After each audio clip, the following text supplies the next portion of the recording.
Don't I know you, sir? Don't believe so. I haven't been here in many years. Name's Silas Greaves. Silas Greaves? The bounty hunter? Used to be. What are you doing here in Abilene? Just passing through. Got a little business to take care of. Well, sir, it would be an honor if you would allow me to buy you a beer. Hell, son, it would be my honor to drink it. I'm Molly. Howdy. I'm Dwight. That's Jack and Steve. Ben's behind the bar. Oh, I bet you got some great stories. A couple. Any of them true? Jack, be nice. A few. What about your shootout with Henry Plummer's gang in Bannock, Montana? Is that where you started as a bounty hunter? That's what it says in this here dime novel. Don't believe everything you read in them dime novels, boy. First man I hunted was back when I was riding with Billy the Kid. You knew Billy the Kid? Damn right. That scrawny son of a bitch had no fear. Wouldn't back down for nobody. I heard he collected the 10 stars off any crooked lawmen who crossed him. It was a war, boy. The Lincoln County War. And Billy promised his regulators would take the life of every bastard who helped bushwhack John Tunstall. Kid had a big chip on his shoulder and a hair-trigger temper. Made him dangerous as hell.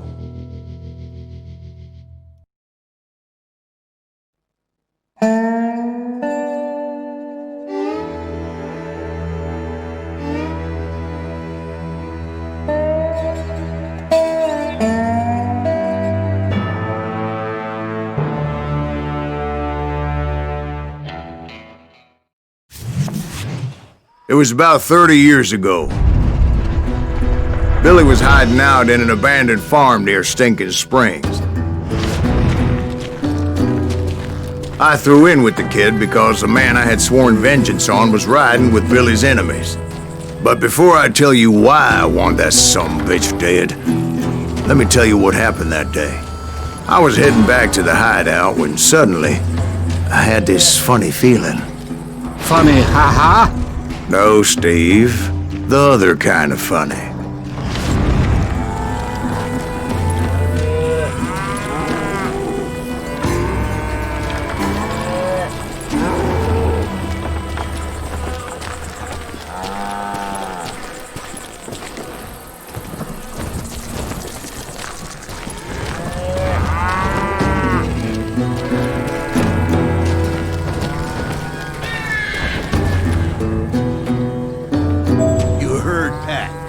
Stay here to keep an eye on the road.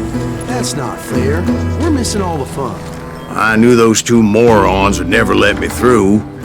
I had no choice.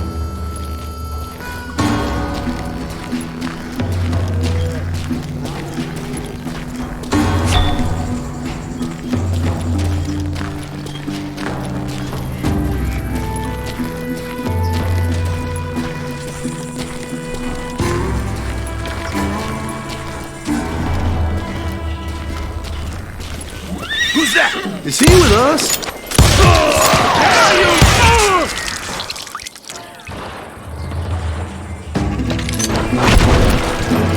Was it Pat Garrett's posse? Oh yeah. I heard the shots and I knew I had to move fast. Garrett and his army of deputies had surrounded the entire homestead. Fire at will! Spread out! They're coming from the rear! I decided to help Billy and the boys out a bit. So that's just what I did.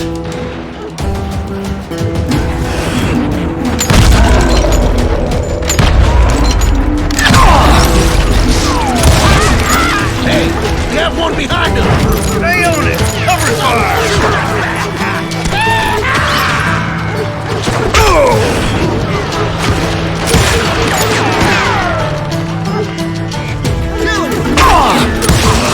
As the governor of New Mexico was paying for the kid's apprehension, Garrett was able to hire every gun hand in Lincoln County.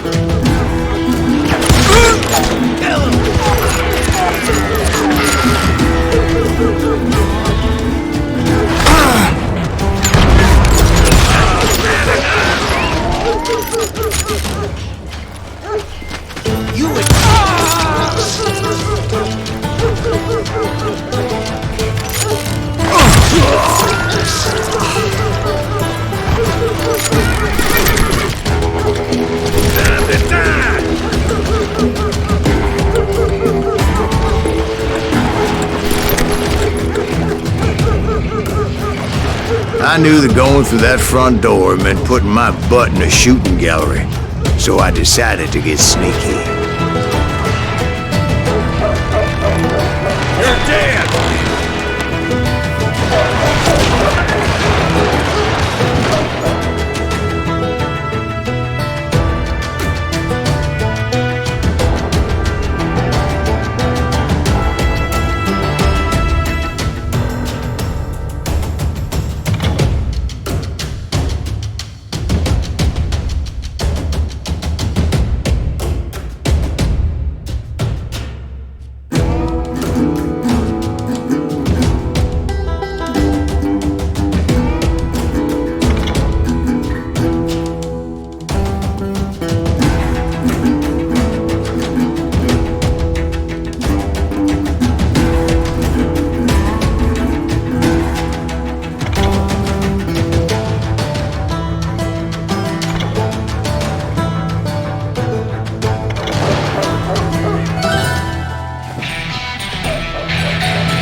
Watch out! He's one of them! God damn it, he's right behind us! Where the hell's Garrett? Garrett's men were running around like a bunch of chickens with their heads cut off. Where'd he come from?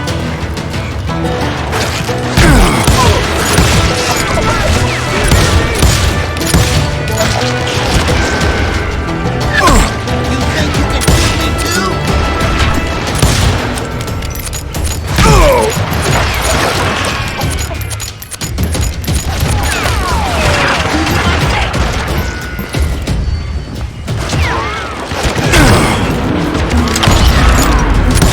God damn you!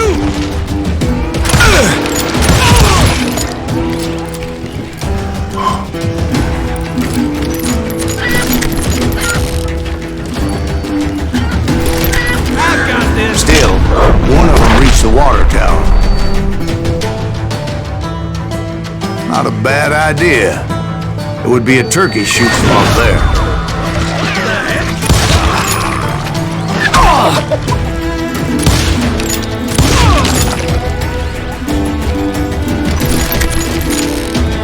Luckily, these shooters Garrett hired weren't the sharpest tools in the shed.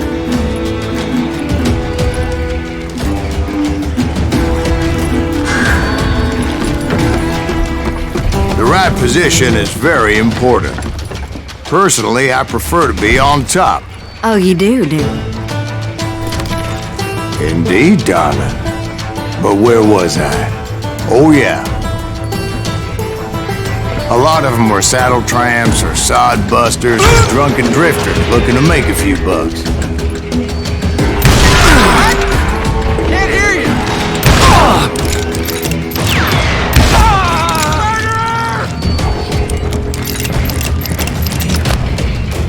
I'm putting you down!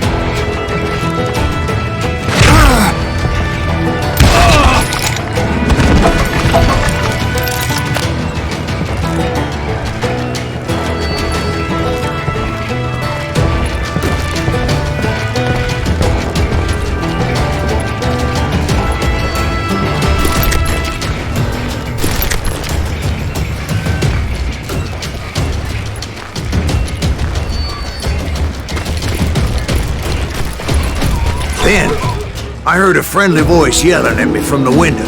Back door! We'll cover you! Try aiming, you idiots! Truth be told, things weren't much better behind the house. Watch your flank! cut their numbers in half.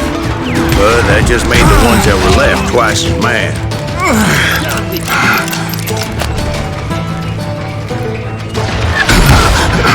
They made up for their lack of skill with a seemingly endless supply of ammo.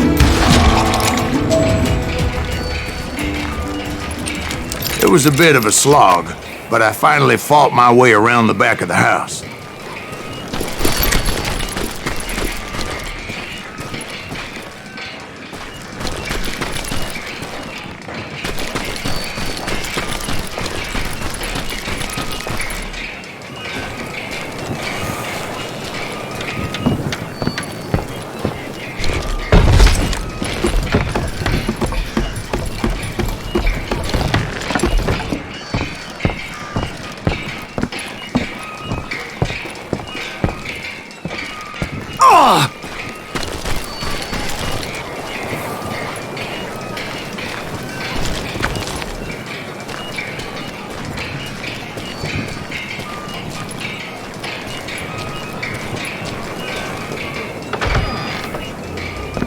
And like that, I was inside, none the worse for wear.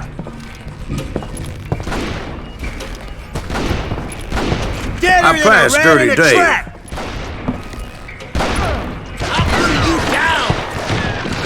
How about that?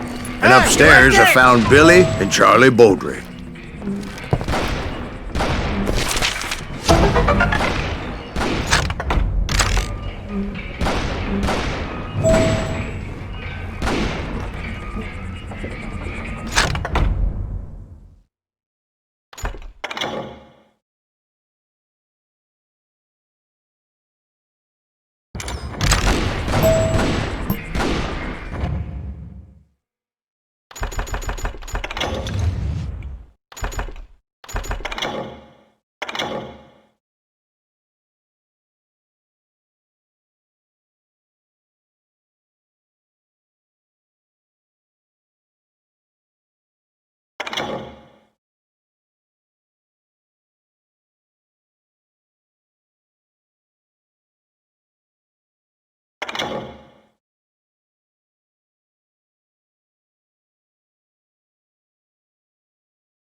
Billy looked at me and said, "About time, amigo! Grab a gun and get to the window!" Wait, so you were friends with Billy the Kid? Yeah, sort of. Anyway, we were surrounded by dozens of deputized shooters who wanted to do us harm.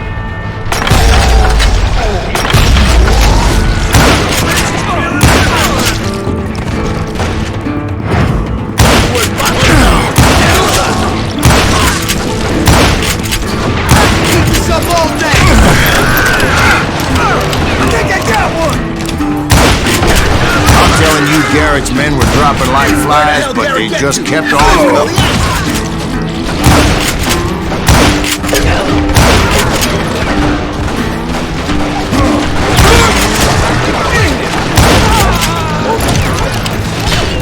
That's when Charlie got hit. "They're catching us in a crossfire!" shouted Billy.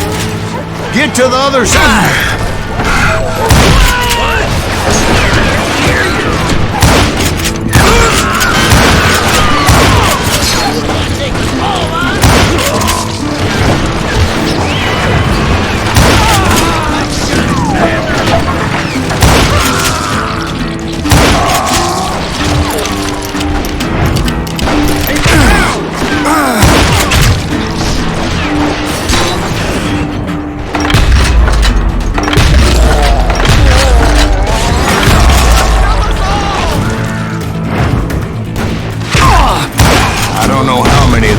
Suckers I personally put down, but it was pretty clear, even to Billy, that maybe discretion was the better part of valor. What's happening? It means that it was time to cut and run. "They got a Gatling!" Billy shouted. "Get the horses and bring them round back. I'll draw their attention." directed that order at me. And I thought, why the hell do I have to do it? But I went anyway. Dumbass that I was back then.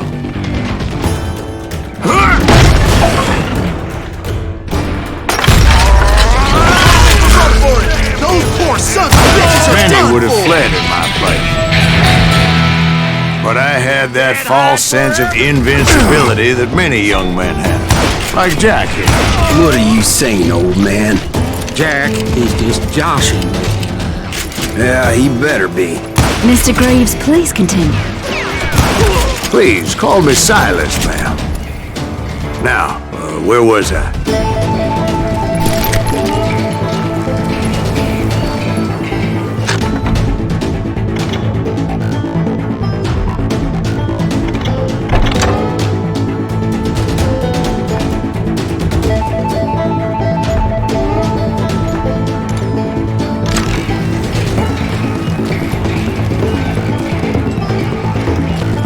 You were heading for the barn.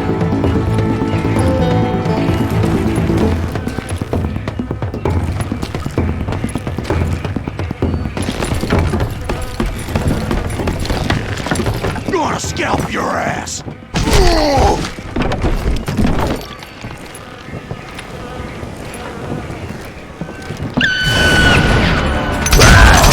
Making my way past a passel of fallen foes.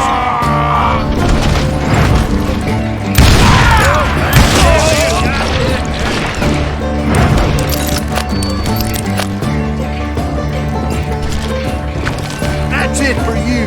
Sounds like Garrett hired a whole regiment of hired guns.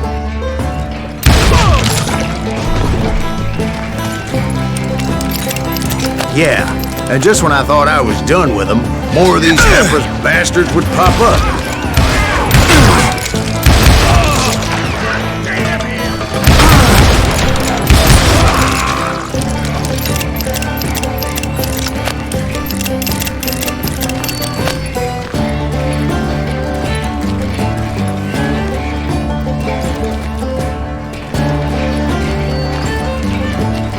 Finally, I had the stables within my reach.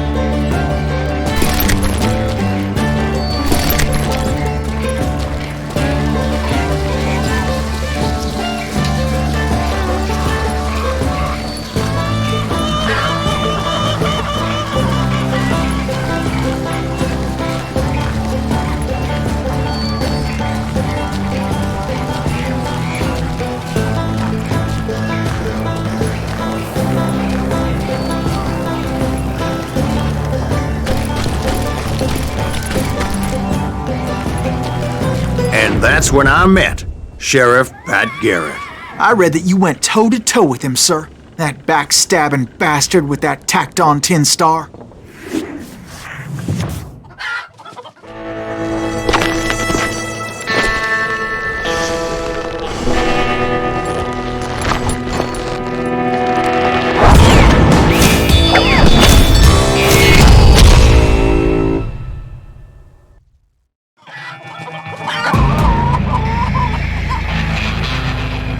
You challenged him to a showdown. You read that in a dime novel? It said he showed no fear as he took your measure with eyes like a rattlesnake.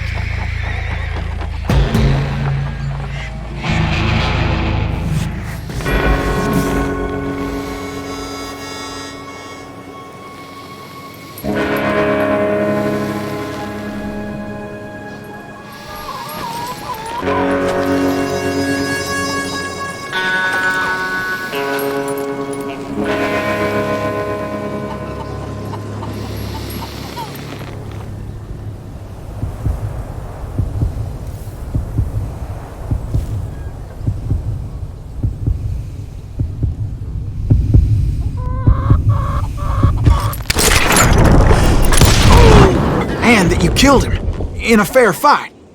Is that what that Penny Dreadful said? No, boy. That ain't what I meant when I said I met Pat Garrett.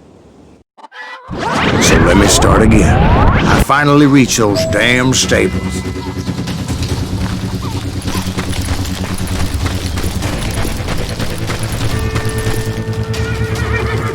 And stepped inside And last thing I heard was Garrett's voice. That's not Billy. And go on, how did it end? And, boy, that was just the beginning.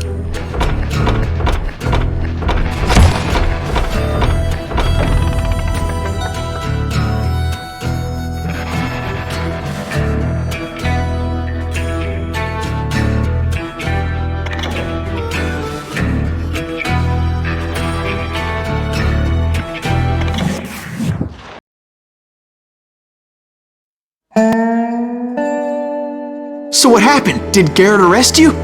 Yeah, after I came to, the bastard had clocked me with his Colt.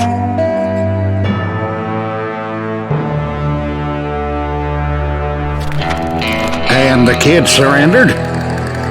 When he realized there was no getting out of there alive. So they locked you up in Lincoln? Indeed they did. Sentenced me to hang right along with the kid.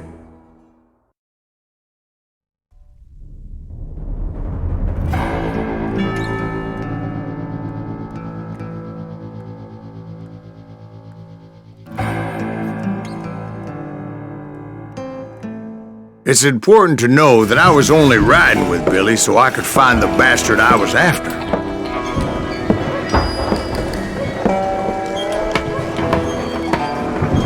He was with John Kinney's gang, and they were sworn enemies of Billy's regulators. Why were you after him?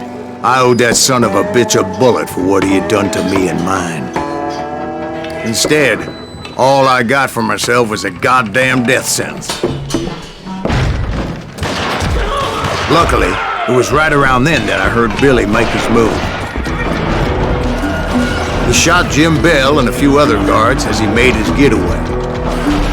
Later, they wrote that some lady friend planted a pistol for him in the privy. What the papers didn't say is that Billy helped me escape too.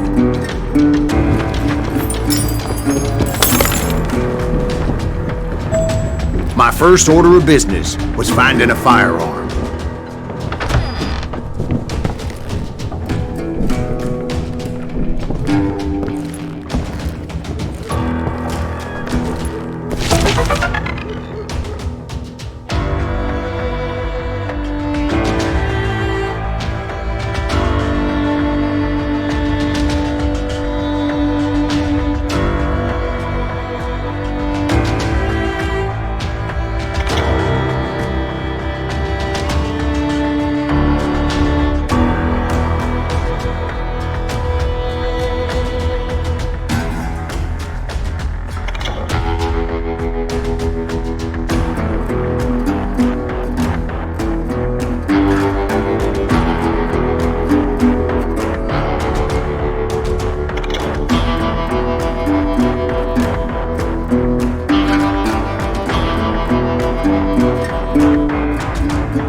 Luckily, I located Deputy Bob Ollinger's mean-ass shotgun.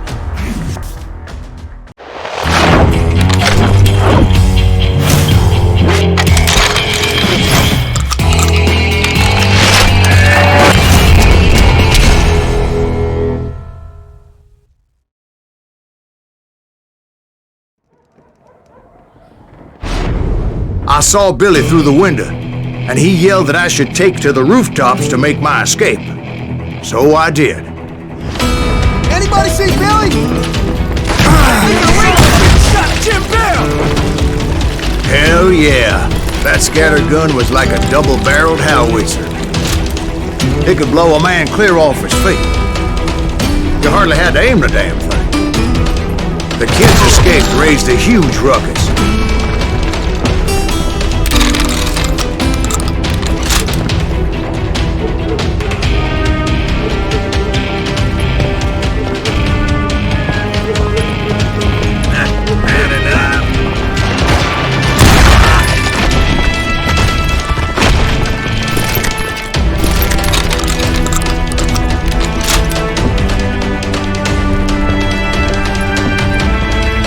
Guards were everywhere looking for him.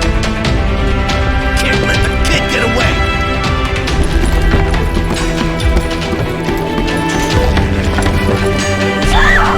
Oh my God! Anybody see him?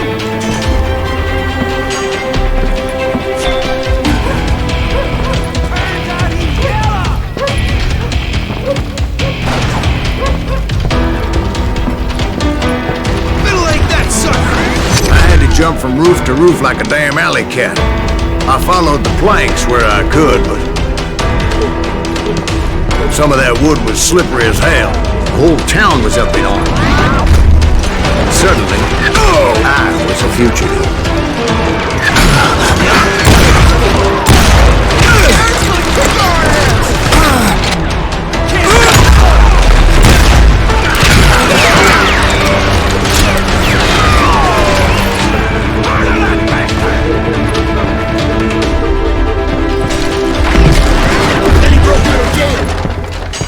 Violence is not the answer. Yeah, you know you can't.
So that bastard you were after, what did he do?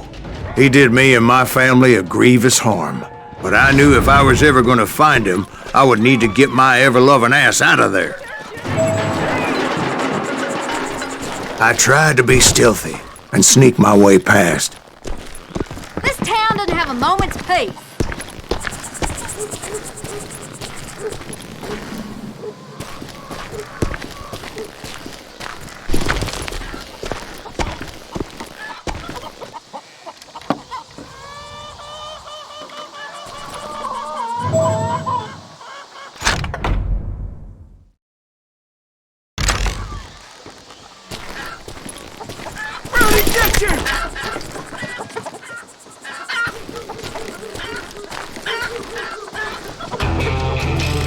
You! But hell if they weren't all waiting for me. Apparently, some of them thought I was Billy. You hooligans can go to hell.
Me and the kid shared a certain similarity in build and coloring. I was just glad I had Deputy Bob's mean-ass shotgun. Give it up!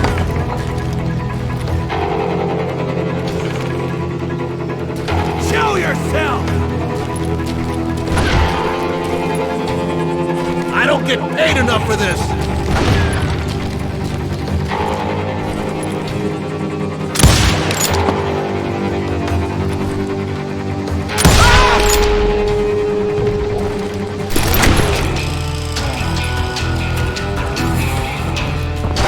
You or me? Had enough?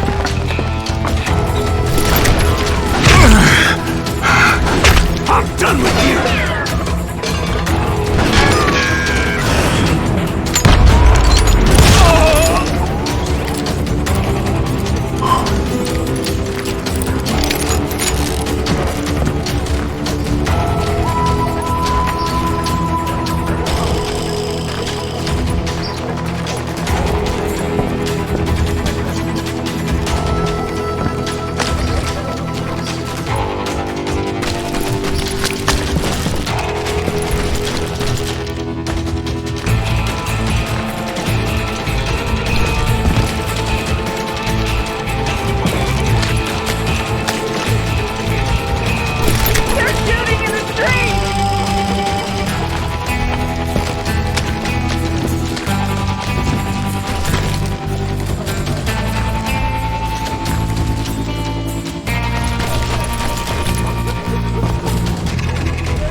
Get your headstone! There's children here. We're gonna be a So much lead was whizzing by my head, it was like everyone in Lincoln wanted to put me in the ground. I knew I needed to find a horse. Though I never did have a great fondness for those four-legged grass eaters. Smelly, sweaty, ungrateful beasts. We prize them too high, if you ask me.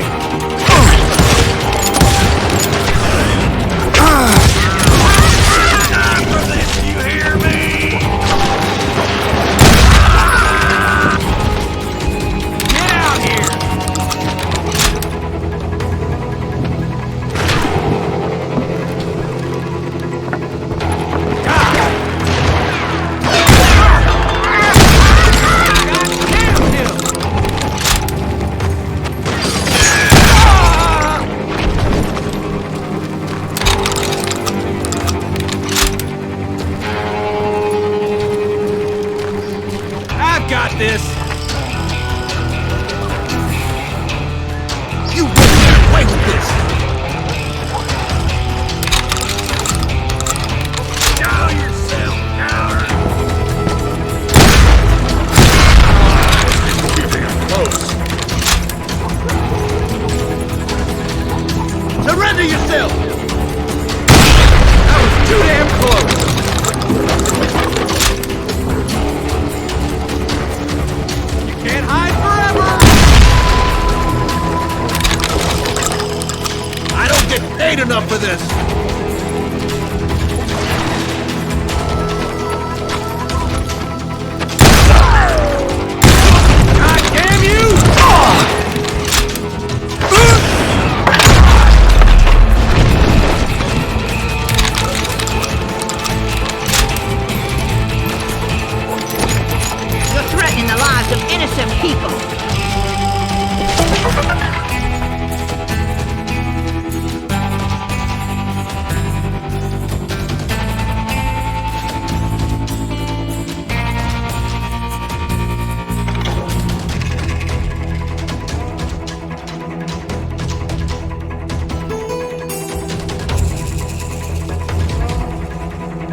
But where was the kid while you were busy getting shot at? Gone. And that's when it occurred to me why Billy set me free.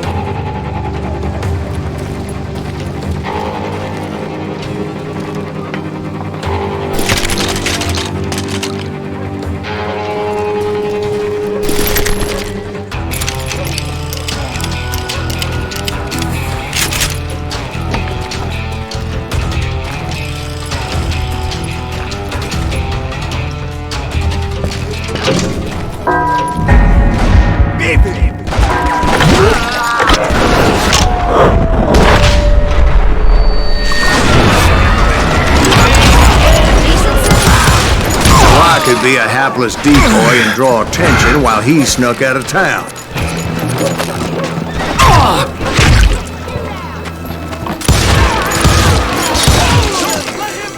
I knew if I made it out of there in one piece, no one would put a price on my head. Because everybody in Lincoln would be dead? No, because they all thought I was Billy, and all that blame would fall on him. Meanwhile, Deputy Bob Ollinger was organizing a posse to put me down. He was already a mean son of a bitch, but he was doubly pissed that I stole his mean-ass shotgun. Anyway, it was me or them, and the only way forward led me straight to perdition. But the cards were dealt, and I had no choice but to play them.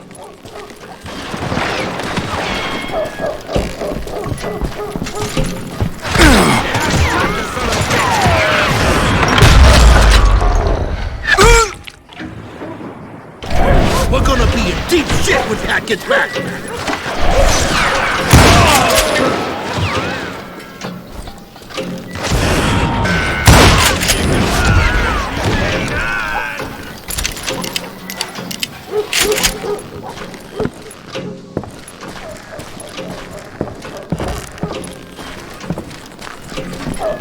I've had about enough.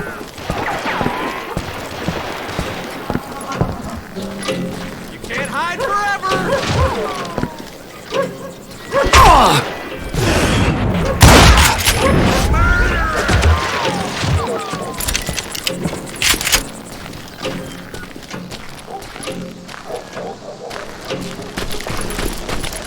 I'm putting you down.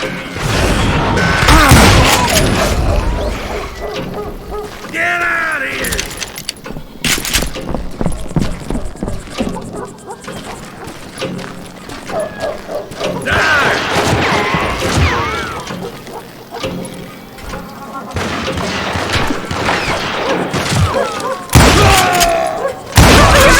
It's a window up the street. Arm yourself! How the hell did he get away?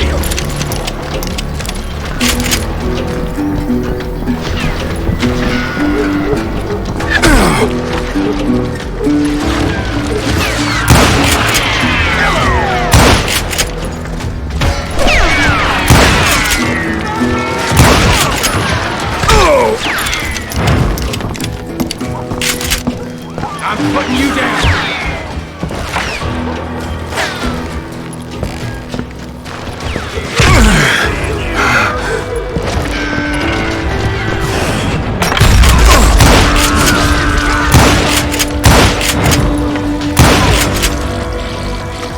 Don't let him get away.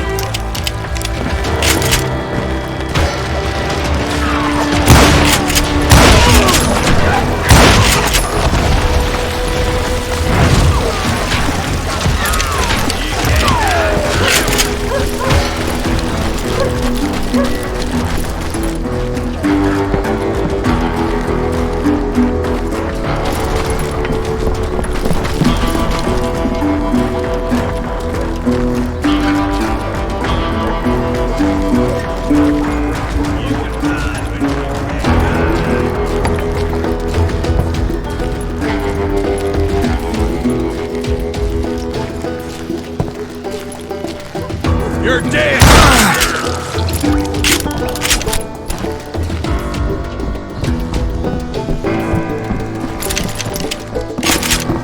Leave him to me!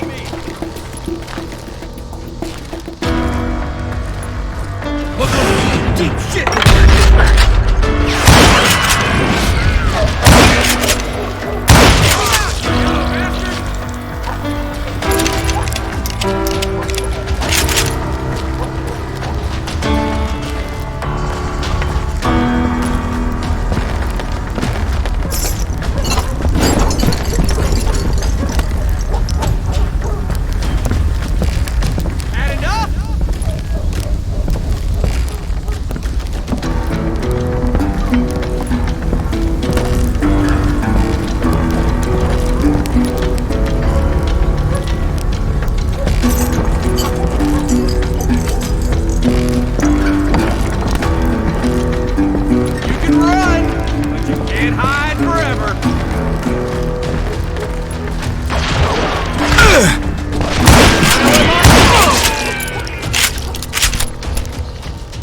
Finally, I found what I was looking for.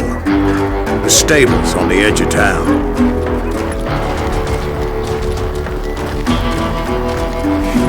I guess Billy saved your ass, taking out Bob Ollinger the way he did. Billy didn't kill Bob. Sure he did. He dispatched him right after he shot Deputy Bell. No, sir. Because Bob came right up behind me, angry as hell that Billy had lit out. "Hello, Bob," I said. "I think you better let me go."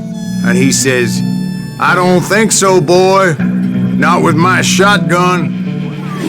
So we stood there in the middle of the street, eyeball to eyeball. He intended to kill me, and I knew I had no choice but to defend myself.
I killed him in a fair fight. Everybody saw I had no damn choice. Well, Lincoln got a mite depopulated that day. Pat Garrett gunned down Billy 3 months later, so his escape was all for naught anyway.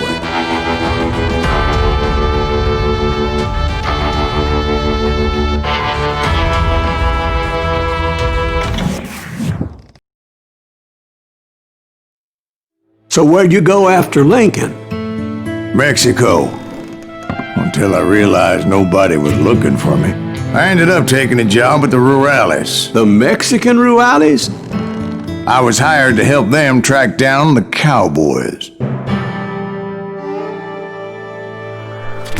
The most vicious outlaw gang in Cochise County? Curly Bill Brocious? Johnny Ringo? Led by old man Clanton himself. They must have paid you a pretty penny to take them hombres on. Not really. But truth be told, I had my own reasons for going after those boys.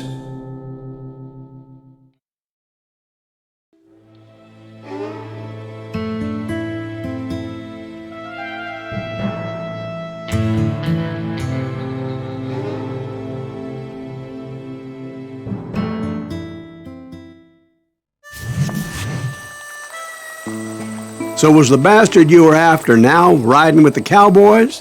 Roscoe Bob Bryant was his name. Oh.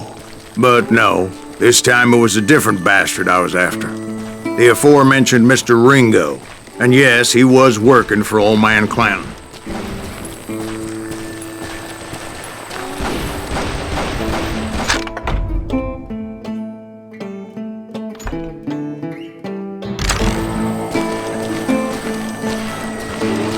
Keep fucking running. I came upon them robbing a stagecoach, which wasn't surprising, being they were such murderous thieves and bastards. The bandits wore red scarves, so I knew they worked for the old man. Over there! There! Where's this hombre? I did my best to help those poor passengers.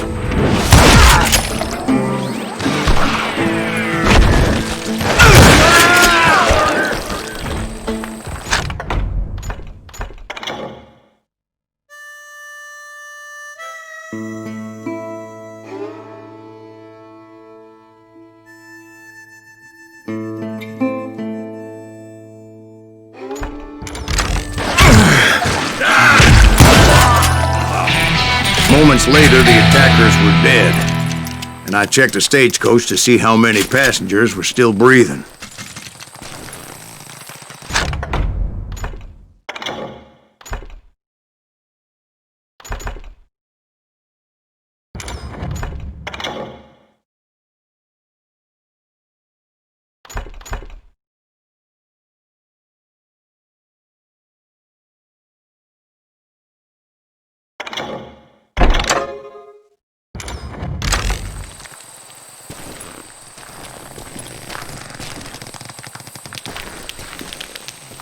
None. It was then I wondered if the rocks weren't hiding more bandits. Was that all of them? Or did I just hit the rear guard? I quickly got my answer. They attacked from on high like Apaches often did. They would appear in great numbers from above and rain down lead on their hapless enemies' heads, making use of the high ground, whatever else they had. Yep, the Apaches always appeared out of nowhere, and there never seemed to be an end to them. Hold on. Were you attacked by Apaches? What happened to the cowboys? Did I say they were Apaches? I said Clanton's cowboys attacked me Apache style. I was in a pitched battle, but I was holding my own against an overwhelming enemy force.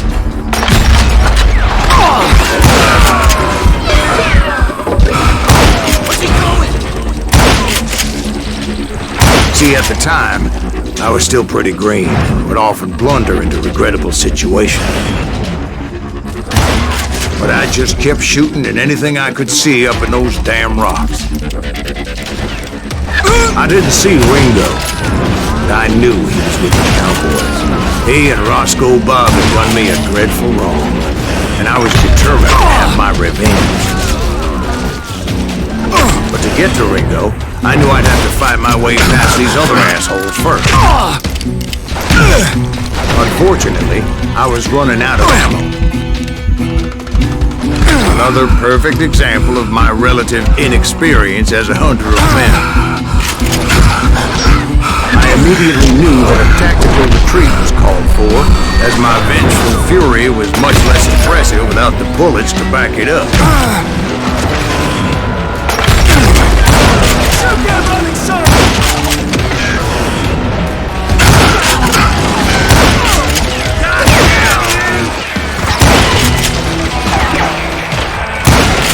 Finally, they managed to corner me.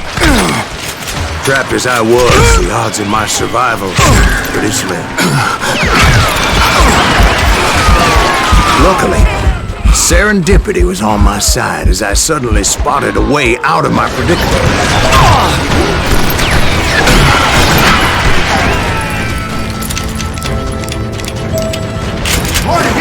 I ran ahead as if the devil himself had me. Bullets were whizzing by my ears, but I wasn't about to roll over and die. I just kept running like there was no tomorrow. Because there wouldn't be if Clanton and his men caught up with me. As I was scurrying around those caves, I thought, what was I thinking? Going up against a gang like this?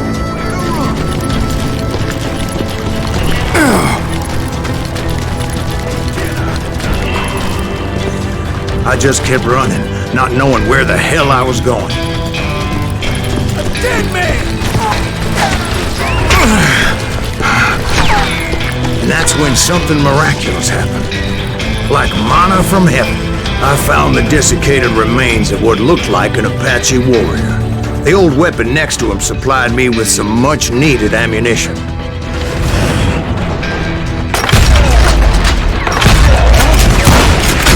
That Masterson once told me it was more important to be lucky than good, and he would know.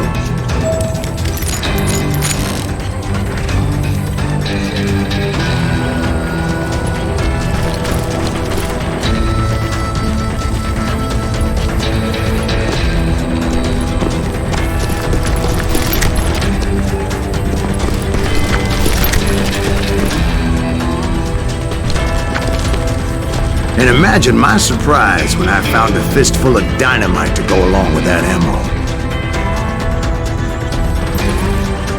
That stroke of good fortune evened the odds and bolstered my confidence.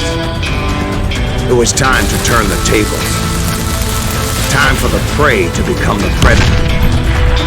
Time for the hunted to become the hunter. Time. All right, Jesus, we get it. They were right where you wanted it. That's right, Jack. I was done running. The old man's boys were not expecting that. No, sir. I came at them like a wildcat. My fury knew no bounds. He's hurt now!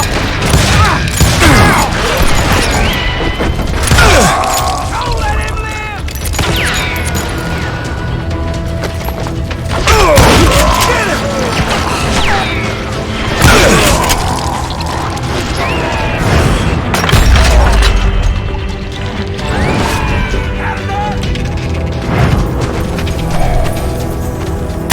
Shoot that running son of a bitch!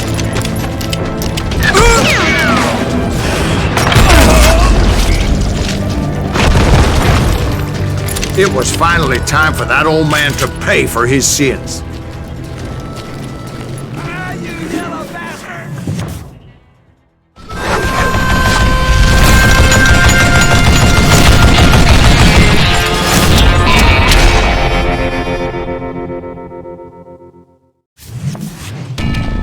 I yelled out at the top of my lungs, "Clanton, I'm coming for you!" A little stealth might have made more sense, to be perfectly honest.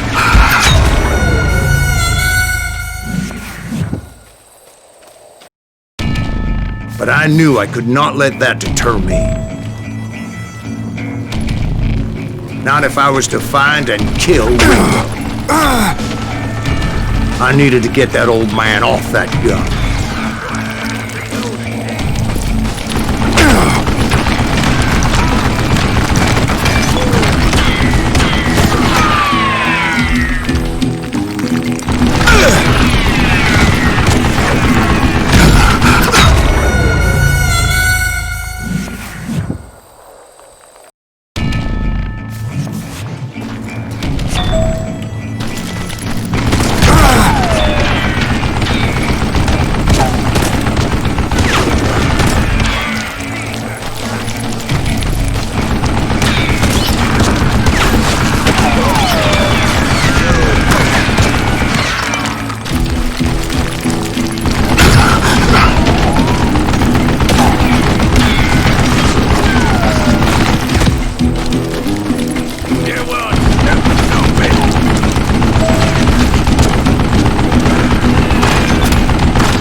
Most everyone thought it was the Ruales who had come up against him in Guadalupe Canyon, but it was just me.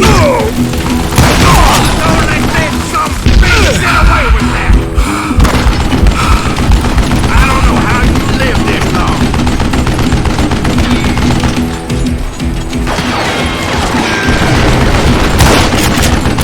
Let's be moron.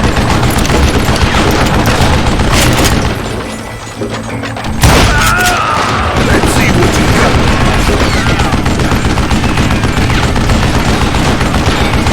Damn, I gotta reload. Damn. What I ever do to you? No!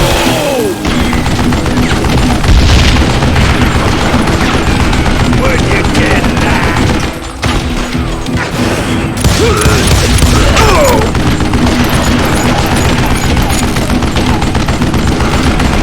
You one stupid zombie! Apparently, one of the cowboys made it out of there alive and told Ike and Billy Clanton that it wasn't a Mexican who took their father's life that day. They just assumed it was one of the Earps, and that little misunderstanding eventually led to that legendary gunfight at the OK Corral.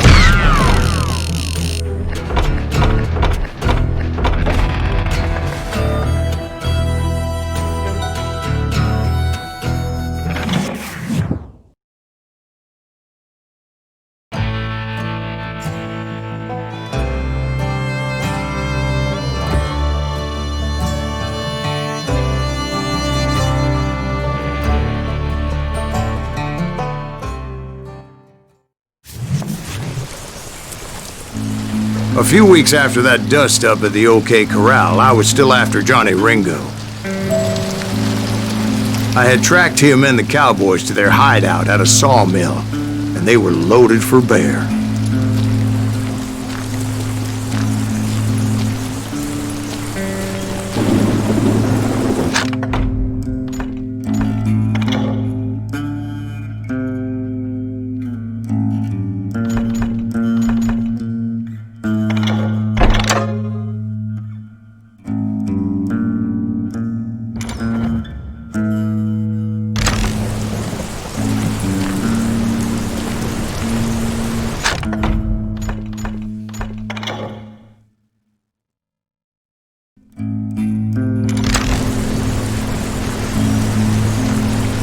Somebody's coming!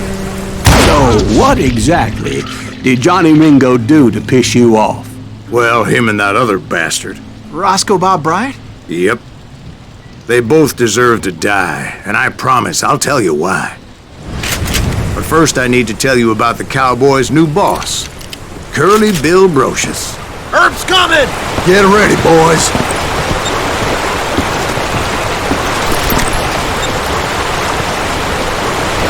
Stupid son of a...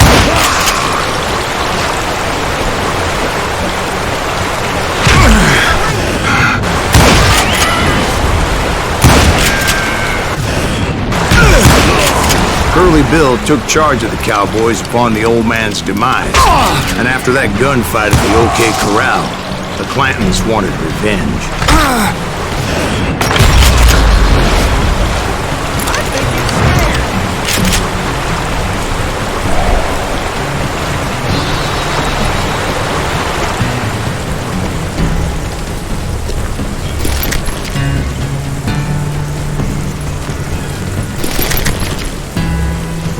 Put some howls in him!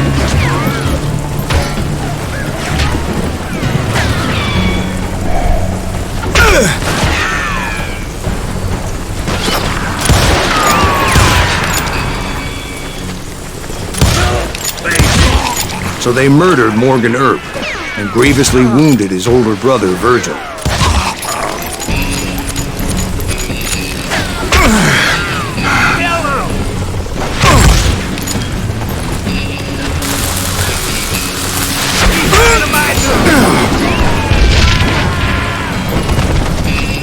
You shouldn't son of a bitch! Wyatt and Doc went on what became known as the Vendetta Ride, hunting those outlaws down.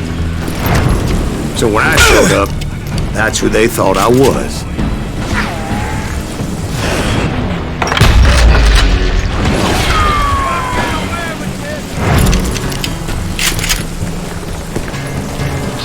I'm sick of dealing with you!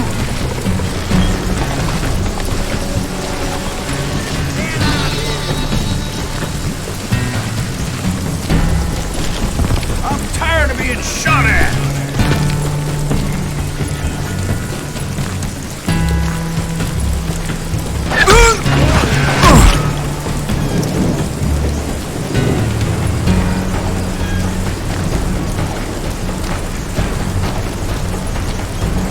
Die for Christ's sake! Show yourself! Die, damn it!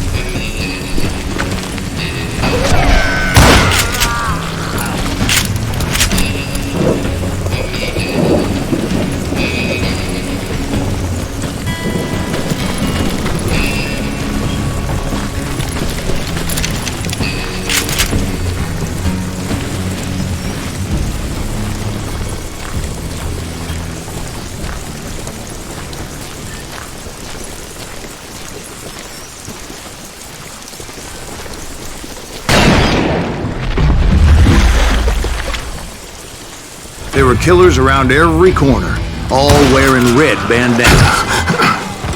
That's how the Cowboys identified each other, and I was beginning to wish I had one myself. But I wasn't about to let Ringo walk away unscathed, and that's what drove me forward. They say that Ringo was infernally fast. hardly saw anyone faster, boy. Certainly not Wyatt Earp. That man was all hat and no cap.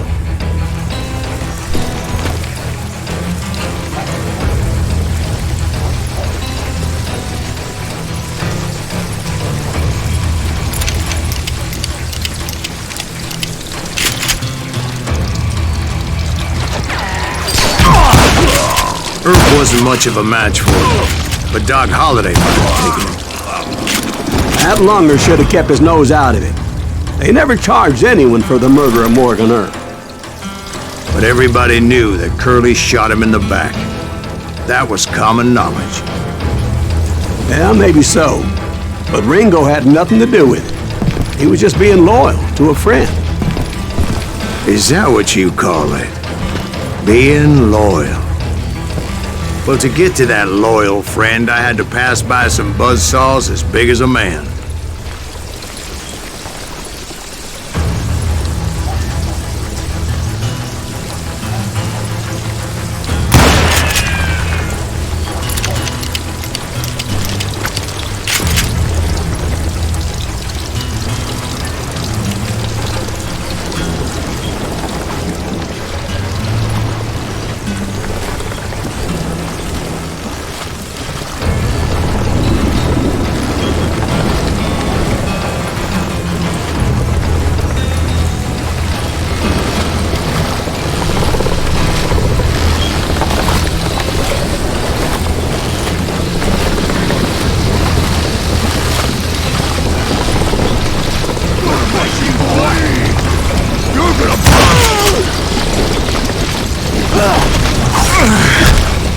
Excuse me, sir. I have a question. What's that, Dwight? After old man Clanton died, why didn't his son take over the Cowboys? Because Ike Clanton was dumber than a box of rocks and a yellow belly to boot.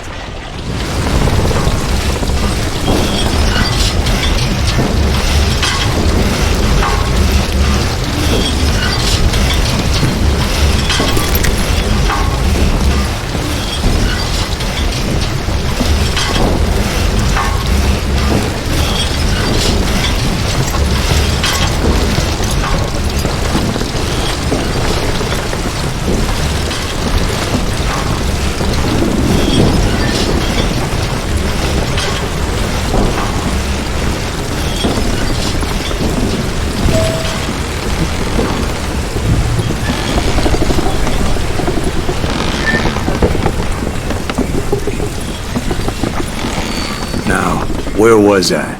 Taking down the entire cowboy gang single-handed. Indeed I was, Jack.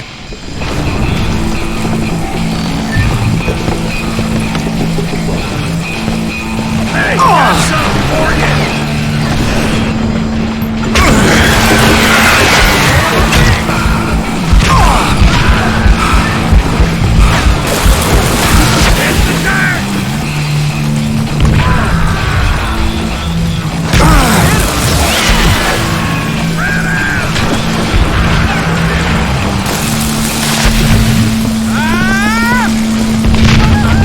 Though it wasn't easy, as those boys had good cover. You're done.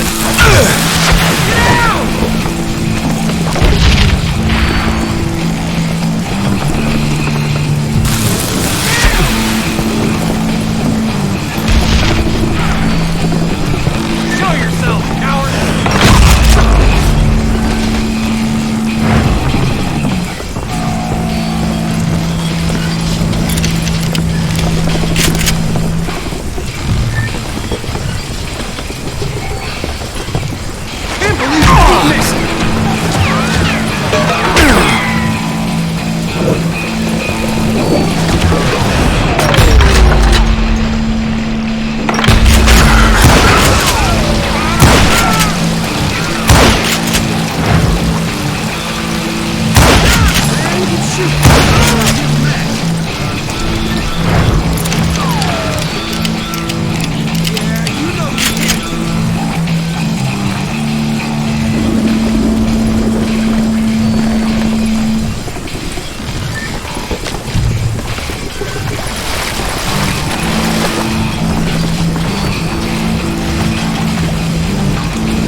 shoot you dead!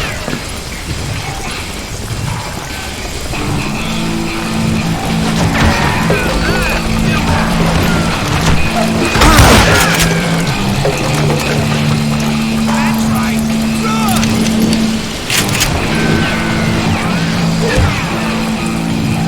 Time to fill you full of lead!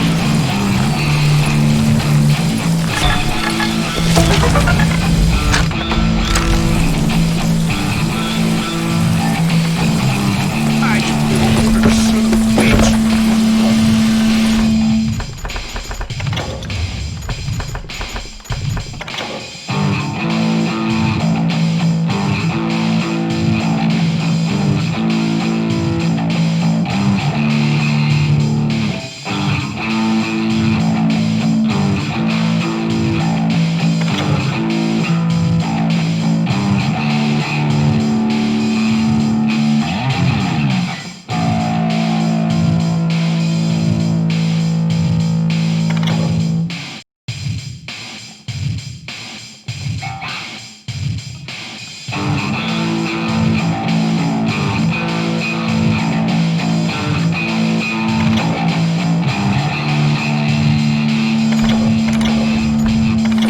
You invincible.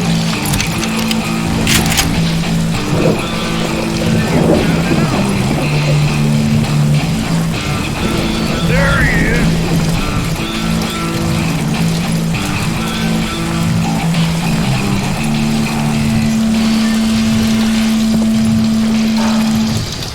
Come on, smoke that son of a bitch. Face me, you coward. In for the kill.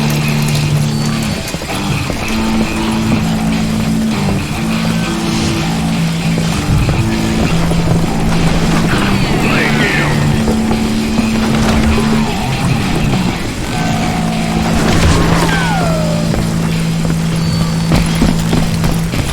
Oh, you are getting out of luck. Spawn out one. God damn it! Ah! Get away from this. There he is.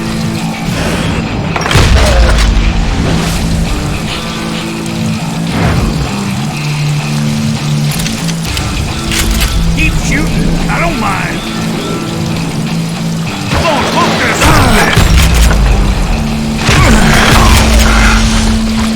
Come out, you yellow bastard! I'm sick of dealing with you!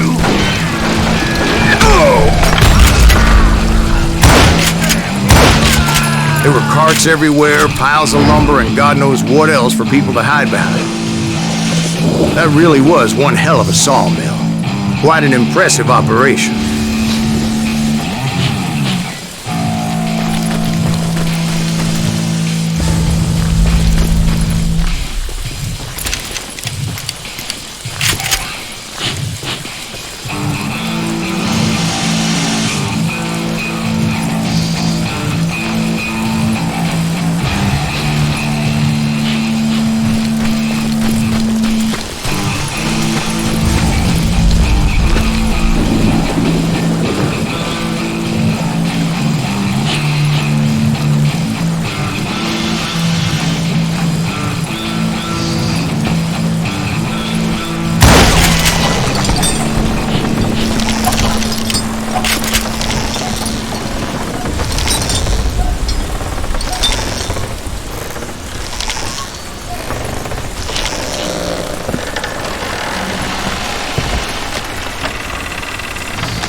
And where was Curly Bill? Did you see him? I'm about to get to that, Ben. Patience. I'm painting a picture here. There was this beautiful waterfall and a crystal clear stream that led to a verdant valley that was truly... Consider your picture painted. What happened next? Well, finally the bastards that were still alive made a last stand.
Curly Bill, Johnny Ringo, and his compadres took off into the lumber yard, and I followed after.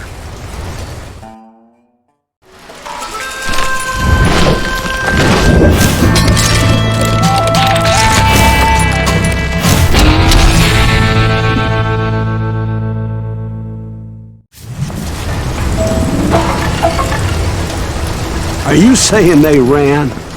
Cowardice was not in Ringo nor Curly Bill's nature. No, sir. I never said they were running scared. They just wanted me out in the open.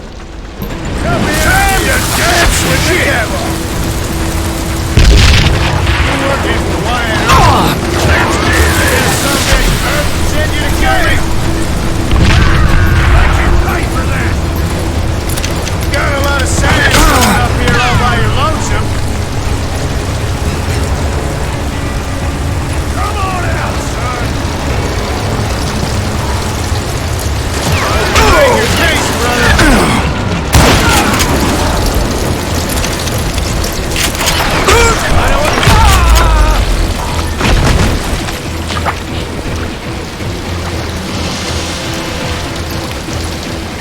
Did that son of a bitch Earth send you to kill me?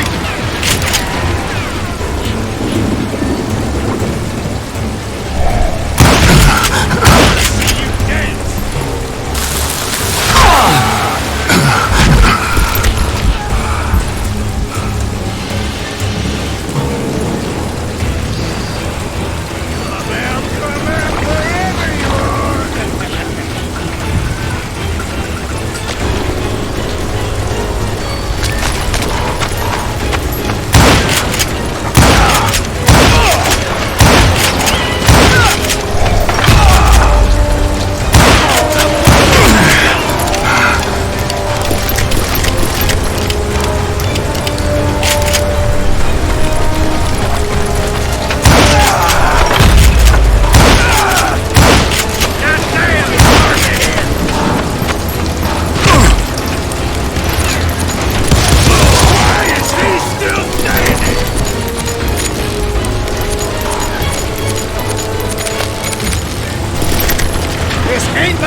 Crocius gave me no choice but to take his life. But Ringo was nowhere to be found. I knew you didn't kill Ringo, because he was found dead in a different location altogether. To this day, his killer is still unknown. Indeed. Took me a few months before I finally tracked his ass to West Turkey Creek Canyon.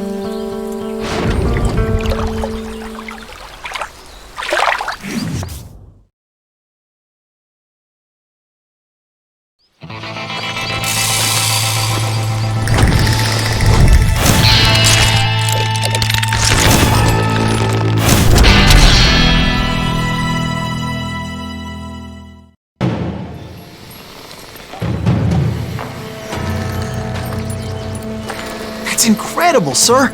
I always thought that Doc Holliday was the one that killed him.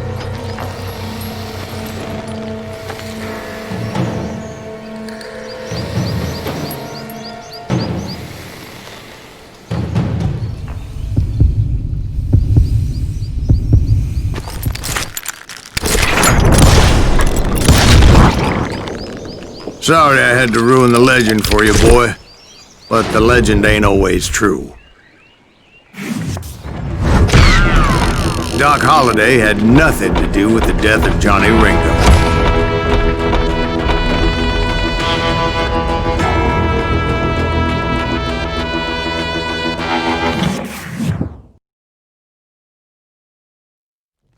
I was paid a healthy bounty for Ringo and Curly Bill, and realized there was real money to be made. That's why I went after Henry Plummer.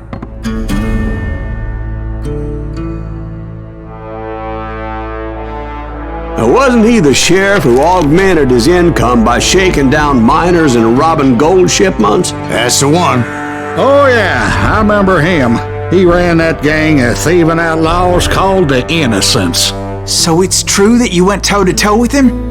Indeed I did, son. Indeed I did.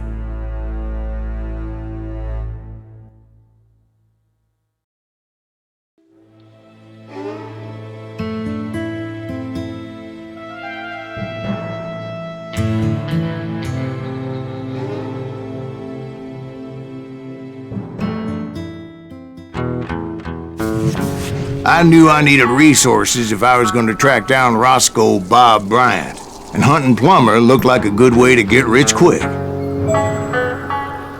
As the local vigilantes exposed him as the leader of the bandits, and put a generous price on his head. Plummer rallied his gang to plunder one last gold mine before making their escape, and that's where I thought I'd find him.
It makes me nervous standing so close to all these goddamn barrels of gunpowder.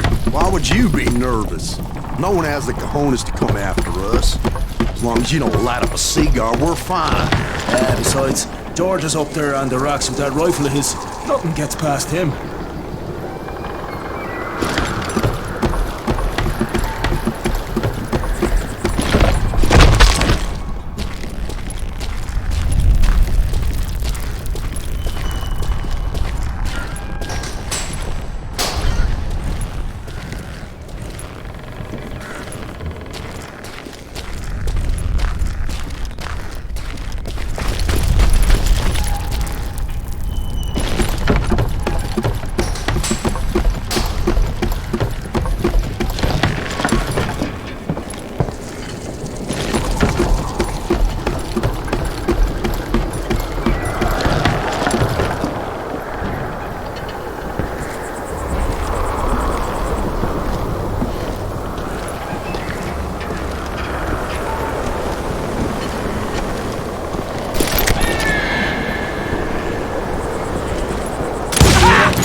As my late father pointed out to me more than once, God made men, but Samuel Colt made them equal.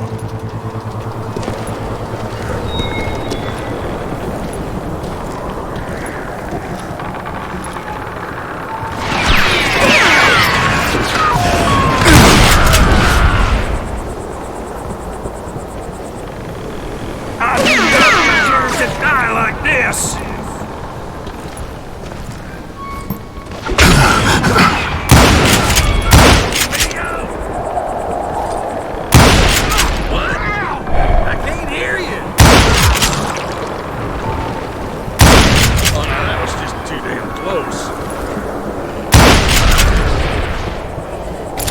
You ain't beefing me.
I knew that dynamite wasn't mine, so I decided the polite thing would be to return it.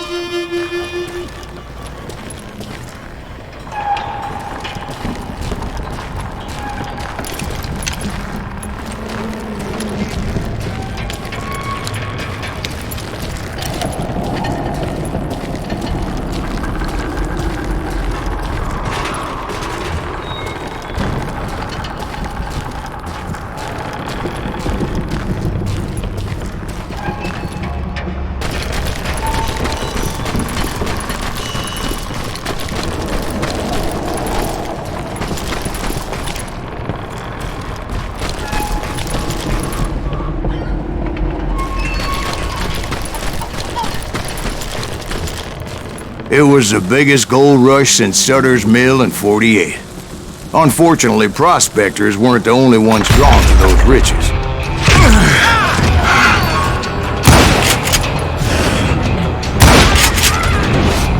There were thieves and killers, robbing travelers and hijacking gold shipments. Like those that ran with Plummer.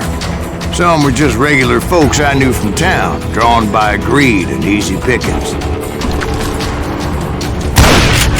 Charlie Crow, the blacksmith. James, who worked in the stable. Sam and Jeremiah Barber, the butcher's sons. Ordinary citizens who lived a double life. Stealing and thieving and murdering their neighbors.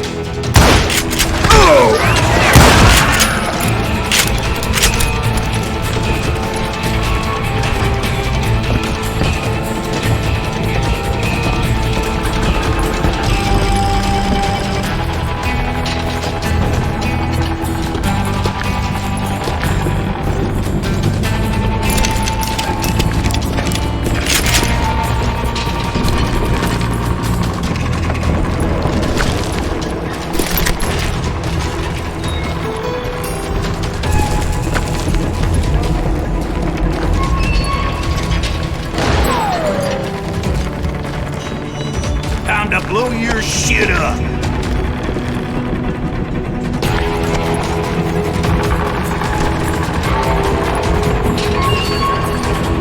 I will rock you down the mine shaft.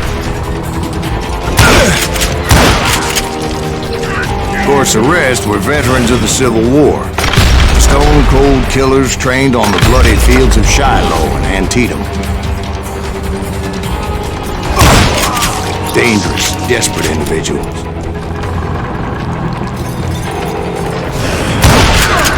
Plummer had a lot of men on his payroll. A hell of a lot. That son of a bitch pretended to protect the public with one hand while stealing them blind with the other. He set up a defensive perimeter which I had no idea how to breach.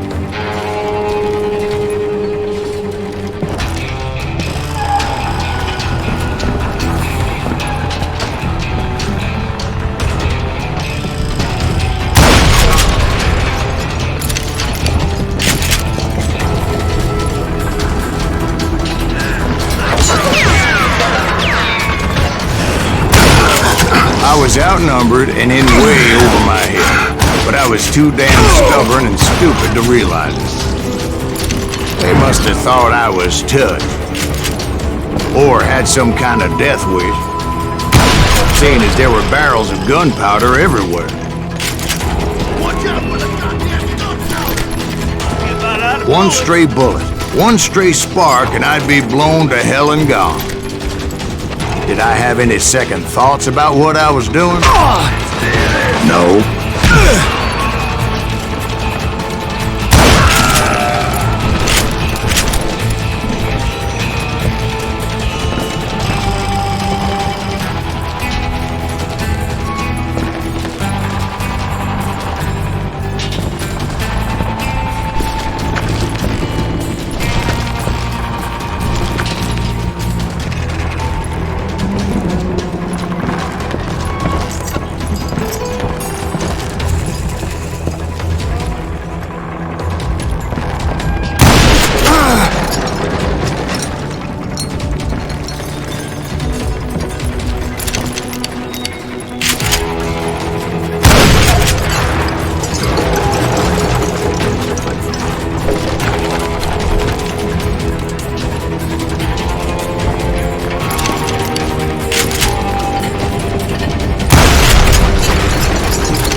I thought I was some kind of hero.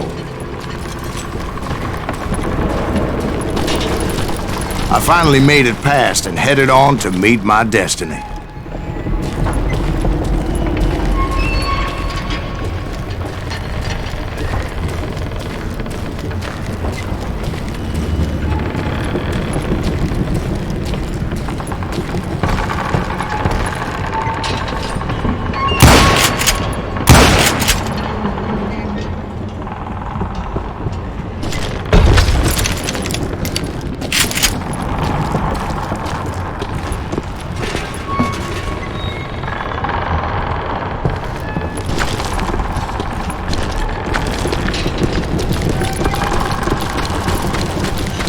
But first, I had something I needed to figure out.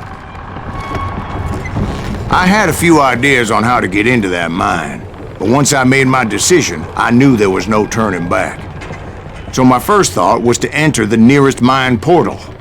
I saw an entrance. Made sense. It was the quickest way in, but that also made it more dangerous, as there would undoubtedly be enemy pickets posted along the way.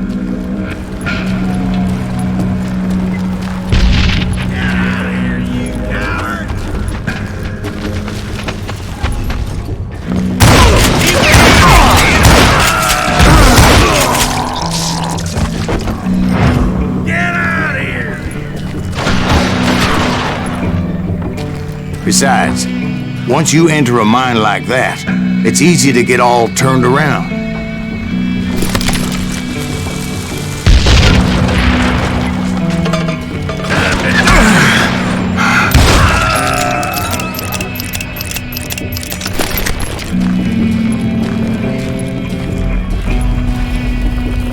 And that confusing maze of corridors wouldn't even be the worst of it.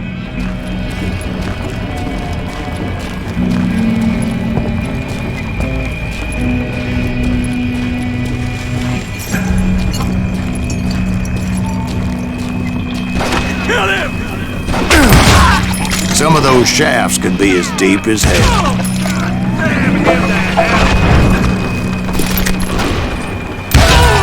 A single stumble or misstep can easily end in a deadly plunge to oblivion. Leave him to me!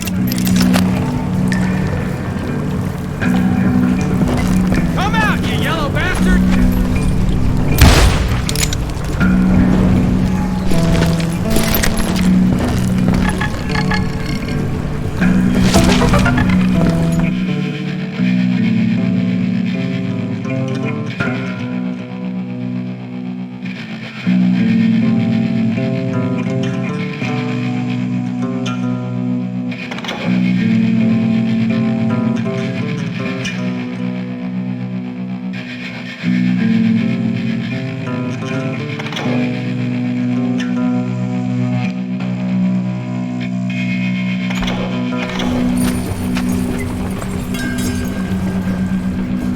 Time to die!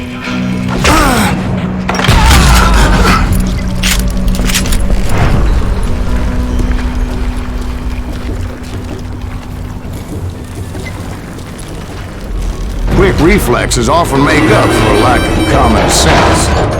Luckily, I was never one to be easily bushwhacked.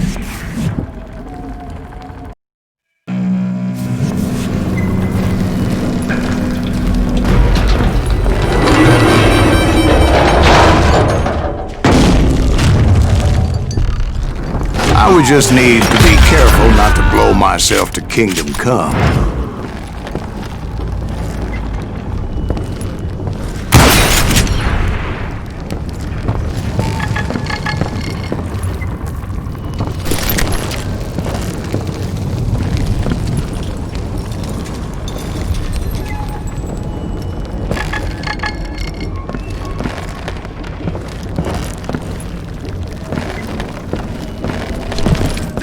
With all that gunpowder and dynamite everywhere, a body has to know what he's shooting at.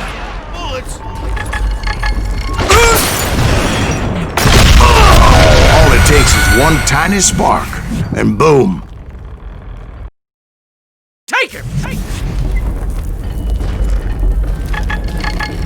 You ain't me!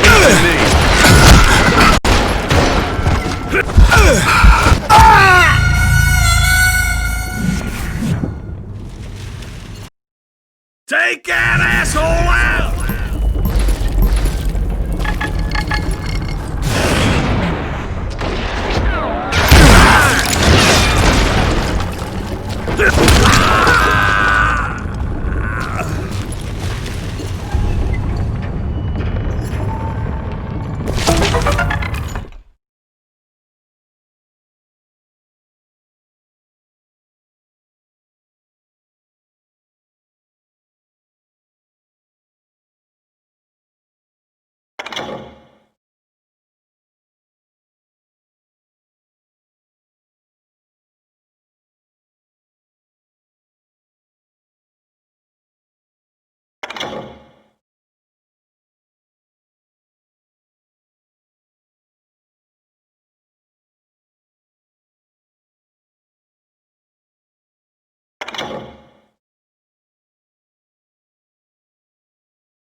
One wrong bullet could have turned that mine into a dad-blasted tube.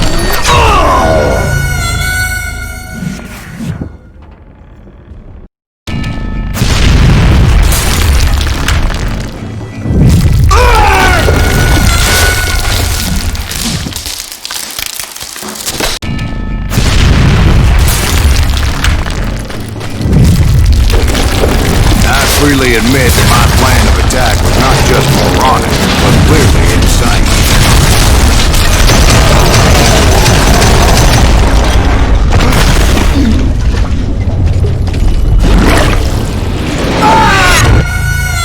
It's a good thing that I abandoned that ridiculous plan before I even tried it. Instead, I spotted a ladder, way into the mine from the opposite side.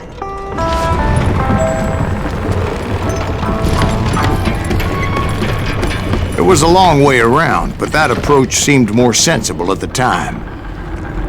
Of course, being I had a problem with heights, that scaffolding scared the bejesus out of me. Climbing down that ladder required some caution, because even though I had a younger man's reflexes, no man can dodge a damn bullet while climbing down a rickety ladder.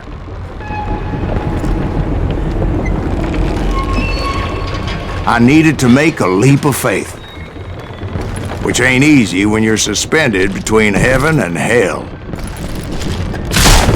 I was determined not to give up, however.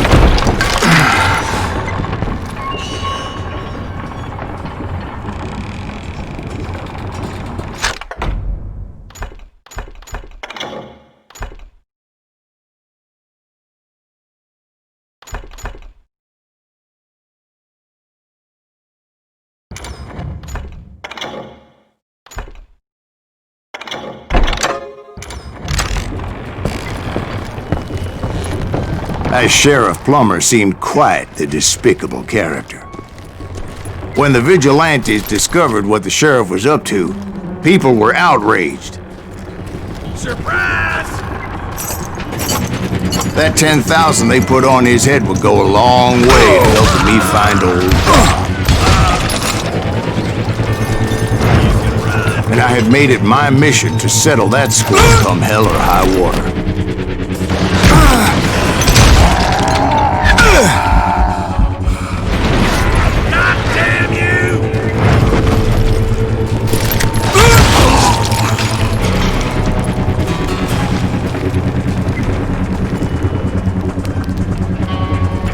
But first, I would have to make a choice. Take the elevator or climb the ladder.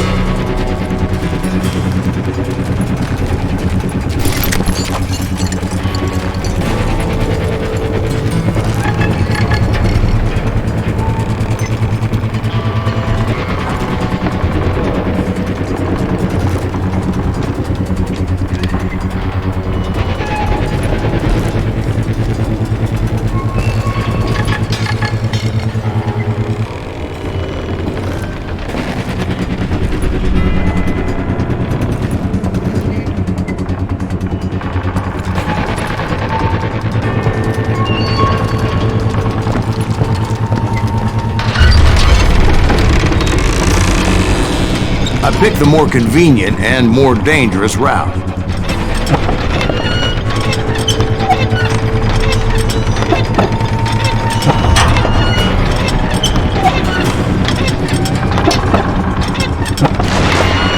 Right here!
Plummer was a mad dog killer, and the people of Nevada City deserved better. Nevada City? Well, I thought Plummer met his maker in Bannock, Montana. Right, well, he was the sheriff of both places at one time or another, but that's neither here nor there. The point was, taking him down would save a lot of lives, including my own.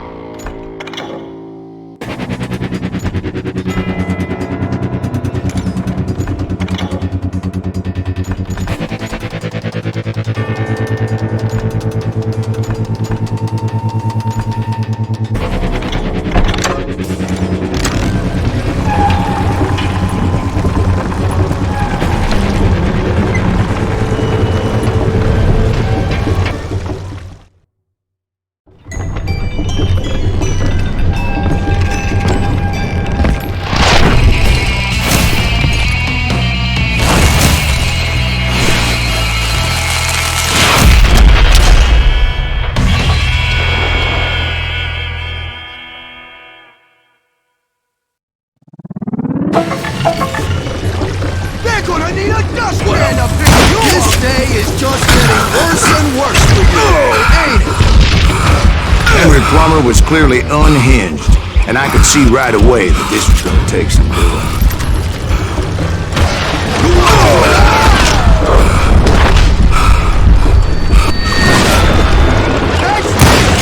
Son of a bitch!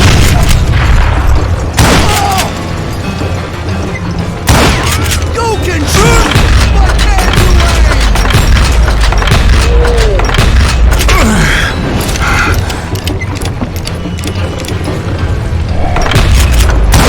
Damn! I need some help here! Come on, boys! Take this cocksucker out!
stand up and pick you up! I'm going all medieval on your ass!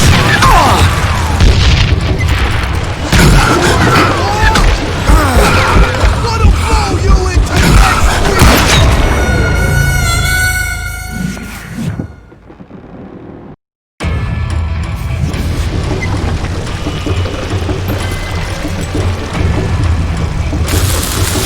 I got a lot more dynamite than you!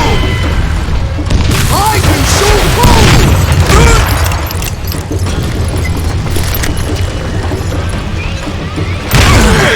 That's this, you son of a bitch!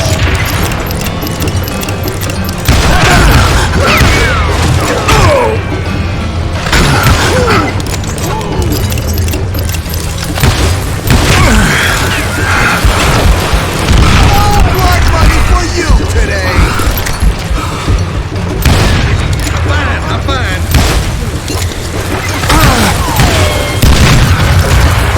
You ain't taking me!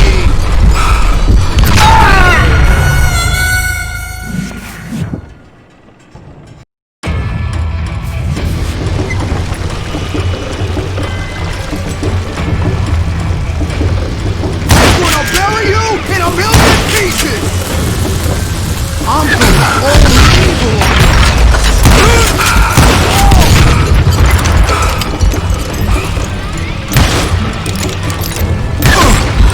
That one! Ninja!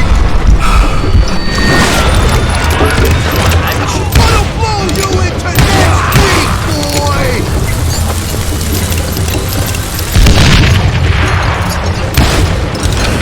You ain't taking me!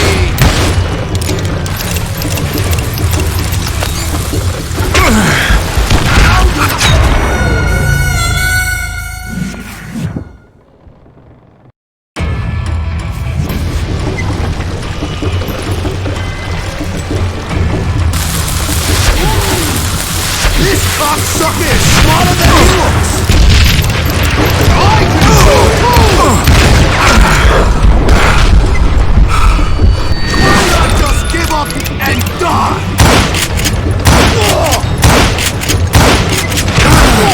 I'm gonna bury you in a million pieces! I'm going all minute.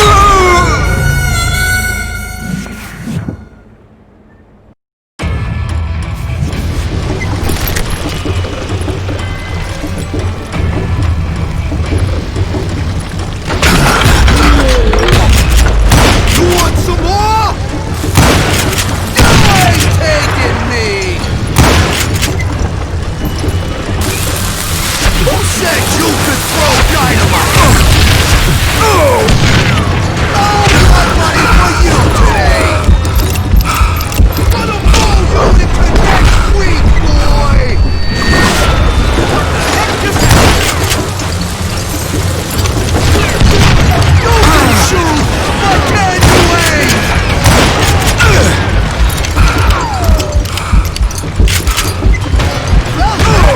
Didn't you?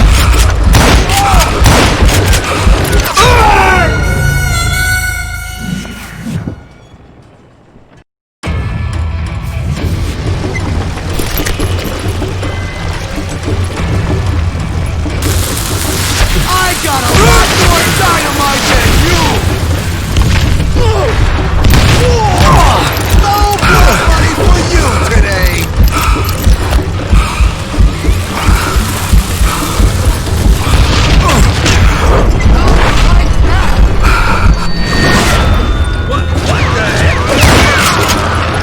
They're gonna bury you in a million pieces! So on!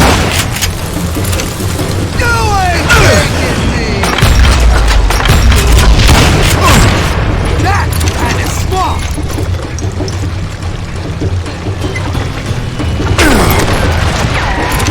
I can shoot too!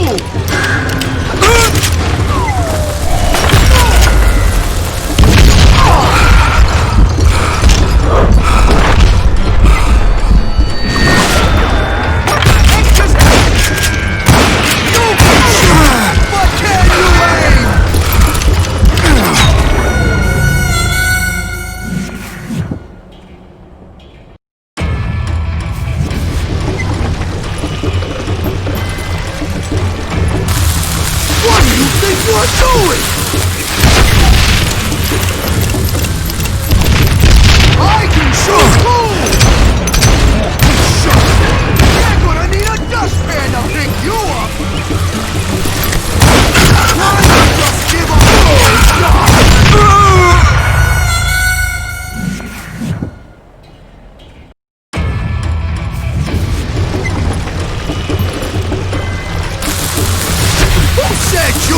throw dynamite!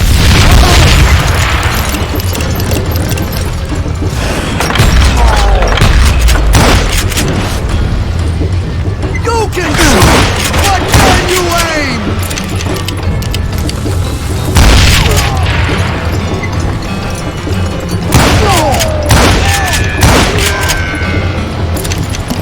I'm putting you down.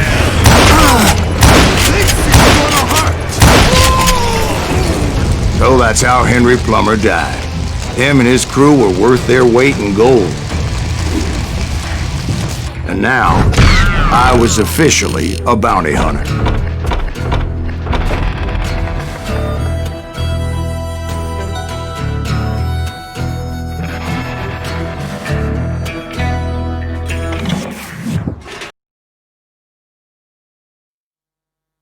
So, did you finally go after that Bob feller? Well, I heard word he was in Kansas with John Wesley Hardin. So that's where I went. Where in Kansas? Abilene. Why do you ask, Ben? No reason. Was Hardin as fast as Ringo? Ringo was fast, but John Wesley was as fast as the devil himself.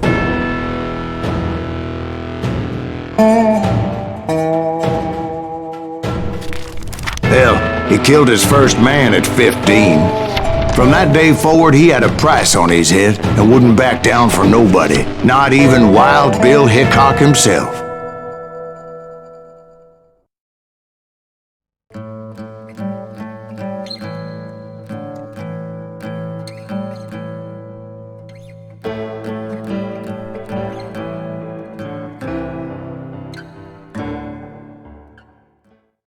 I dodged death many a time, and that night in Abilene was no different.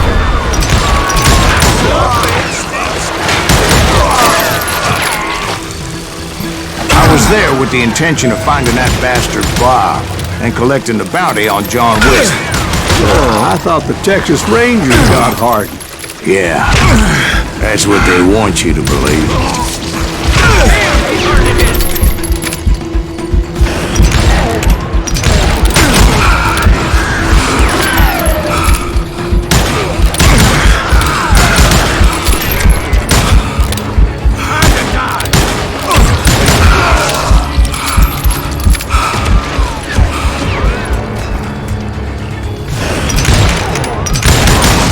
It was cold in a witch's tit and a brass bra that night as I fought my way past his loyal compadres.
the very same saloon we're sitting in today.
Look around and imagine this place painted in blood.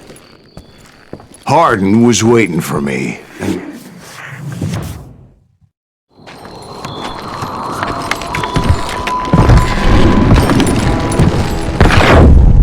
Wait, I'm jumping the gun here. Let me back up and give you some background on this sumbitch. He deserves that much. Don't you think so, Ben? John Wesley Hardin was a killer. By the end, he confessed to taking the lives of 42 men. Fathers and husbands, brothers and sons, men with families who cared about them. Families who put up money in hopes of finding justice. He was a bona fide folk hero by then, and had amassed a gang of armed miscreants and other assorted thugs. He and his men set up camp outside of town, and I was hoping Bob was among them.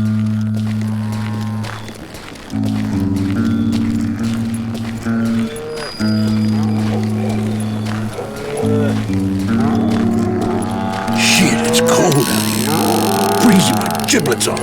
Ain't right, we gotta stay out here and keep it watch like this. Ain't nobody stupid enough to go after Hardin anyway. Better 3 hours early than a minute too late.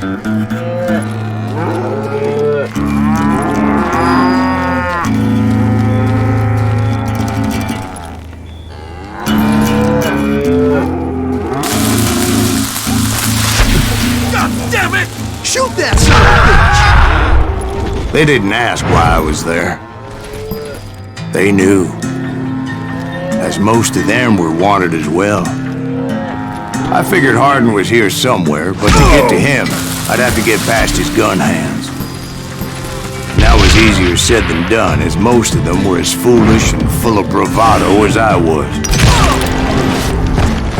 I had to spill a lot of blood to find out Hardin wasn't in that camp. He was carousing in town with his closest friends.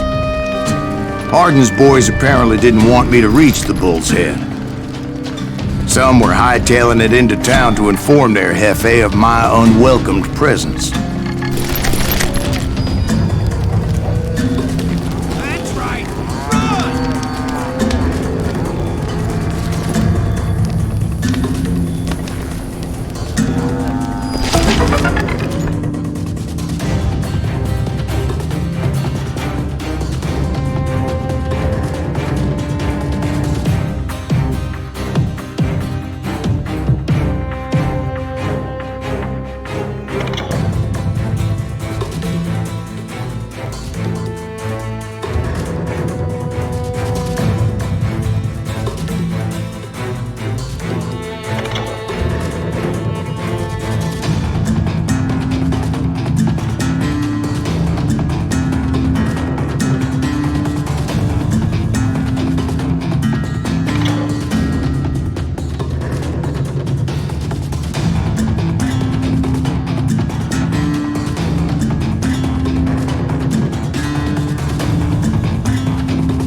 Let the boys know we got another law dog.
I wondered if Bob was among them.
And I steeled myself for the fight ahead.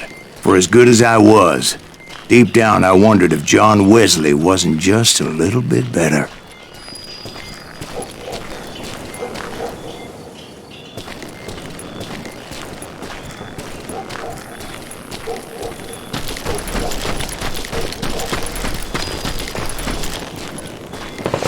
Before I could test my mettle against Hardin, however, I would first need to dispatch his cadre of hired killers. Most of these degenerates were beyond redemption, but John Wesley might have been a different story.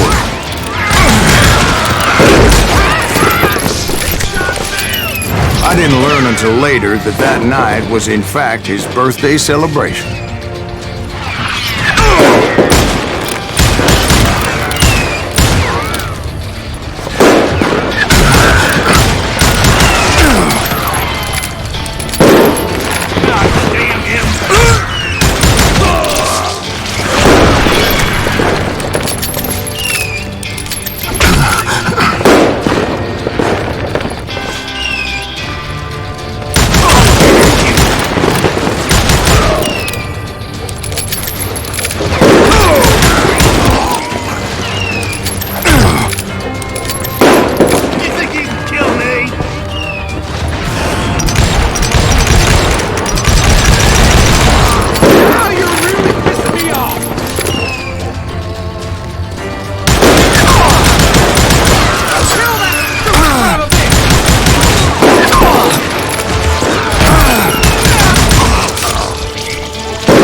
I think I already mentioned that I found Hardin in this very saloon.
Suffice it to say, nobody there was happy to see me.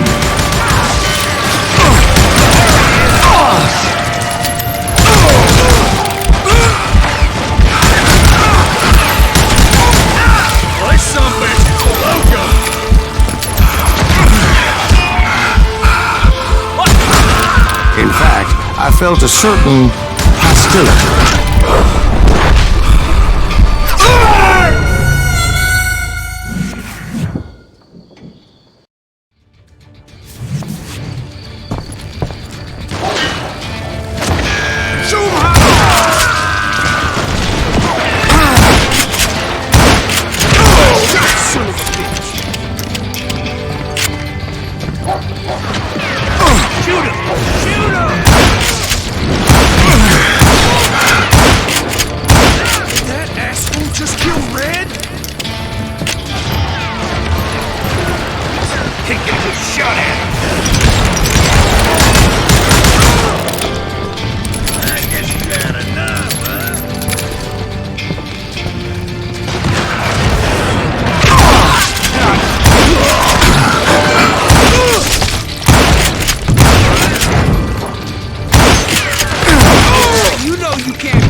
I was disappointed that neither Bob nor John Wesley were among the dead.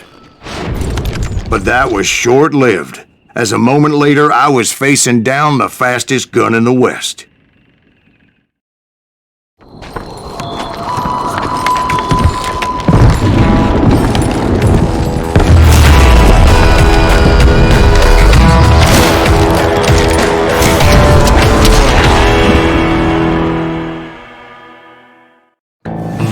I felt a bolt of adrenaline, or maybe that was fear. He was well known for his tricks, and I knew I'd need my own if I was ever to defeat him.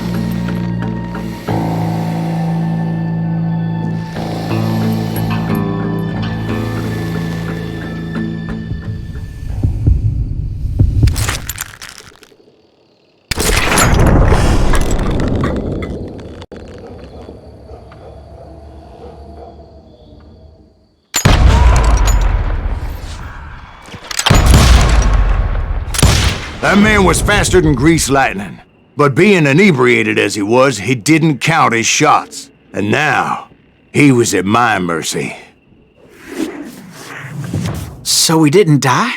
No, I sent him to prison. Years later, after he was free, some restless avenger took his life. Shot him in the back at a saloon just like this one. Anybody up for another beer? Ben?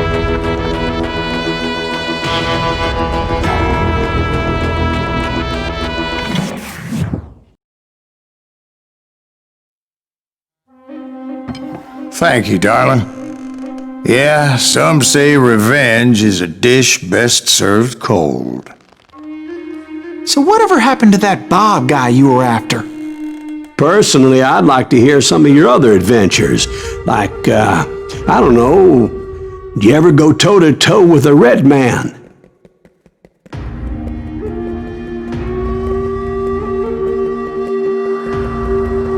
Yes, I did, Ben. I remember once I was after this renegade Apache, Grey Wolf. Strangely enough, revenge was also his primary motivation.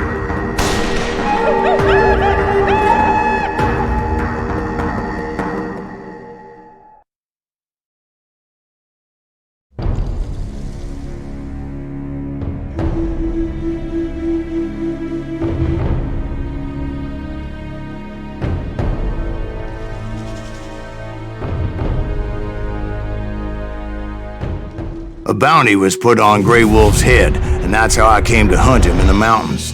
Mountains so high they tickled the nether regions of heaven.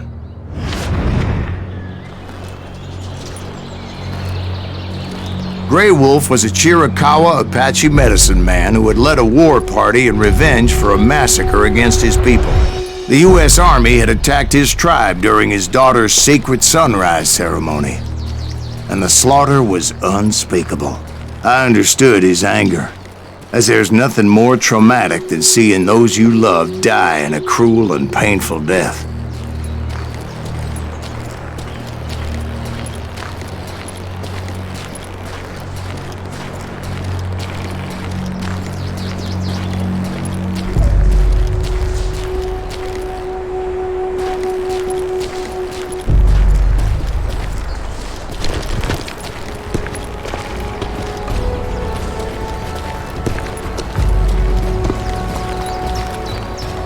Right from the beginning, I couldn't shake the feeling that Grey Wolf was watching my every move.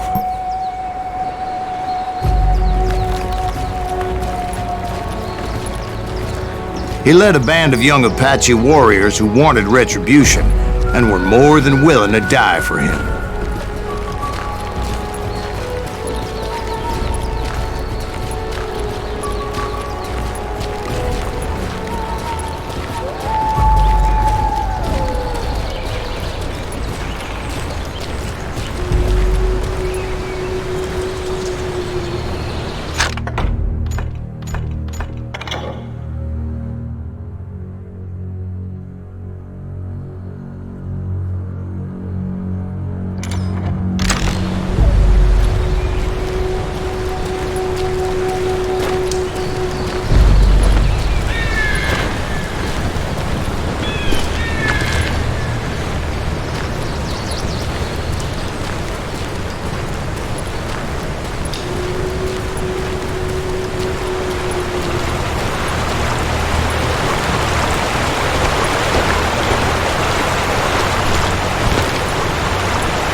They saw me before I saw them.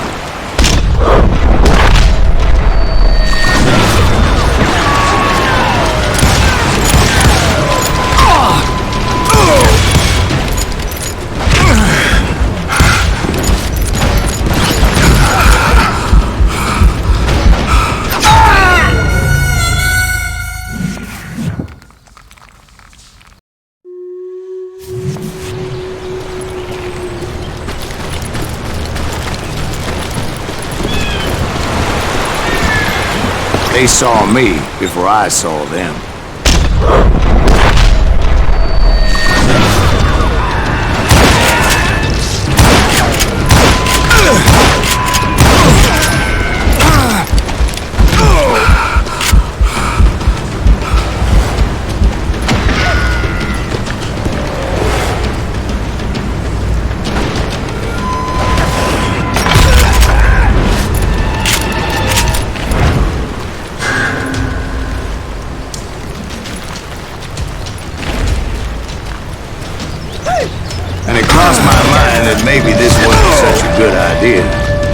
the shooting had started, there was no backing down.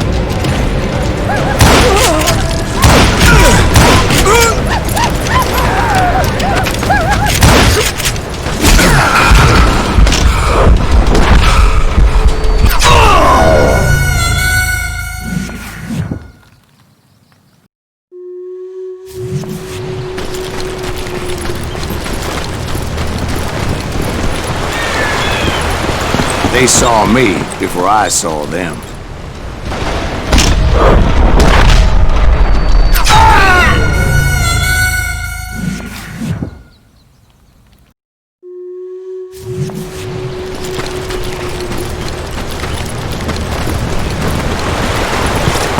They saw me before I saw them.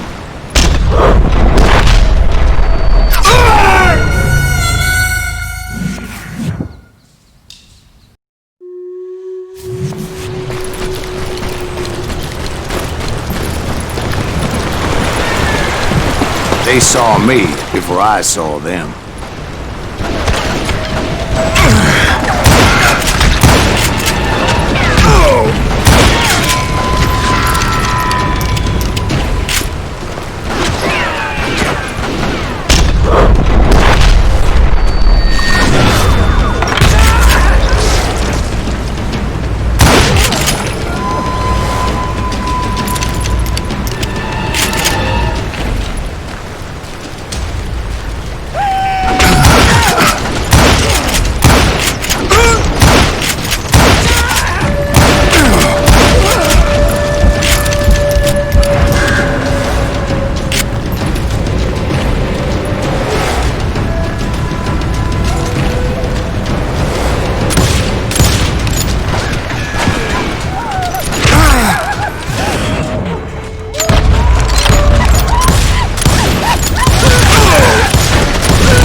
It was rugged country, the winter home of the Chiricahuas, and that's why they had retreated there.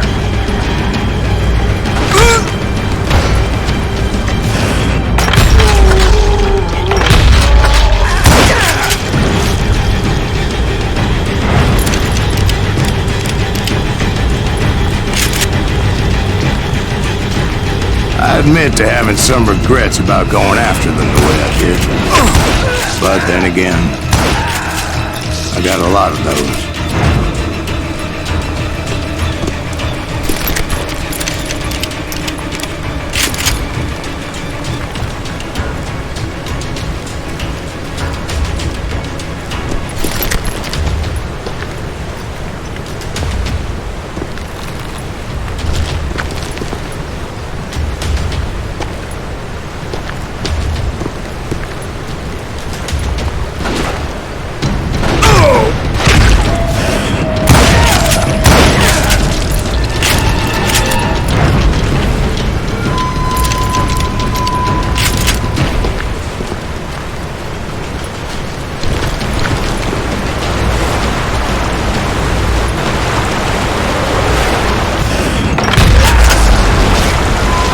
find Grey Wolf? Not at that moment, but I did find the entrance to their hideout.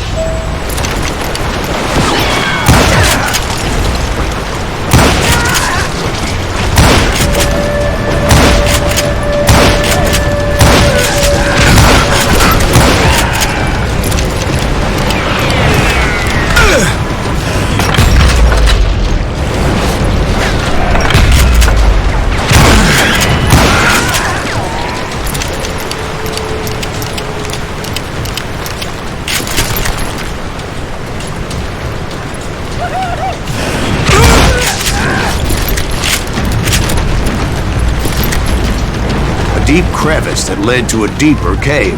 Don't tell me he's in there. Yeah, but it's not out of bravery so much as pure, angry cussedness.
See, back then, I had a stubborn streak a mile wide, and I wasn't about to back down. So it was like pitch black in there? Actually, it was pretty well lit, as they had torches on the walls.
was his cave? Big as hell, Ben.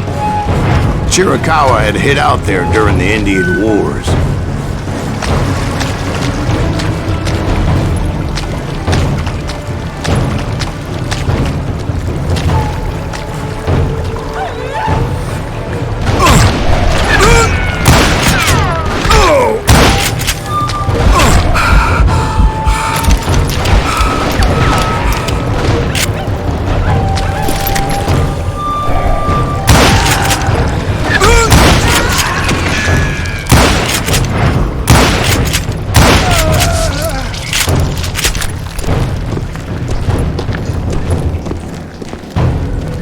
They thought it was haunted with the ghosts of those murdered by the horse soldiers.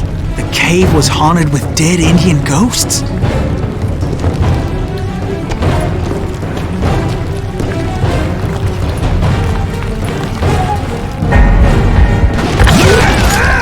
To be honest, I was more concerned with the live ones than the dead ones.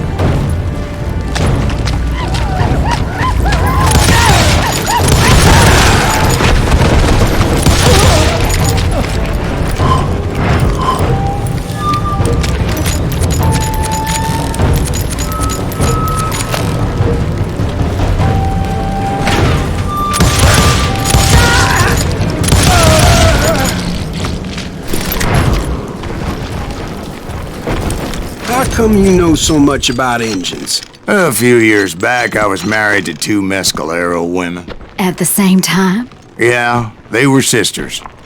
Polygyny is traditional among the Mescalero. So what happened? Oh, I had to get out of there. Those girls never shut up. Both of them nagging at me all the time. Drove me half crazy. Haven't seen them since. No, I mean, what happened with Grey Wolf? Oh, well, I pursued him into the Cave of Death.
I came upon this flooded grotto, and that's when I saw him. He came to me unarmed and unafraid. His voice echoed in the shadows, and I sensed he meant me no harm. You carry great darkness in your heart, and if you do not release it, it will claim your soul. The sound of his voice put some kind of ancient Indian spell on me.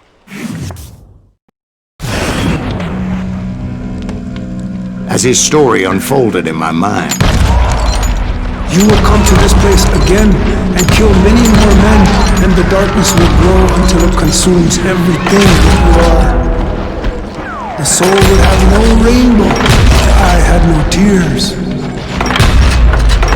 He said I was a great warrior, a coyote man, unequaled by any other pale-faced warrior, or something like that. The snakes will bite shadows of your past until a venom poisons your heart, and an echo of the song of the dead summons the spirits deep from within the mountains. I didn't quite get what he was saying, but there was definitely snakes. And indeed, his warriors surrounded me and attacked me like hungry wolverines. They couldn't stop me, though, and Grey Wolf wasn't in the mood for idle talk.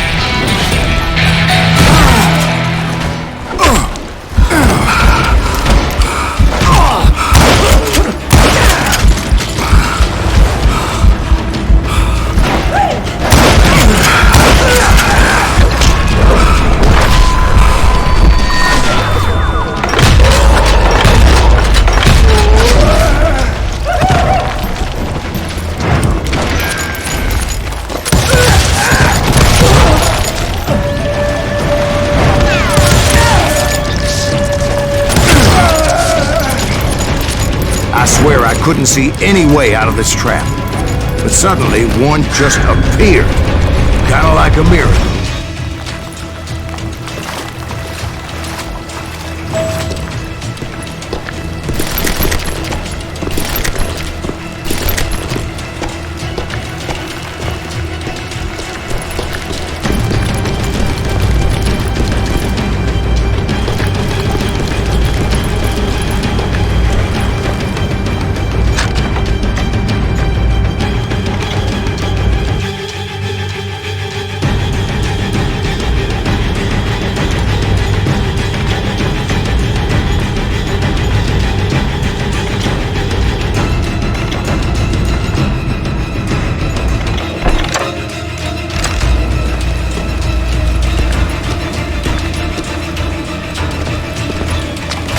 I felt like I would be lost in that damn cave forever.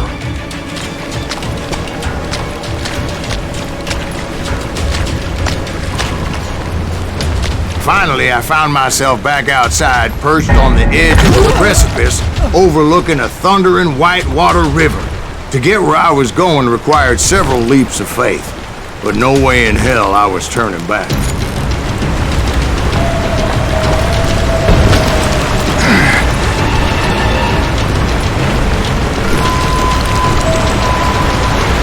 I chased after him, determined to make him explain the meaning of all that mumbo-jumbo. Mumbo-jumbo is right. Are you making this all up as you go? A few details may be fuzzy, brother, but I am relating exactly what happened to me.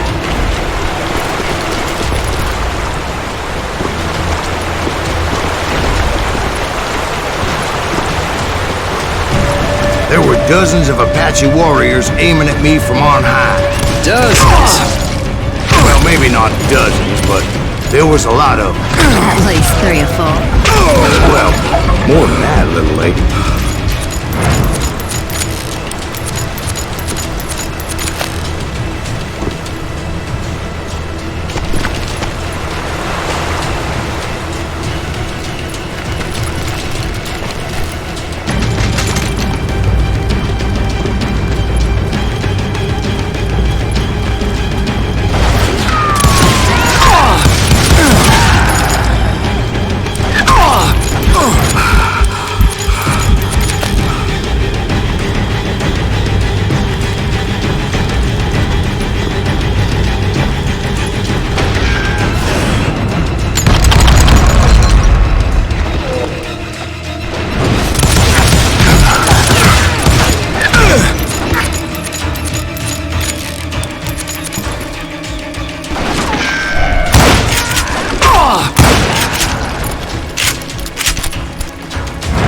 I had a steep climb up creek ahead of me and scrambled up those rocks like a mountain goat.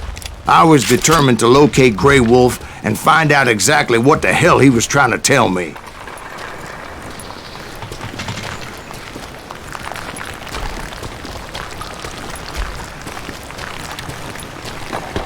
And wouldn't you know it, that crafty son of a bitch led me right into a trap. What kind of trap? Well, son, there had to be at least 100 Apaches surrounding me. 100? God be my witness. Oh, come on. Who are you kidding? Hey, I believe you. Come on, tell us how it ended. All right, but I'm not gonna drag this out. Where were we? You were surrounded by 100 Apache warriors. Well, I didn't take the time to count them exactly, but there were a lot of them.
And in the end, a path appeared before me that I had not seen before.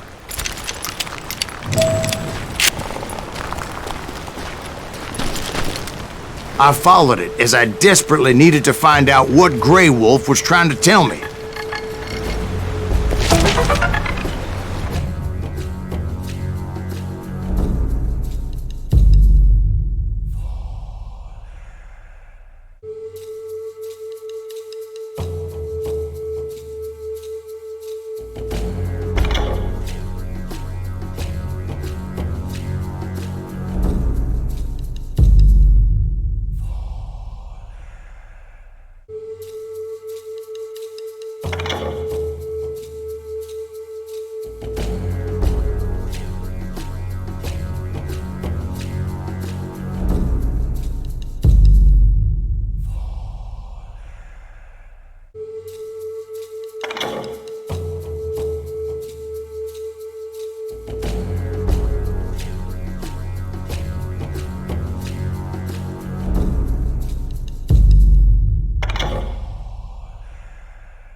But it was like that son of a bitch disappeared into thin air.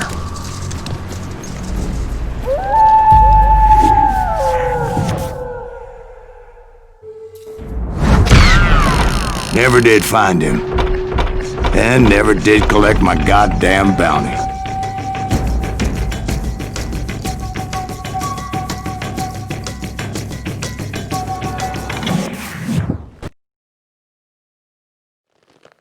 Thank you, darling.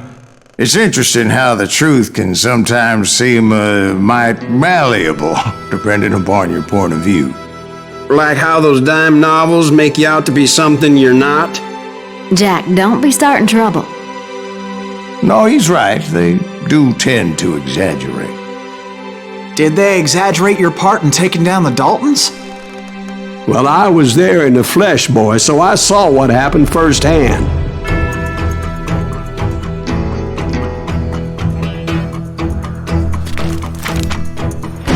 Those Daltons were lawmen once, before they all went bad, robbing banks and trains clear across the territory. Until Coffeeville, of course. I was one of the citizens who took up arms that day. Fighting on the side of right? I did my best, sir. We all did.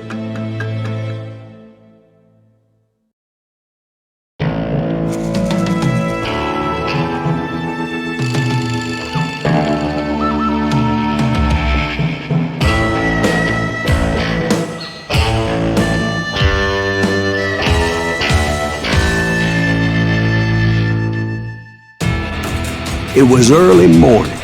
One of my friends was a local gunsmith, and he handed out firearms to anybody who'd take one. You see, the Daltons got it in their heads to rob 2 banks at the same time. 2 banks on the same damn street. Get him, boy!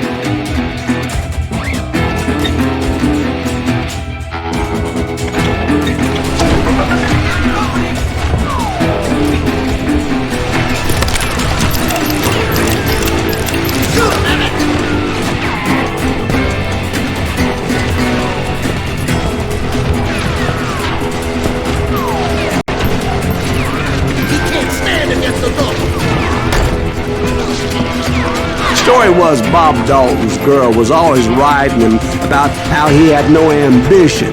Oh, you're nobody next to Jesse James, she'd say. Finally, the bastard took his brothers to Coffeyville just to shut her up. Right. It's always the woman's fault. Well, the locals recognized the Daltons right off. Before they could get away, half the town took up arms to defend their property. Their first mistake was pulling a job in their own damn hometown. The boys grew up in Coffeyville, so everybody knew them. The bank teller tricked them, telling them the time lock on the safe wouldn't open till 9:30. Well, that gave the locals enough time to prepare an ambush for those sons of bitches.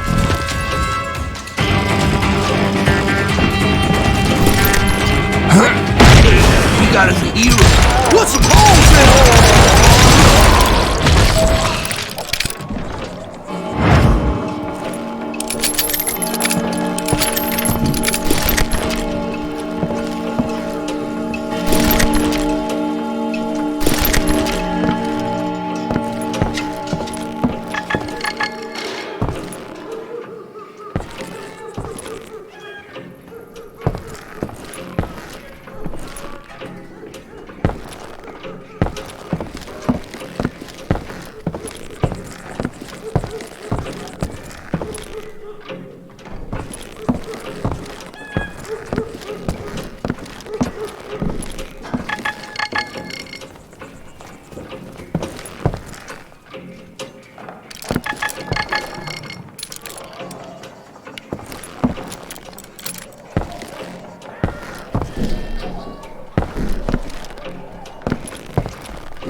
The brothers paid dearly for their stupidity, but everybody knows they had it coming. There's more to it than that.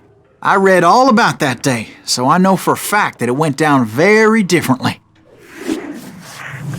First of all, it was high noon. A posse of U.S. deputy marshals were on the rooftop across the street. Get ready, boys. They're gonna make a move. The lawmen had been tracking the Daltons for months. Now they finally had them dead to rights. Among them was a bounty hunter feared by many a lawbreaker. This man had no intention of letting the Daltons slip away. The marshals tried to get the Daltons to surrender. They'll give up eventually. We just gotta wait the son of the bitches out. This bounty hunter knew that the brothers were far too proud to ever lay down their guns.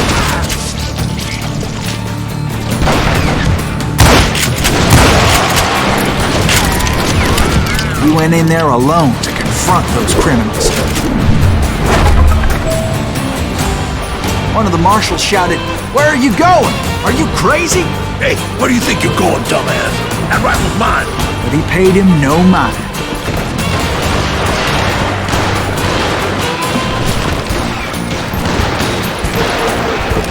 He saw a way to get around to the back of the bank.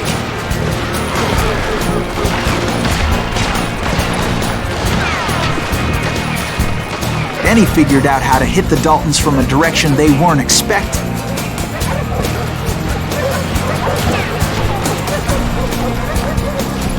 from above. Fortunately, a water tower was right there.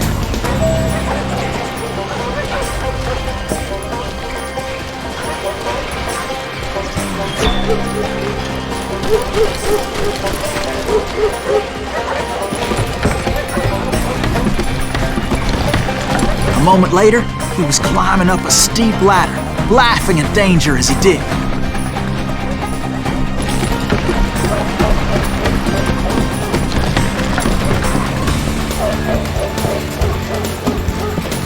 It was brave men like him who risked their lives to tame this wild country.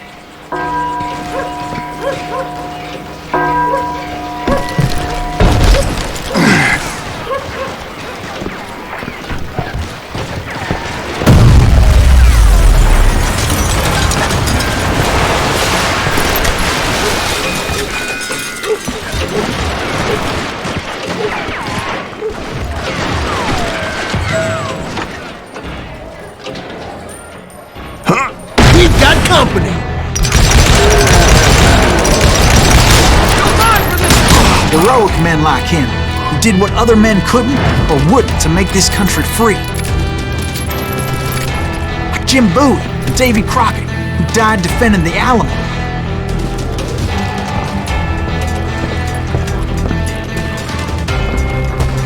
Is that Silas Greaves? Son of a bitch!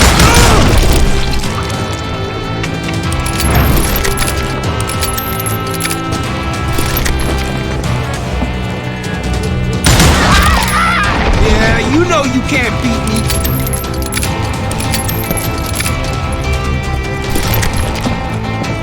Time to feel you.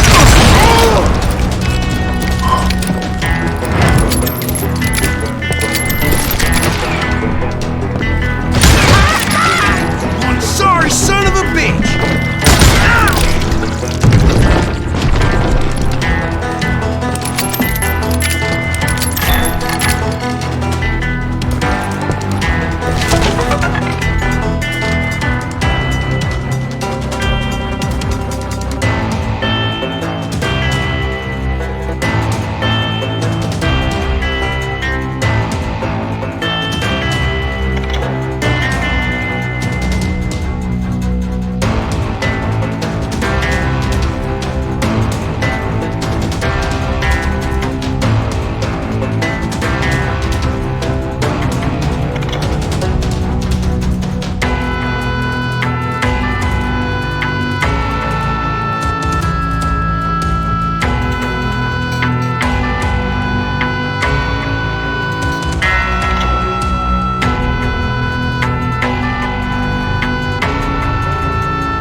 Over there!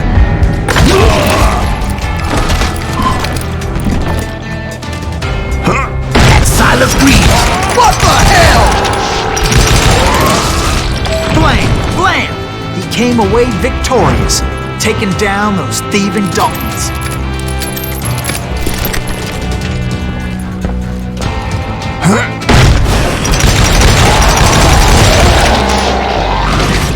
His name was Silas Greaves, and when the dust finally settled, he was the last man standing. Sorry, kid, but that just wasn't the way it happened.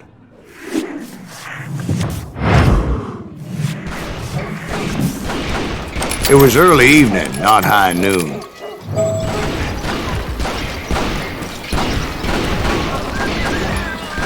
I was late to the party and Coffeyville was already up in arms.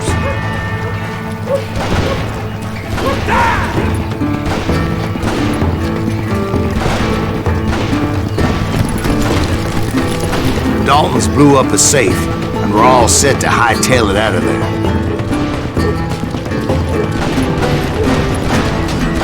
Those pathetic deputies surrounding the bank were dropping like flies. You or me?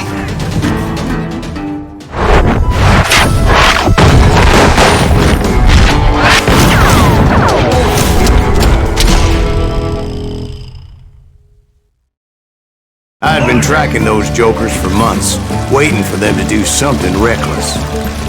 In for the kill. Finally, they did. Those stupid bastards decided to rob 2 banks at the same time in the same town where everybody knew them. But they still had friends in Coffeyville.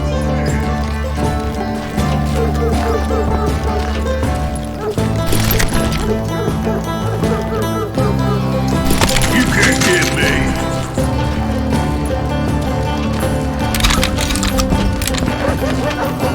Ain't bothering me none.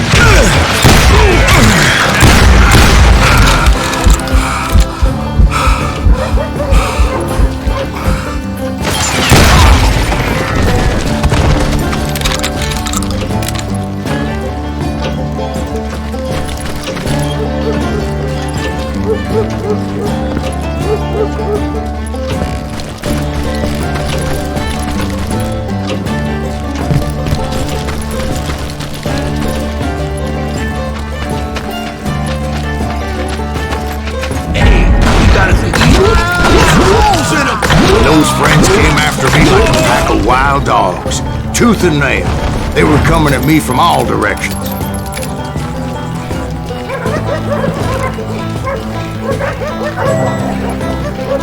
I caught sight of the Daltons running with the money and didn't want to lose them. Problem was, they knew the town better than I did. Get those boys. And to top it off, Shoot 'em down. I found myself in the middle of another shootout entirely. Did the Daltons pull up in somebody's house? No, it was the Smiths, I believe. They were cousins of the Daltons, and they were shooting at the Browns, who were shooting at the Daltons, which wasn't any surprise, because those 2 families have been feuding forever.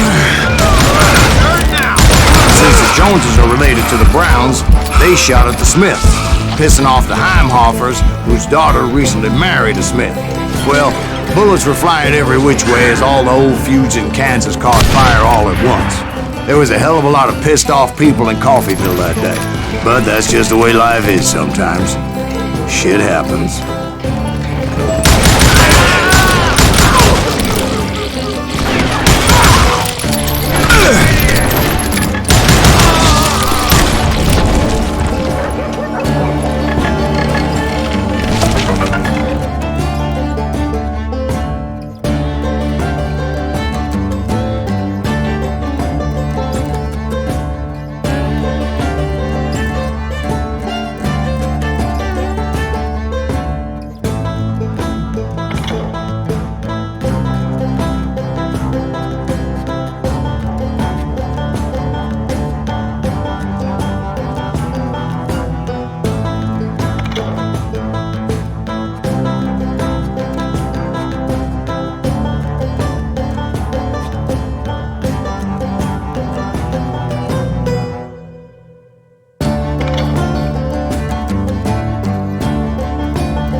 The Dalton boys knew I would never give up. Those Daltons weren't the sharpest knives in the drawer. They always stood together. They set a trap to slow me down and allow at least 2 of them to escape. The 3rd brother stayed behind to plant me, just in case that trap of theirs didn't work.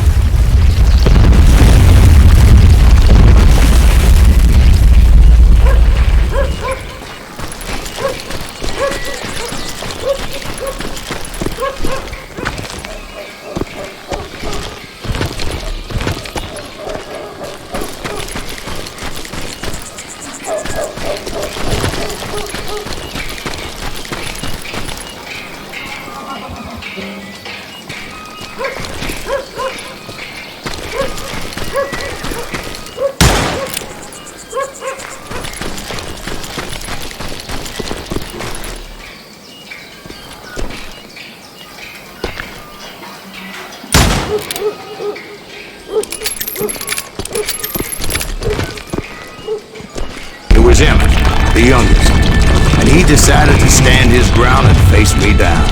I ain't afraid of you, Silas Reeves. This is where it ends for you. He was determined to protect his brothers.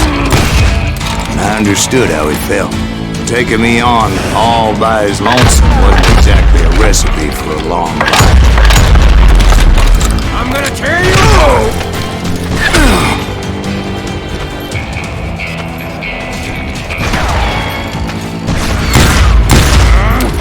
You are dead, law dog! Now you got it!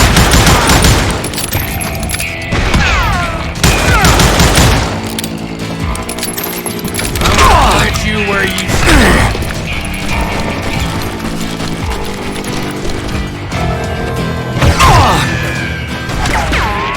Gonna send you to the bone orchard!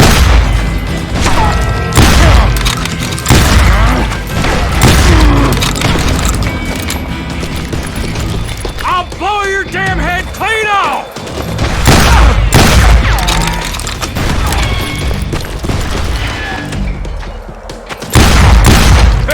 I'm gonna cut you in half!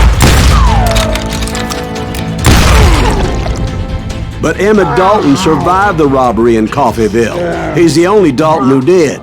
They say he was shot 23 times. Well, Dwight, who do you think put all those damn holes in him?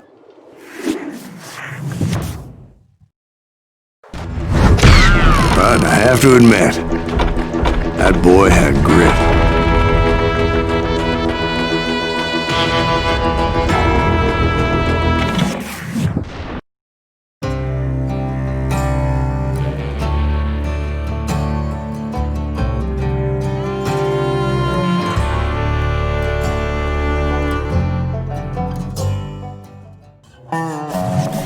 We'll get those suckers! It took me a couple of days to track the Daltons down.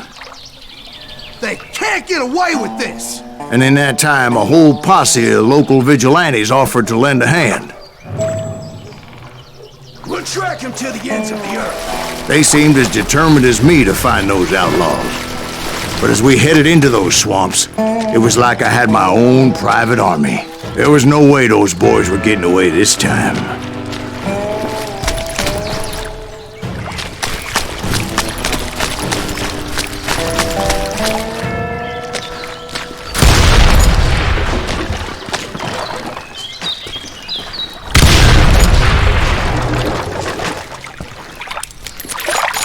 It was early fall, right?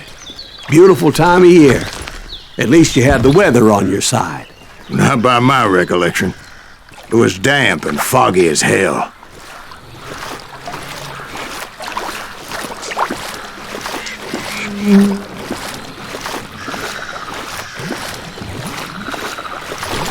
It was tough to stay on a true course, so we kept an eye out for landmarks.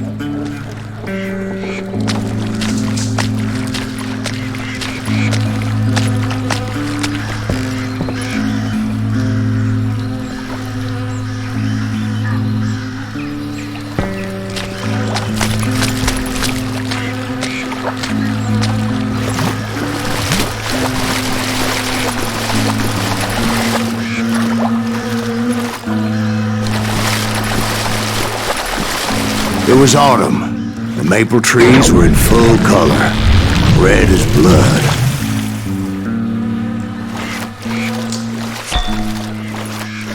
The rains that year were torrential, so the whole area was flooded. The vigilantes had spread out wide, and pretty soon I couldn't see anybody.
chances ahead of me wanting to do me harm.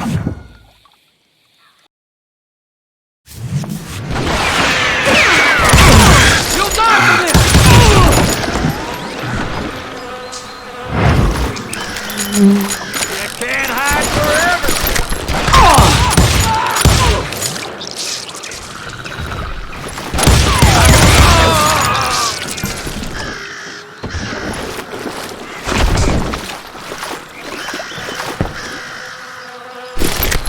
So did you find the Daltons? Not yet, but I did have the questionable pleasure of meeting a few of their friends.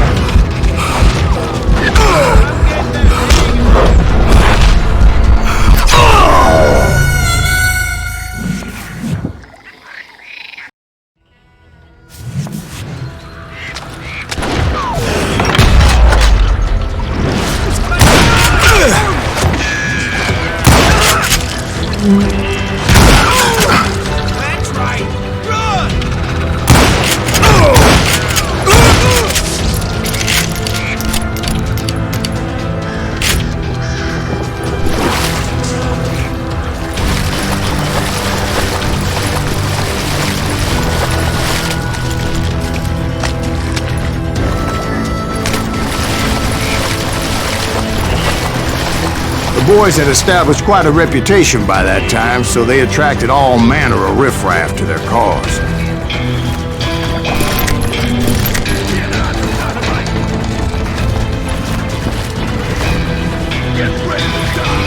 Kill that cock.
Point being, I was under serious attack.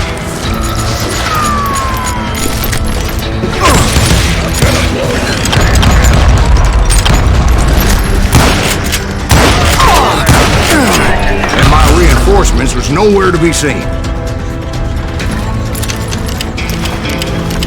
Bury him in the swamp!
Well, luckily, a barn materialized as if right before my eyes. I scrambled up top to get a better view.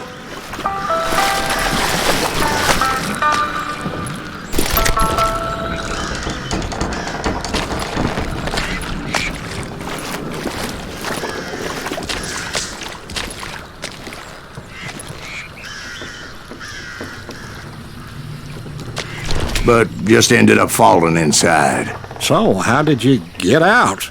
The barn doors was open. About right then, I saw some suspicious characters running through the bushes. Of course, I followed them. But that goddamn swamp was like a goddamn maze, and pretty soon I had no goddamn idea where I was.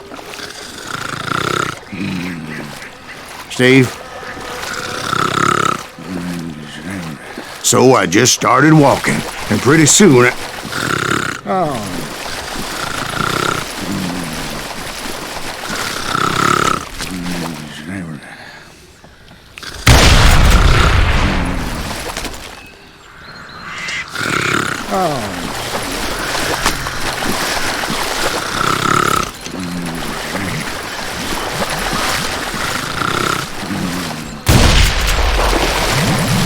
Steve? Steve! Huh? No, I'm listening. Indians surrounded me from all sides.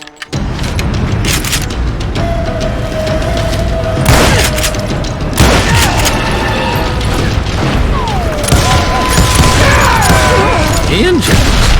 There were Indians. No.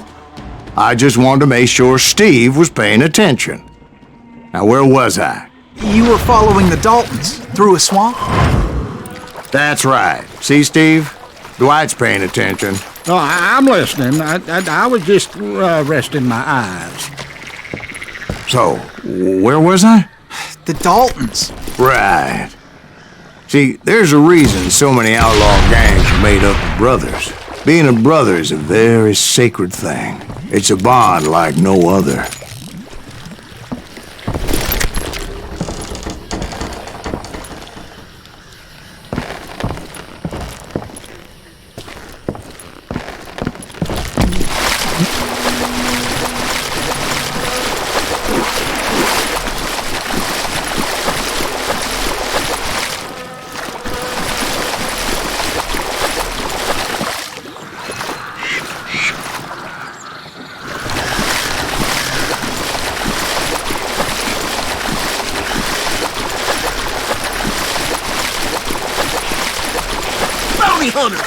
Stop that, son bitch!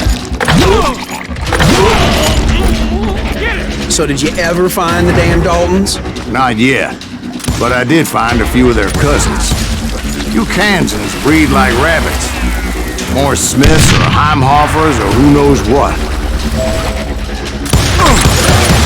But hell, what's more important than family?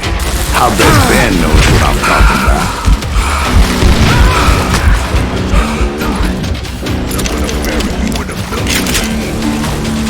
Somebody kill that son bitch!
those Dalton boys are out there somewhere, standing together against anyone who would threaten them.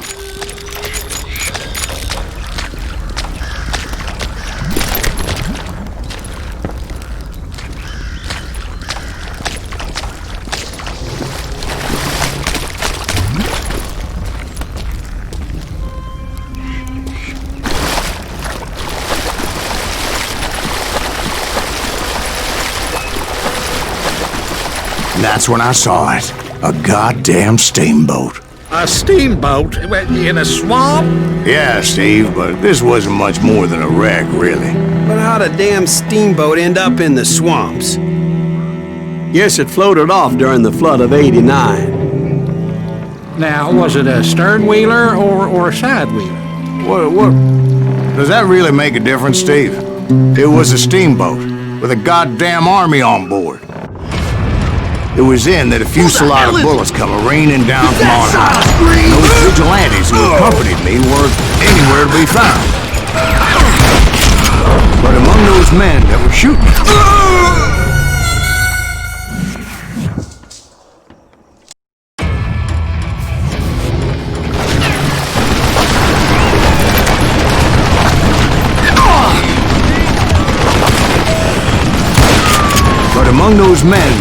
at me, I thought I saw some familiar faces.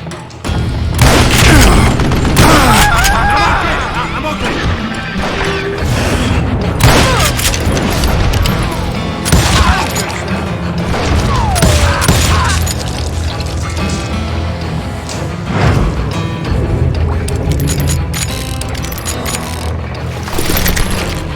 It's you or me.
That's it for you.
Somewhere up there, the Daltons were waiting on me.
Sounds like you don't give up too easy.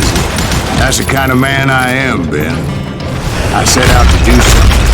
I do it. Surrender just ain't in my nature. Plus, I'm stubborn as hell.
Right about then, much to my relief, the vigilantes finally arrived.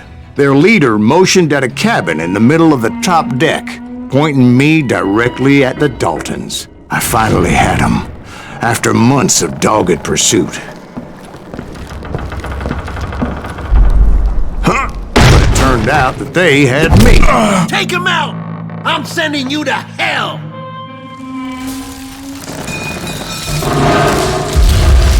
The Daltons had played me like a fiddle. Apparently, the vigilantes were on their damn payroll. They didn't just want to shoot me. They wanted to burn me alive. But finding my way out of a burning labyrinth proved to be quite a challenge. It was a riverboat, right? I mean, it's not like it was a goddamn ocean liner. Well, yeah, but I was in a fight. Did you hear about that ship that's gonna launch next year? Ron just won the war. You're talking about the Titanic. If you ask me, it's too blessed dead. I don't think that would float. So anyway... Don't be stupid, Steve. They know what they're doing. They say that the Titanic is unsinkable. Oh, God. But getting back to that steamboat, how'd you get off it? Did you breathe? I took in a lot of smoke that day, so I admit my recollection might be a bit hazy. But somehow I managed to finally disembark. It was time to settle this once and for all.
come at me one at a time.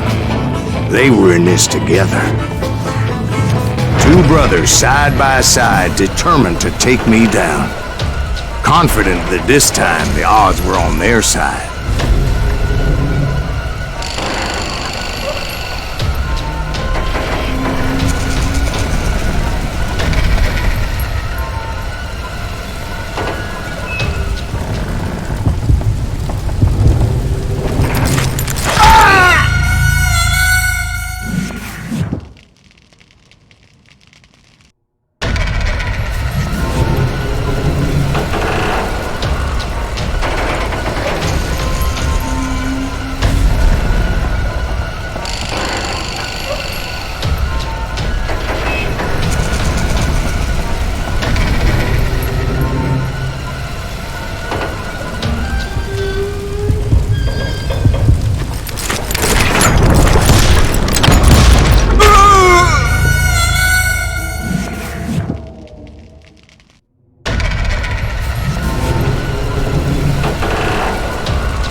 They got it wrong. A sad end for those two. If they'd only known that Emmett was still alive despite his wounds. Paroled 14 years later, he moved to California and sold real estate and lived off the legend of that fateful day. And the tragic death of his two brothers.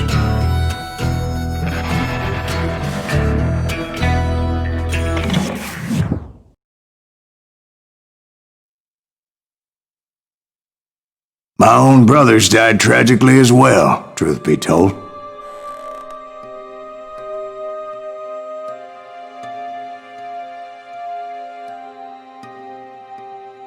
It was 1868, and me and my older brothers were pulling a tidy profit running cattle into Juarez, Mexico. One night after my brothers retired for the evening, I found a little poker game in a cantina with a couple of cowboys. And I just couldn't lose. I even won an old Spanish coin that had to be 100 years old. Well, I was mighty pleased with myself the next morning as my brothers and I rode for Texas. But before we crossed the border, those cowboys caught up with us. It was Johnny Ringo, Roscoe Bob Bryant, and another asshole named Jim. They wanted their money back and everything else we had, including our lives, as those boys didn't want us coming for them later. Bob put that old Spanish coin in my mouth and said, "I won't have it said that I left you with nothing, boy." Well, those horses bolted, and there we hung as those bastards rode away. The branch finally snapped under the weight of the three of us, but being my older brothers were bigger and heavier, they were already dead. And right then I swore to myself that I would avenge them. Ringo you know about. But Bob eluded me until I heard he was riding with the Wild Bunch.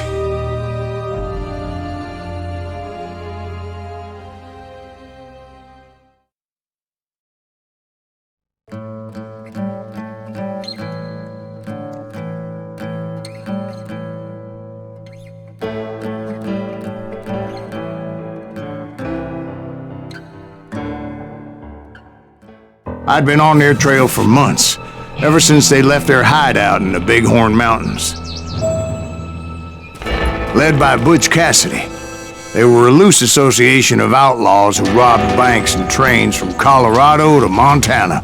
Among them was the Sundance Kid, and that murderous hombre I was tracking, Roscoe Bob Bryant.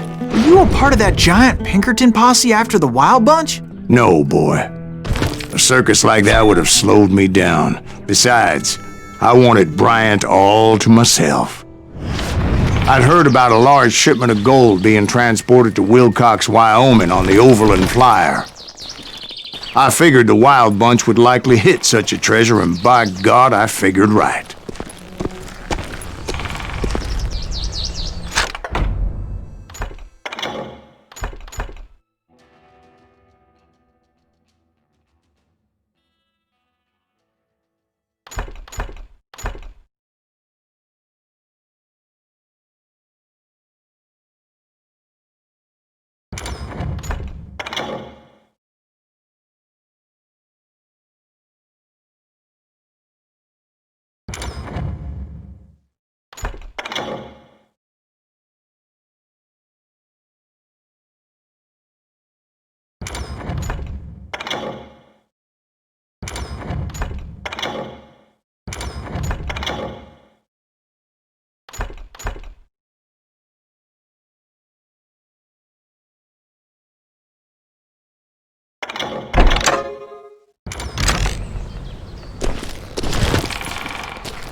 They blew the bridge with the intention of forcing the train to stop.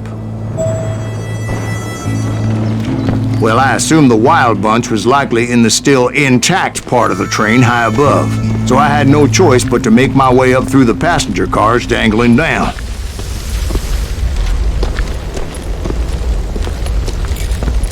I was determined to make that sumbitch Bob pay for what he did to my brothers.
I found the device they used to blow the tracks, so I knew I was headed in the right direction.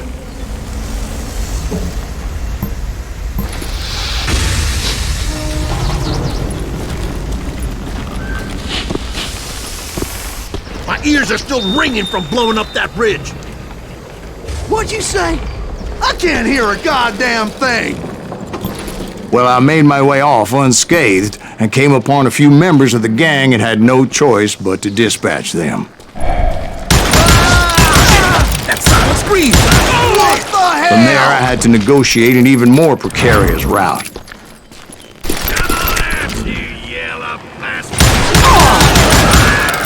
First, I would need to get my ass out of there.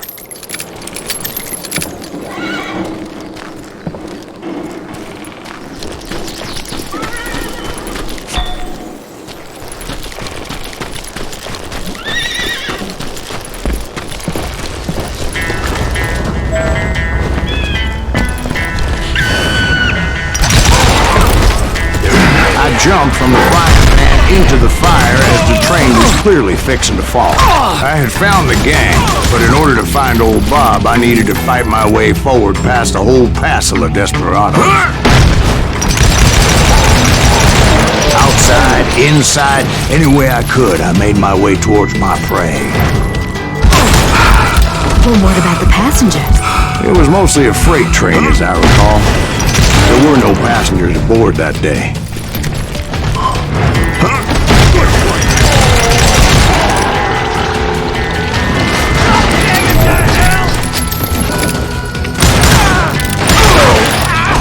This asshole don't know who he is!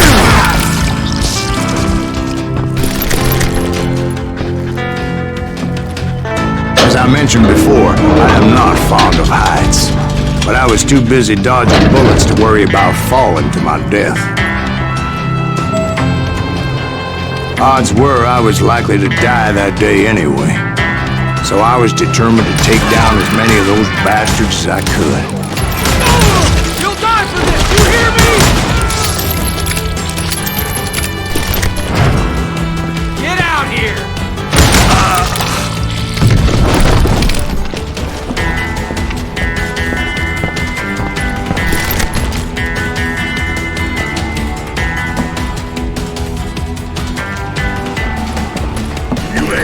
Times it was like shooting ducks in a shooting gallery. The only difference is these damn ducks shot back.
I kept hoping the law would show up and give me a hand. You mean like that giant Pinkerton posse that I read about?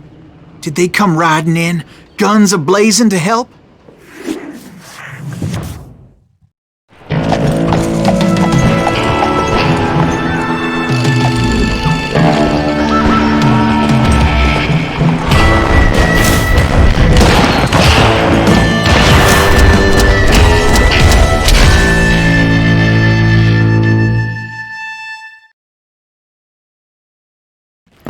Help? From the Pinkertons? No, son. I had to fight the wild bunch all by my lonesome, as usual. Who the hell is that? He's out of his mind! God damn! Take cover! Retreat! Retreat!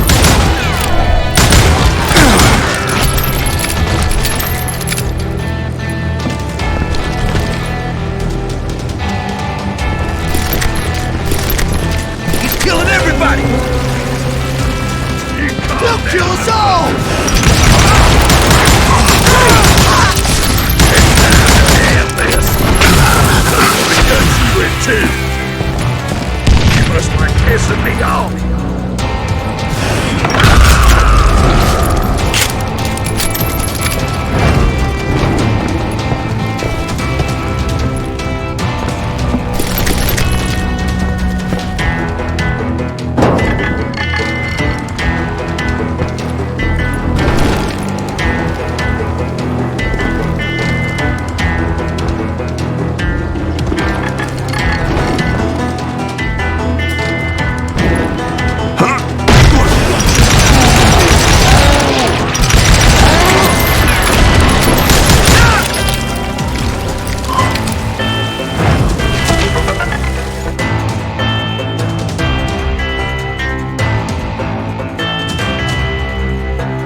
guess is those dime novels didn't portray this as it happened, did they?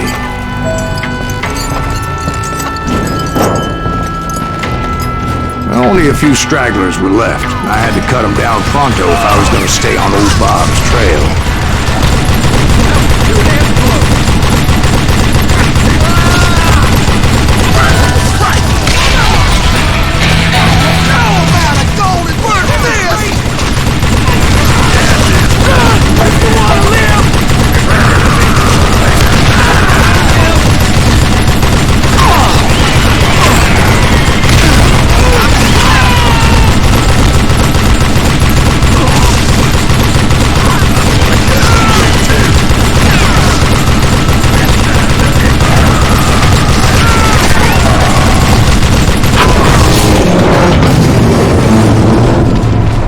Once I silenced all those guns, I went searching for my nemesis, determined to finally have my justice. But the only survivor who welcomed me was George Flat-Nosed Curry. Who was he? The fastest gun in the gang. Right after Sundance, I mean. And Kid Curry, and maybe Elsie Lay. Though some folks might dispute that.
On that very same day, Butch Cassidy and the Sundance Kid decided to leave the Wild Bunch behind and decamped for South America.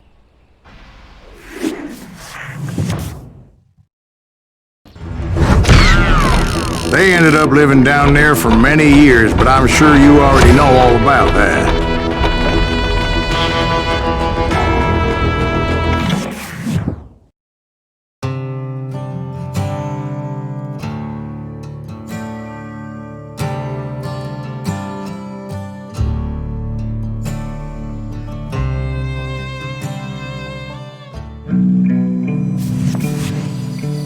I tried to find Bob Bryant, but it was as if he'd disappeared.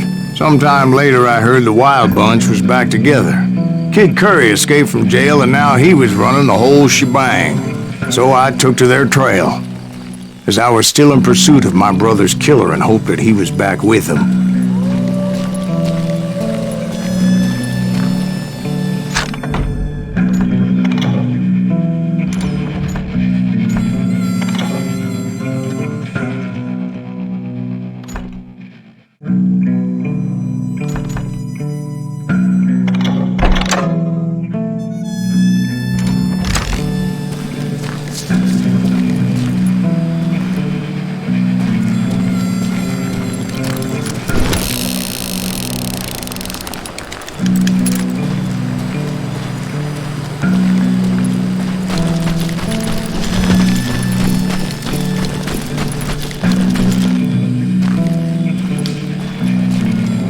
That Kid Curry's kinda crazy, ain't he? Don't let him hear you saying that. Anyways, I tracked those boys to a camp right outside Parachute, Colorado.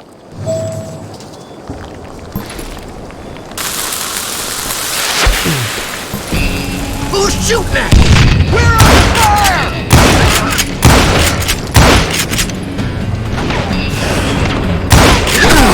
Being outnumbered, I didn't bother with a warning shot. I just started taking those bastards down.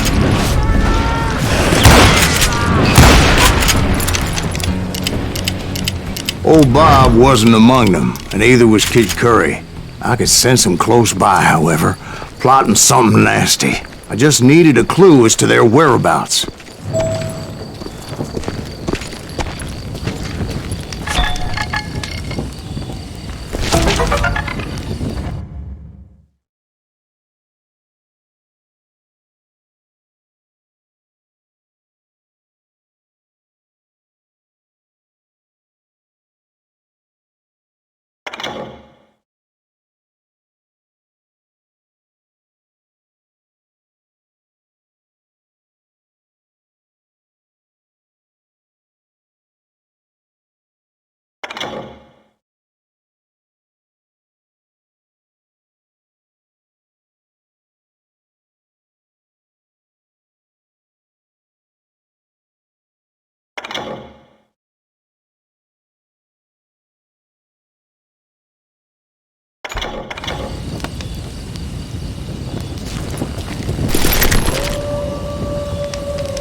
I found one. A map with their bold plan clearly marked. This time they were fixing to blow up a train trestle. Property of the Union Pacific.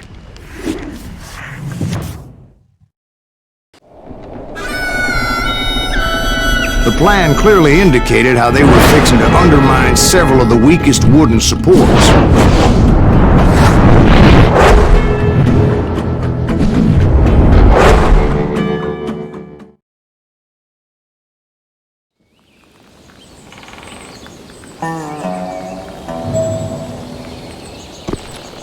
Kid Curry was considered the wildest of the wild bunch. It was said that he fathered 85 bastard children, though some say it was only 5.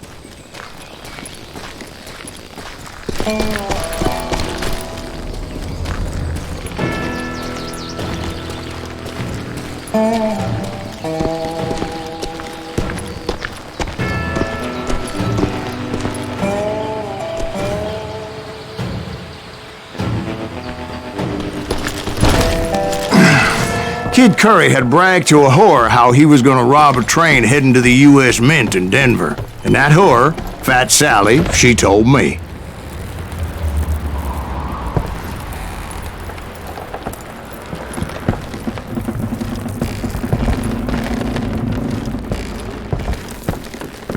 The bridge was rigged with dynamite, so I decided I'd best be careful confronting those bastards.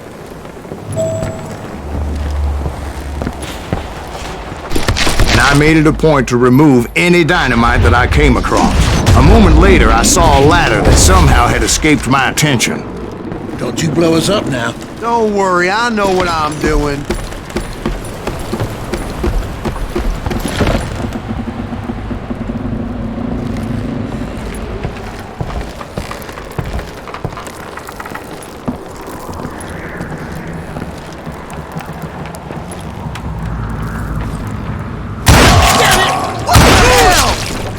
But the Wild Bunch did not take kindly to my presence and attempted to blow my head off.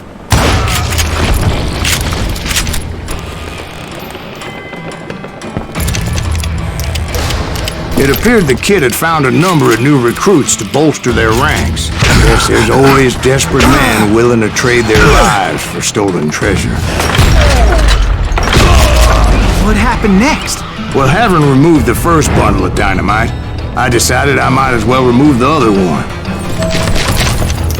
Once that was done, I figured I'd find my way from there.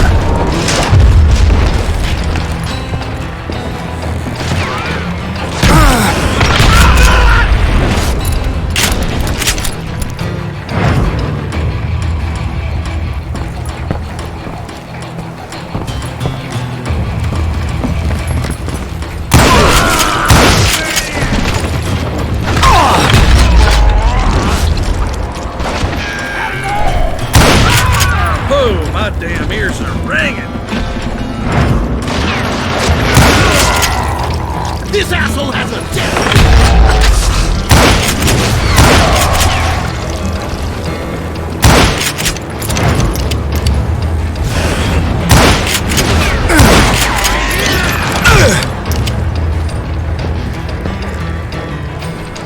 up now, and I'll let you go!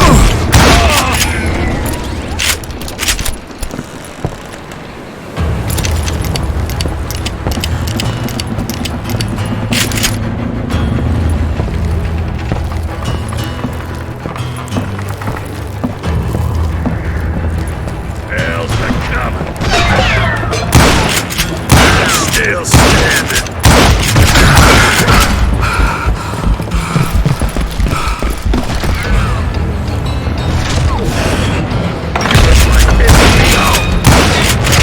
I'm dead.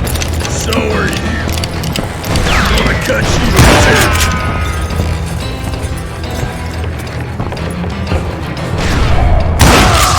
So, what happened then? Had to remove more of that damn dynamite.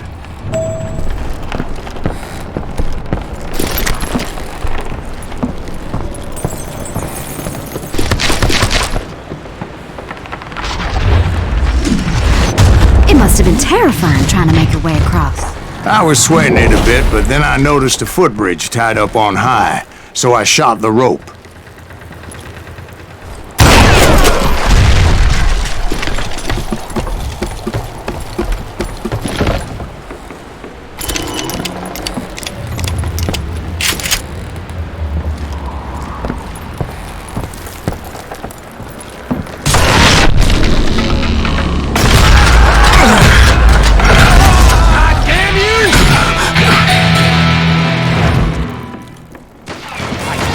Just wanna die!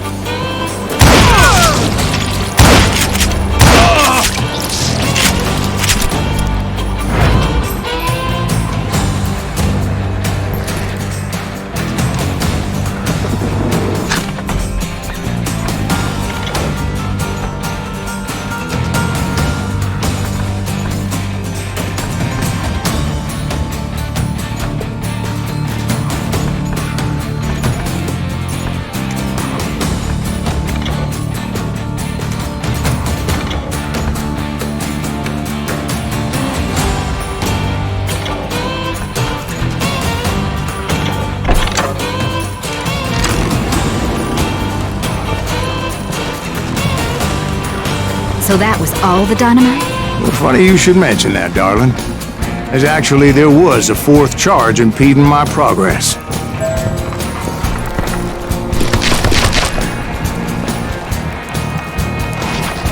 Once I removed it, my path was pretty clear.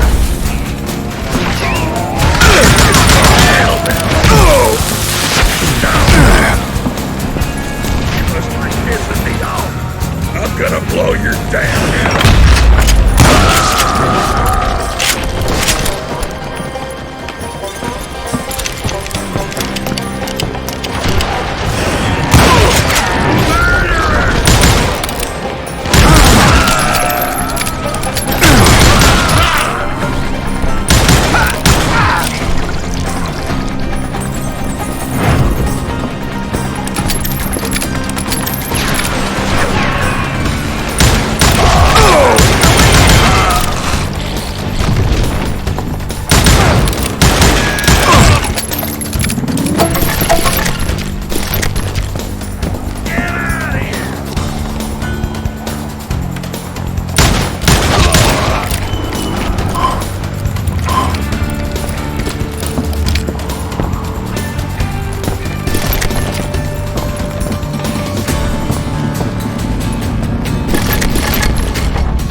So I proceeded onward to realize that that way just wasn't gonna work. I needed an alternate path forward.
Luckily, I found a cave, and as I made my way back to the bridge, I saw something that concerned me.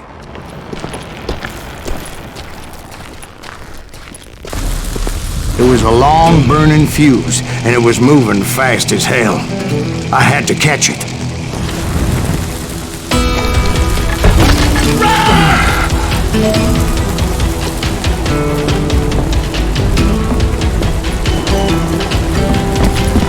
The burning fuse was so damn quick, I had to run like the wind. I almost had it, but no. Thought I was gonna have a coronary when I lost sight of those sparks.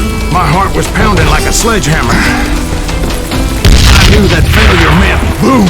Then, finally, at the last moment.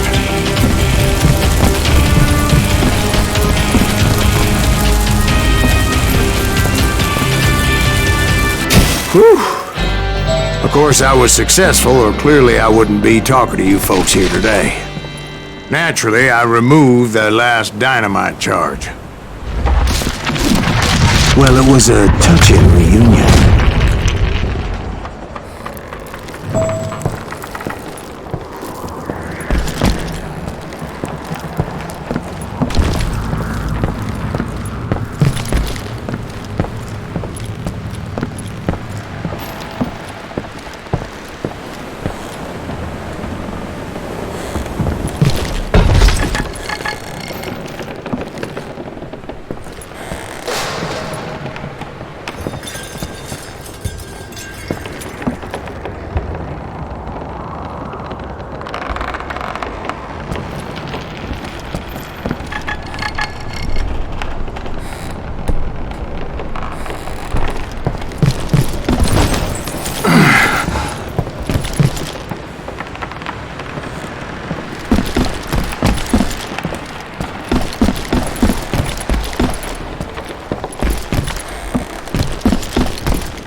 But by this time, I was thoroughly exhausted and dragging my ass, as I was not a young man anymore.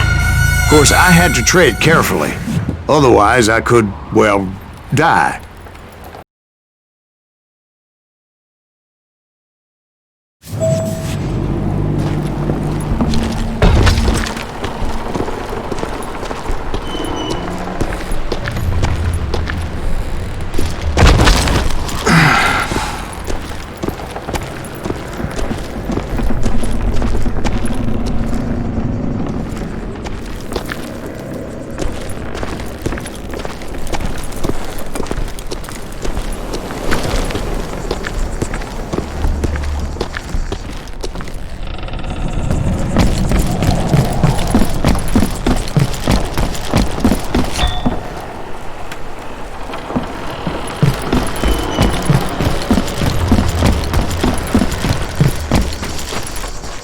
Kill that SUV!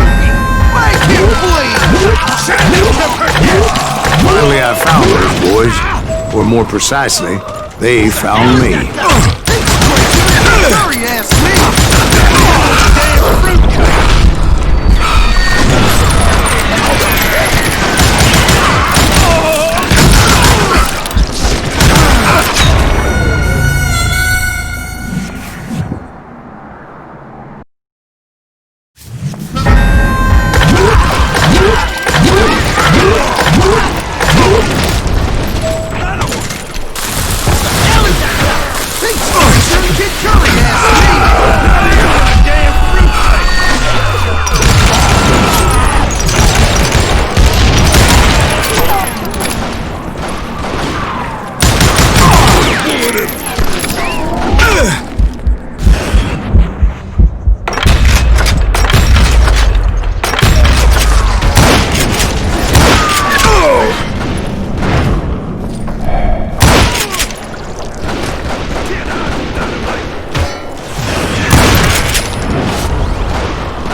In the crossfire. Just when I thought things couldn't get worse, Kid Curry opened up on me with a goddamn Gatling gun. It was hidden in this tunnel and pretty well shielded.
Luckily, I had located some dynamite. Still so I can kill I still, however, had my work cut out for me.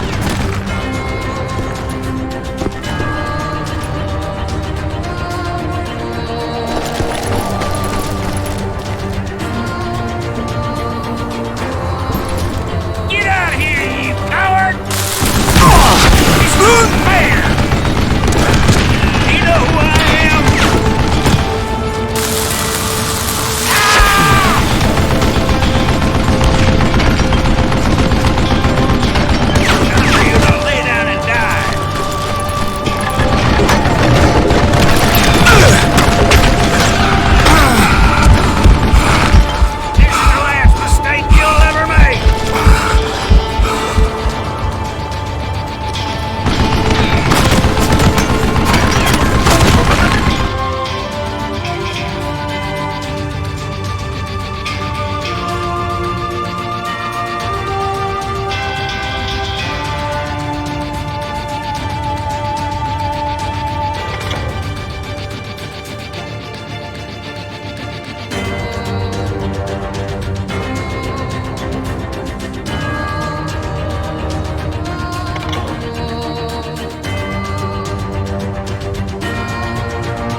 Guess you had enough, huh?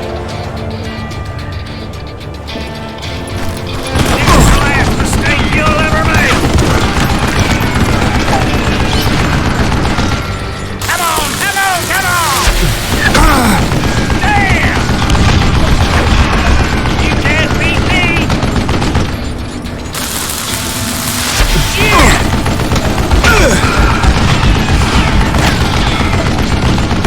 Stand still so I can kill you! It's not fair!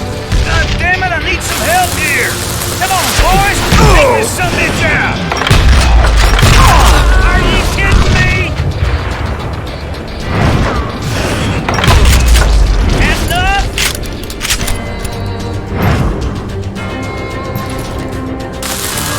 Ah! Like you know what? Move it, boys! Shit, I gotta reload? Good for you to lay down and die. Damn! This is the last mistake you'll ever make.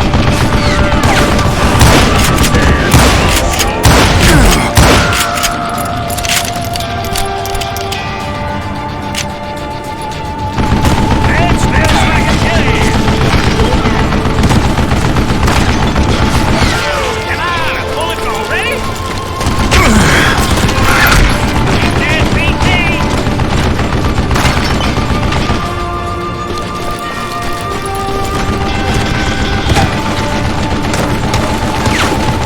What are you, yellow?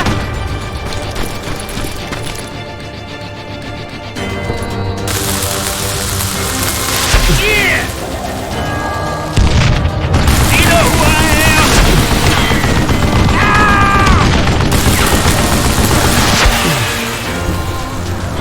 You can't hide forever! Damn! Gonna cut you a new one! Beef fat bastard! Give me a hand here, goddammit! Come here! This is the last mistake you'll ever make! This is gonna hurt!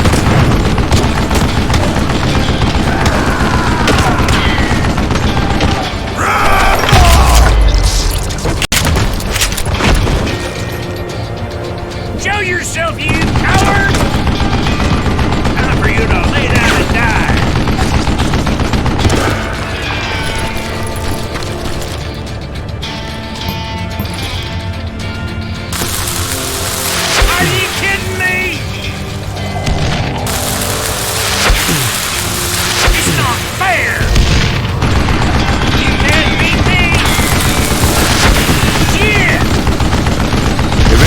I brought that tunnel down. And that's when I met Kid Curry himself. He had decided to stop pussyfooting around and deal with me personally.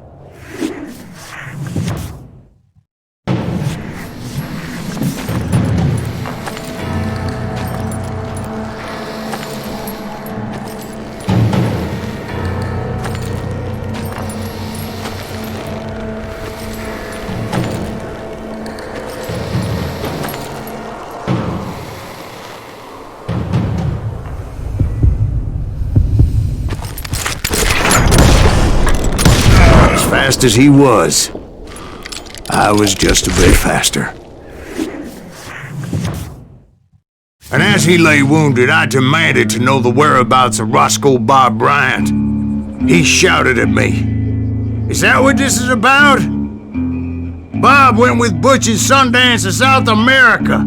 You ain't never finding him."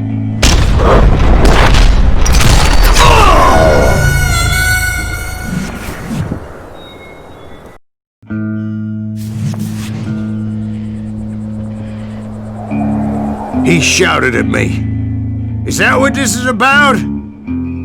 Bob went with Butch and Sundance to South America. You ain't never finding him."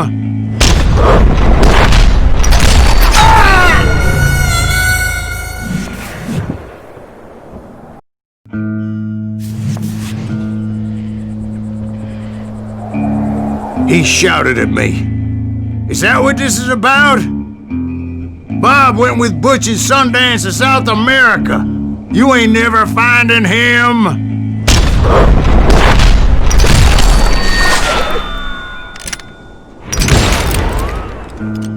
Those were his last words.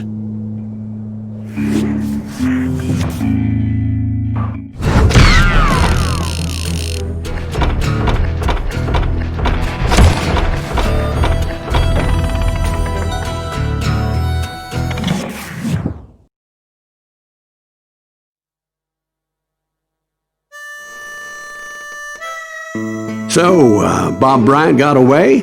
I knew I'd never find him in South America. What about the other killer? Yeah, you kinda glossed over that one. Well, I found Jim not long after my showdown with Ringo. At the time, he was riding with the James Younger gang. Did I neglect to mention that?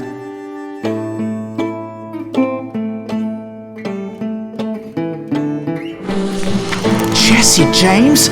The greatest outlaw who ever lived? Jesse and his kin rode with Quantrill when he raided Lawrence, Kansas, and killed near 200 people, boy. Nothing great about that. And from there, him and his brother went on to rob banks and trains from Kansas to Missouri. Which is why there was such a rich bounty on their heads. 40 grand for both of them, dead or alive. That's one hell of a payday.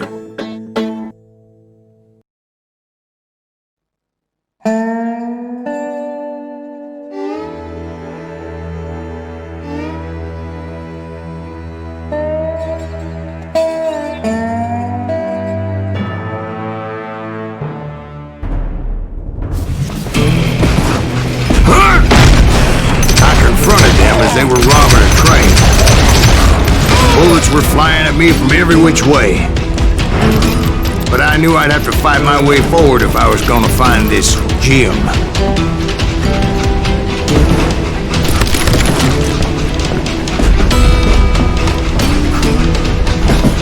Can't hide forever!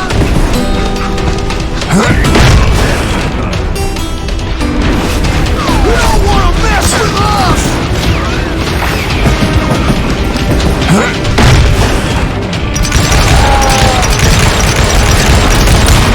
Can you?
can't fight James, gang!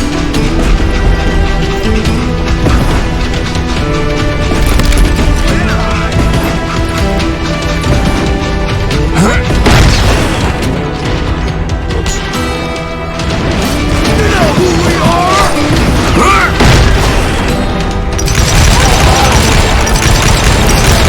Now wait a second. Now, how'd they stop this train in the first place? Well, the James boys were experts at this.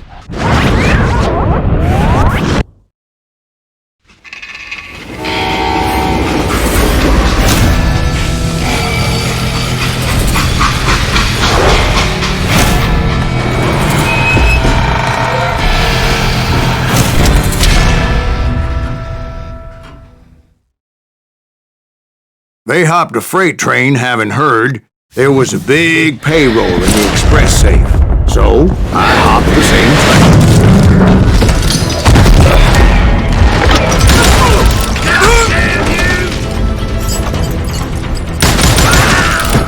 The James Younger gang was decimated after that little fiasco they had in Northfield, Minnesota. So Jesse needed more men and took on the killer I was after, along with a host of others. I was hoping to find my man and put a bullet in his head. Climbing around that train, I must have swallowed 100 damn bugs before I reached James that... Younger gang pulled the first train robbery west of the Mississippi. Sounds like you hold them in high regard. Everyone knows they were the most famous outlaw gang ever.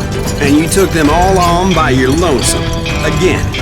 I'm finding this all a little hard to swallow, friend. Well, maybe you need to wash it down with some whiskey. By the way, did I mention that that train was flying down those tracks like a bat out of hell?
been. Where would I find the gentleman's facilities? Suddenly I have an urgent need to drain my one-eyed snake. Well, I've had more than a few drinks, and I've been sitting here for quite a spell. Right through there. Let me show you.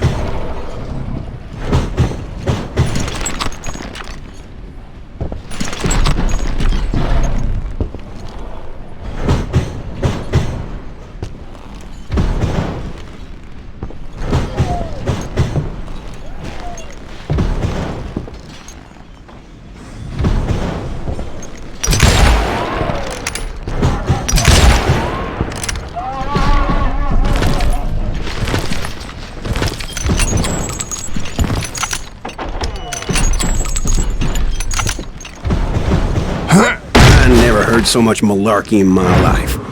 You think he's bullshitting us? You don't think he's Silas Greaves? I think he's just some old drunk looking for some free liquor.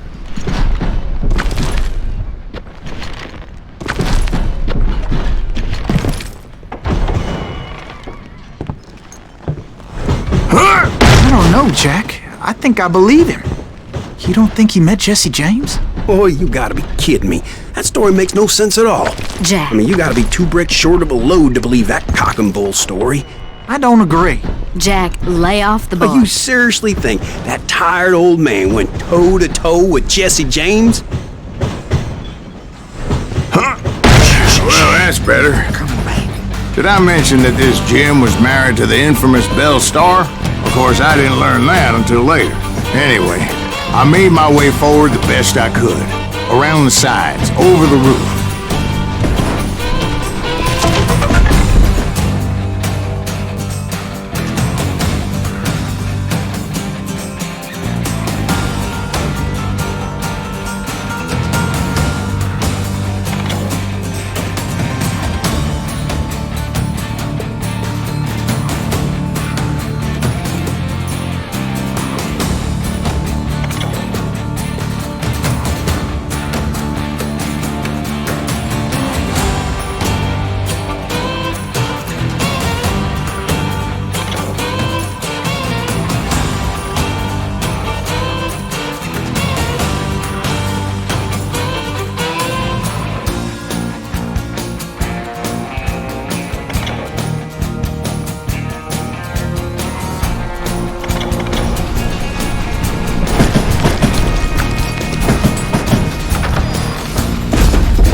At some point, some sumbitch saw me and shouted out, "It's the damn Pinkertons!" It's a damn Pinkerton! Now, I never worked for that lightning cocksucker, but I guess they assumed I was one of his assassins.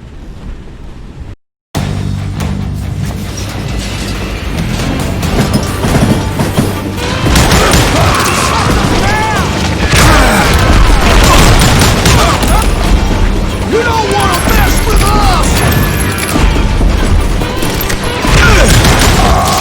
Turns out he's yellow! Those evil bastards firebombed Jesse's mother's house and killed his stepbrother. So it's no wonder each and every asshole on that train wanted me dead. Everybody's always mistaking you for somebody else, aren't they? Why is that, I wonder? Don't rightly know, Jack. I'm just telling you how I remember it. I bet you are.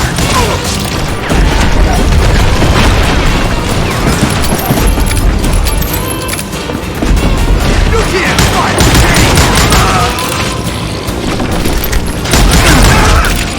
Did that asshole just kill Red? Yeah, you know you can't beat me.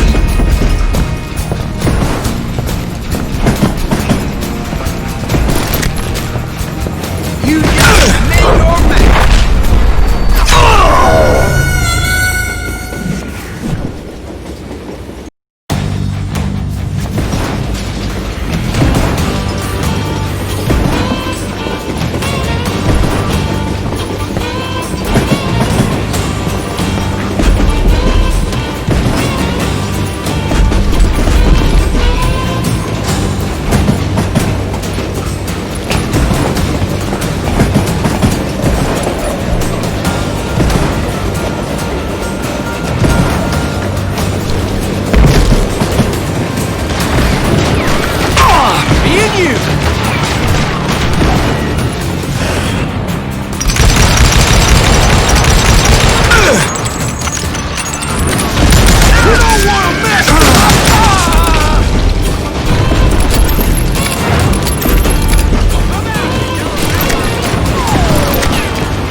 Fight James, gang!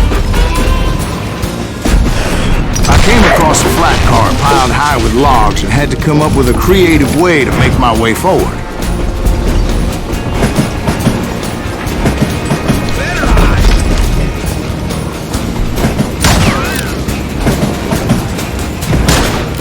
I wondered if I was ever gonna find the front of that train, or the bastard I was after. Jesse hired a damn army after Northfield. Guess he didn't want to be outgunned like that ever again. Right about then, I was attacked by some asshole on a Gatling gun. Yeah, seems like you run into a lot of them. Asshole? Gatling guns. Yes, I did. Now, I don't remember how I took it out.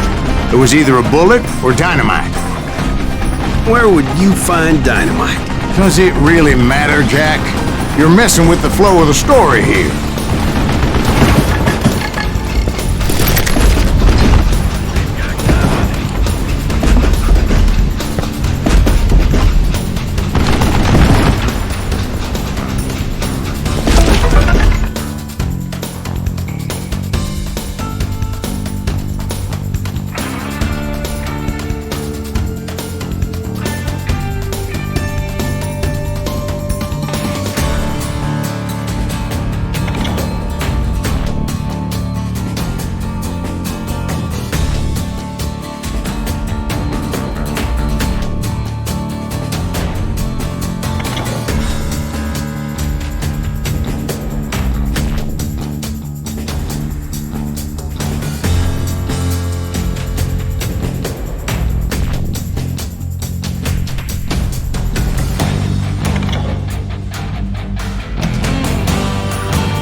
Right about then, I was attacked by some asshole on a Gatling gun.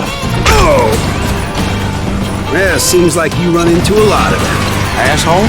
Gatling guns. Yes, I did. Now, I don't remember how I took it out. It was either a bullet or dynamite. Where would you find dynamite? Does it really matter, Jack?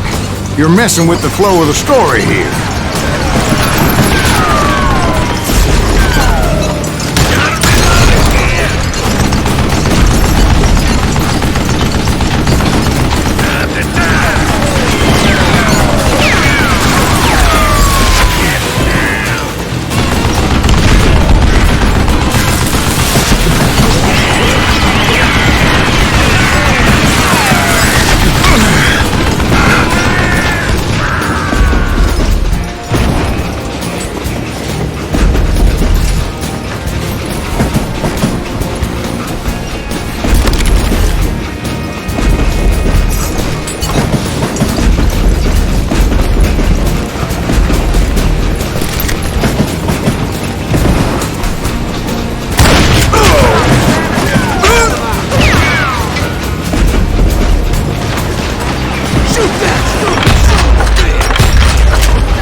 I was looking for Jim and shooting any son of a bitch stupid enough to get in my way.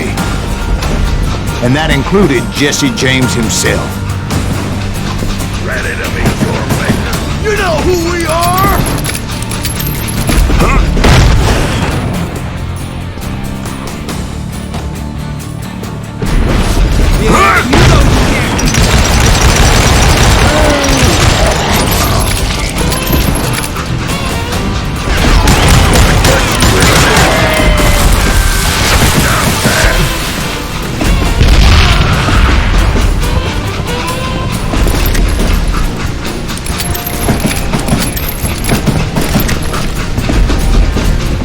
There sure were a lot of men determined to die that day.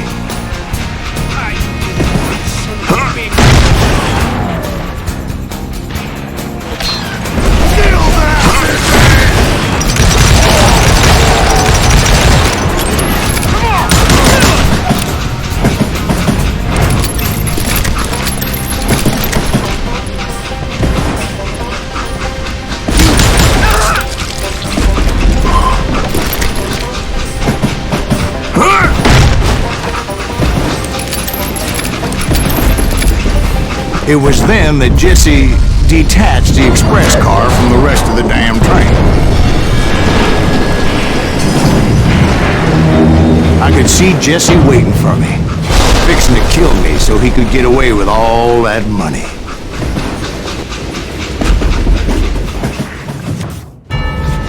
You had a showdown with Jesse James? Of course he didn't. Everybody knows that Jesse was killed by Bob Ford.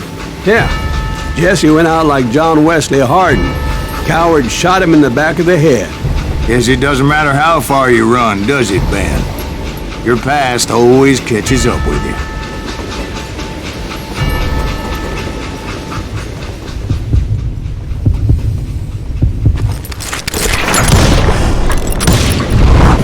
Yeah, I didn't kill Jesse James. Just wounded him bad enough to convince him to hang up his guns. What about that Jim fella? What happened to him? I figure he was up front with a gun to the engineer's head. That bastard slipped away again. I'll tell you how I got him. But first I need to wet my whistle.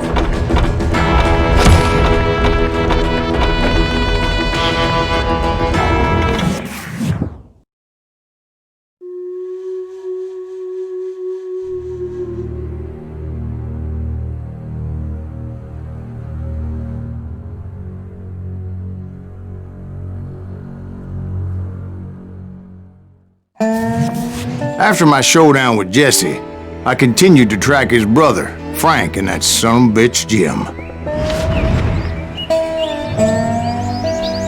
I followed those bastards into the high mountains as they were going to ground. What mountains would that be?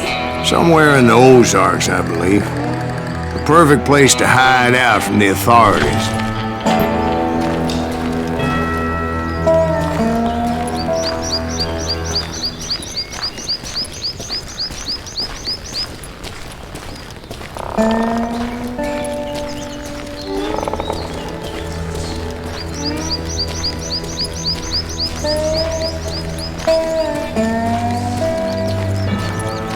In fact, before I could find them, some Indians who fled the res and were hiding out from the military found me first.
Hey, how about another whiskey, Ben?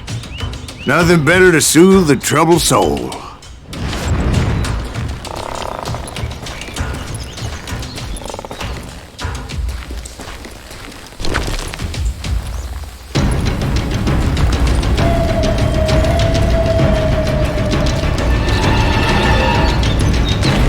Now, where was I? Indian tribe. I had more than my share of run-ins with the red man. Like that time.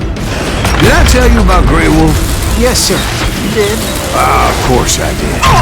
In fact, I could still remember that old medicine man's words to me. Jesus Christ, we're back to that again. You carry great darkness in your heart. It will claim your soul. You will come to this place again and kill many more men.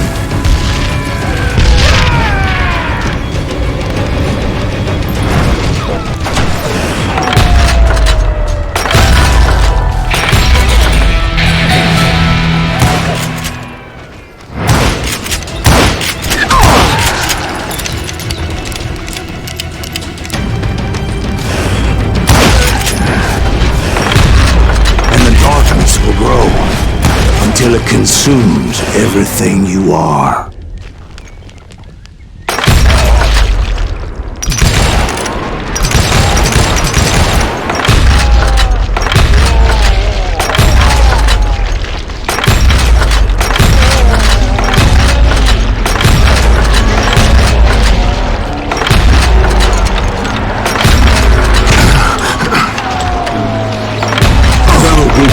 Find it. Who? The man you are after. Let me ask you something, Ben. Do you ever think about death? Mr. Greaves, are you all right? Ooh, death. Ooh, death.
Won't you spare me over till another year?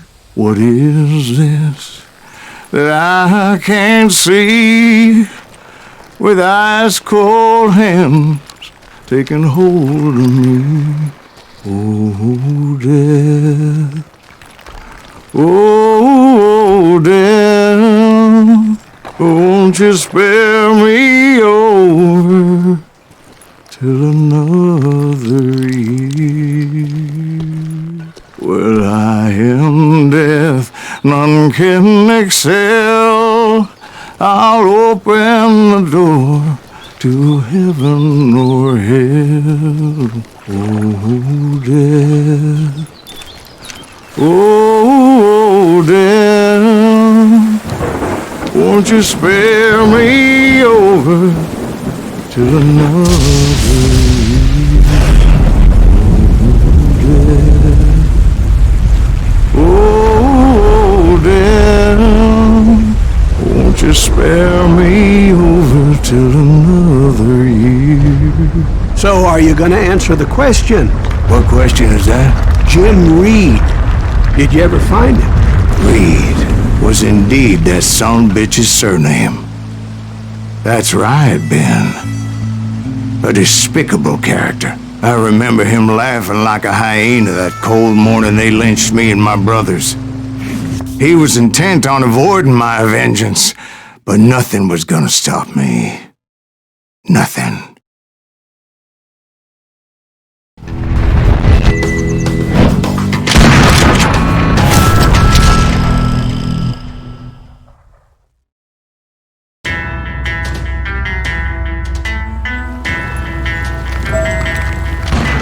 I finally did track those outlaws down. They had long rifles with scopes and were well positioned to pick off any poor soul who came anywhere close.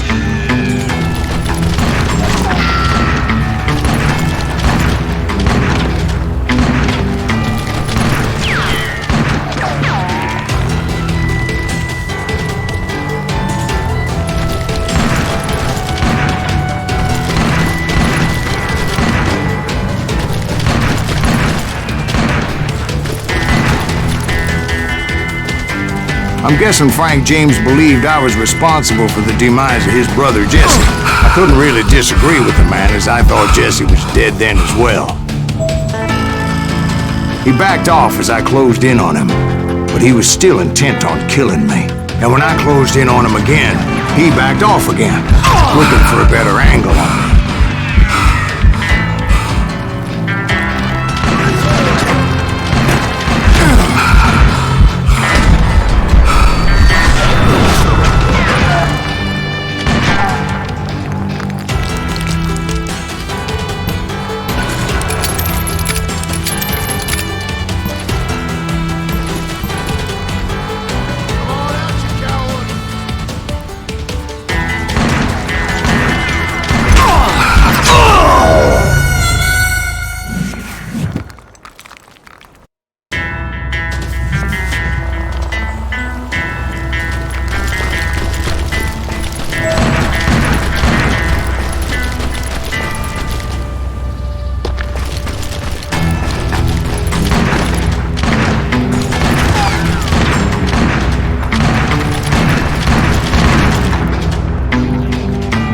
Well, I can't fault Frank for wanting his revenge, as I was there for the same damn reason myself. At this point, I'm guessing you think Silas Greaves is a worse murderer than Jim Reed ever was. No, sir. A man who spent half his life killing somebody's brothers, fathers, sons. I think you were just looking for justice, sir. Is that what I was looking for, Dwight? Is that what it was? Justice?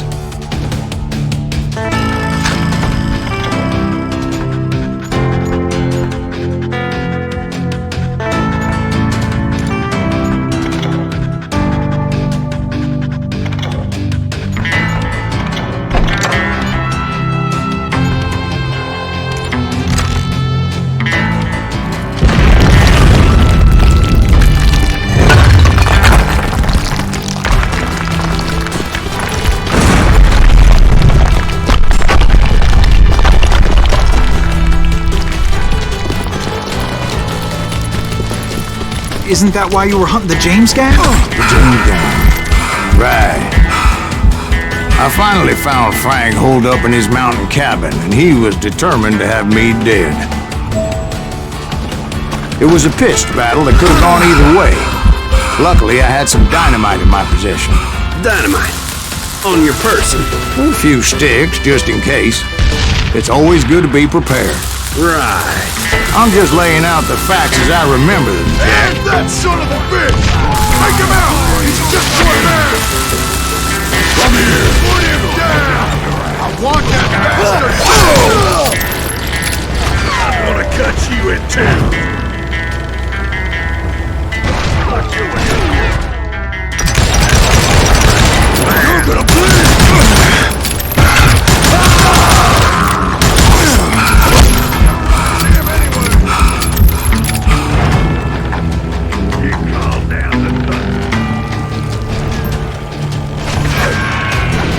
Blow your damn head off! Morons are slow as molasses!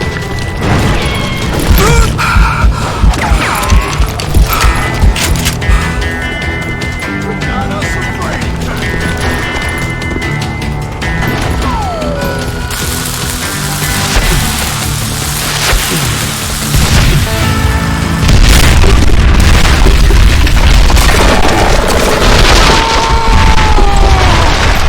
old shack, well, it went tumbling right off that cliff. With Frank James still in it? Yes, sir. But Frank James is still alive, living in Missouri, showing folks around the family farm for 25 cents a tour. I didn't say he died in the fall, now did I?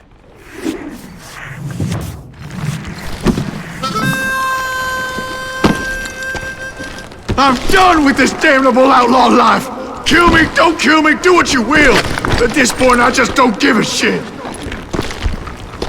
I explained to Frank that I had nothing against him personally and that I was looking for someone else. You want Reed? Have at him! I never did like that bastard! I am done here! We parted in peace as Frank pointed out the path to my prey before making his way back down the hill.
So what happened with Reed?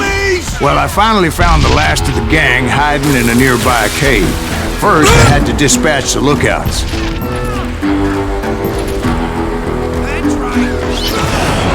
But I was determined not to let that murderer escape my revenge again.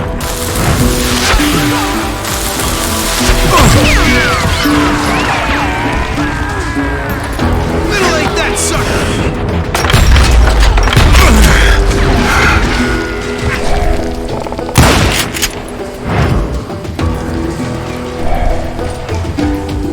But rather than wander in willy-nilly, I decided it would be better to smoke that sumbitch out. "Hey, Reed!" I shouted. "No wonder you're so ornery. Can't be easy being married to Belle Starr. While you're off providing for the family, she's spreading her legs for every Tom, Dick, and Cole Younger. Not an attractive woman exactly, but very friendly. At least she was to me." Son of a bitch!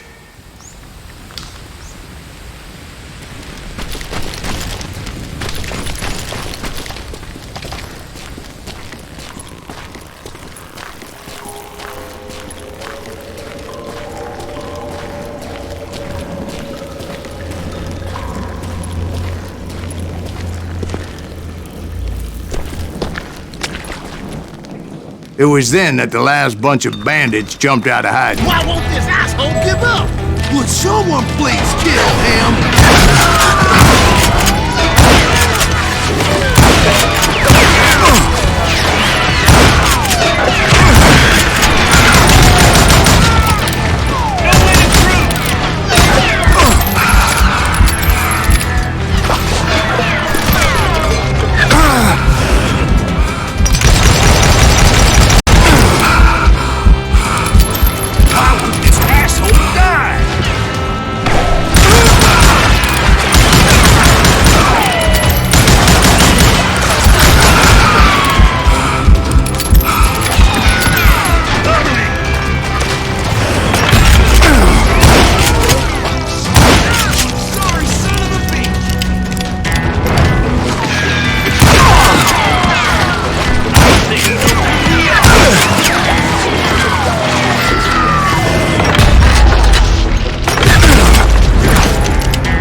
Eventually, it was just me and Reed.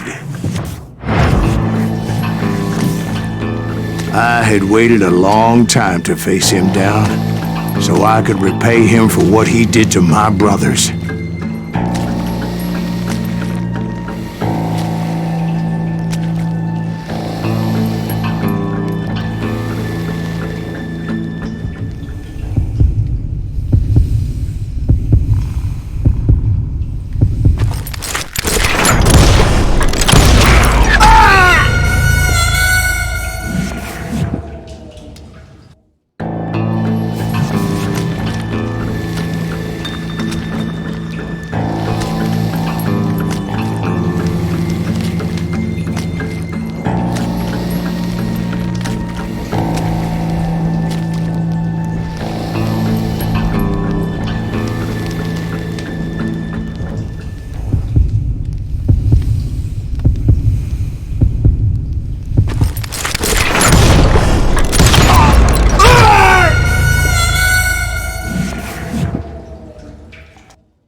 And repay him I did.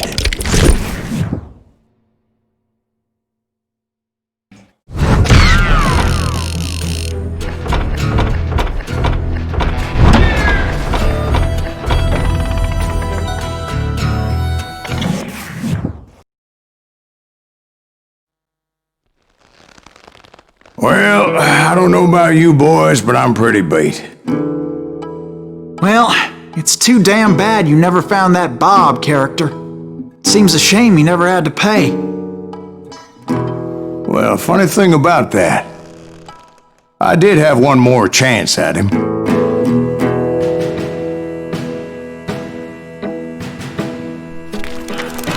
Six months ago, I heard that Butch and Sundance were back in the States and had gathered up some of their old gang. I tracked them down, hoping that Roscoe Bob Bryant had returned with them. So you're saying they didn't die down in Bolivia? That's what I'm saying.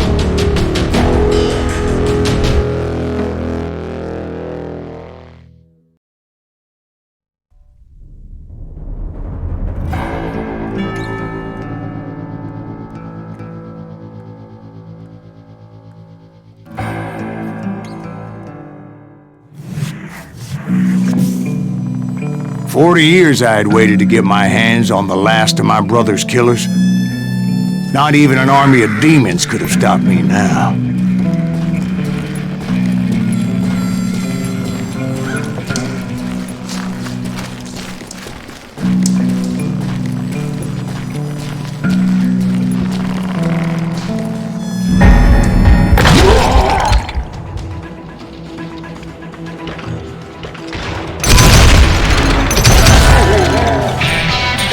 Both Johnny Ringo and Jim Reed fell fairly quickly.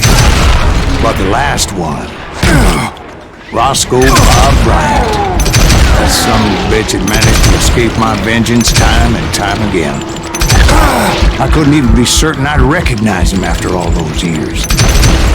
By now, he'd be close to 70. But for all you know, he could have been dead. That thought had indeed crossed my mind, as did others. Calm down,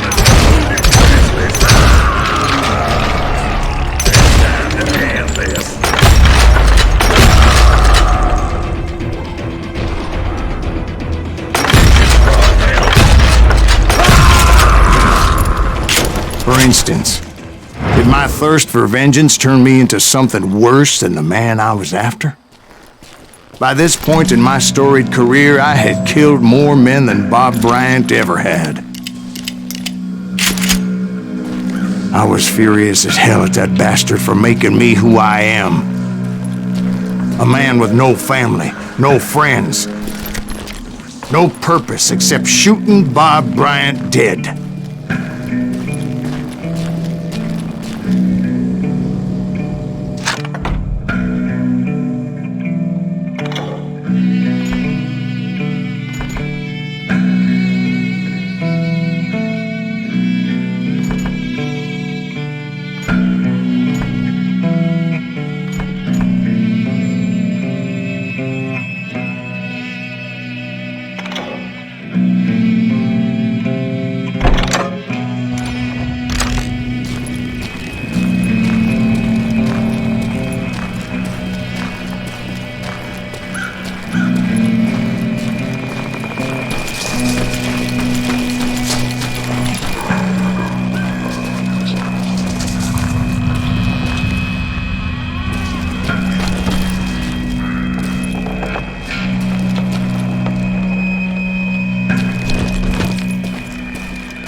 Nothing could stop me from taking his life. I'd been after that killer forever, from the time I rode with Billy the Kid. But that chapter of my story you already know. Chapter of that fairy tale, you mean? Suddenly it was 1910. There I was, an old man roaming a ghost town dead almost 2 decades.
Just like me.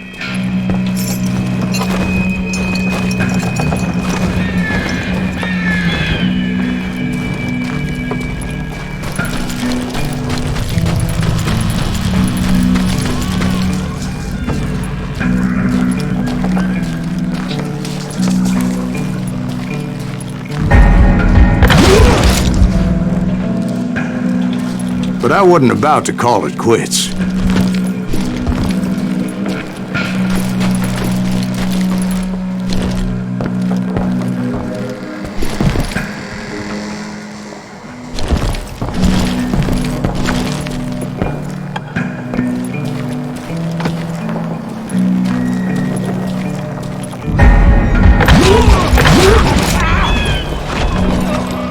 Even though the ghosts of my dead brothers were begging me to end what I started so long ago.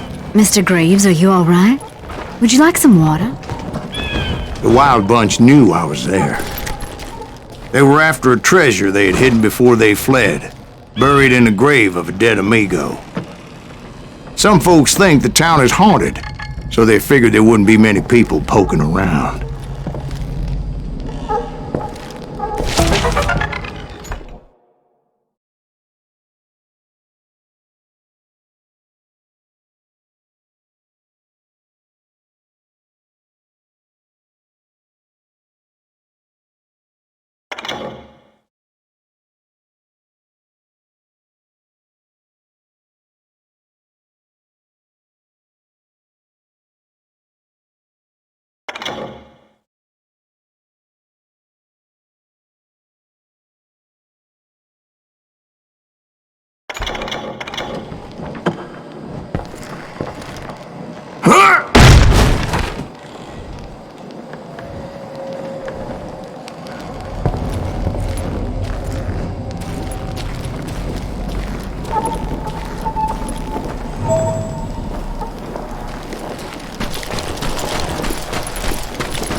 I intended to fill that grave with Bob Bryant's corpse. But like I said, the bandits knew I was on to them. They lured me in and hit me with everything they had. Bury that old asshole!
You obviously prevailed since you're sitting here telling us the tale. Actually, in that moment, I did not prevail. So I suppose we're talking to a ghost. Funny you should put it like that, Jack.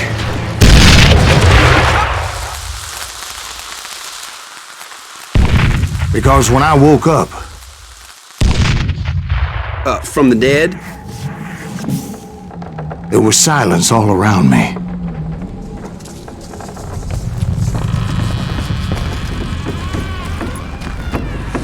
I could swear to God I saw Billy then. Billy who? Billy the kid. William Bonney. He was shooting at me from a rooftop.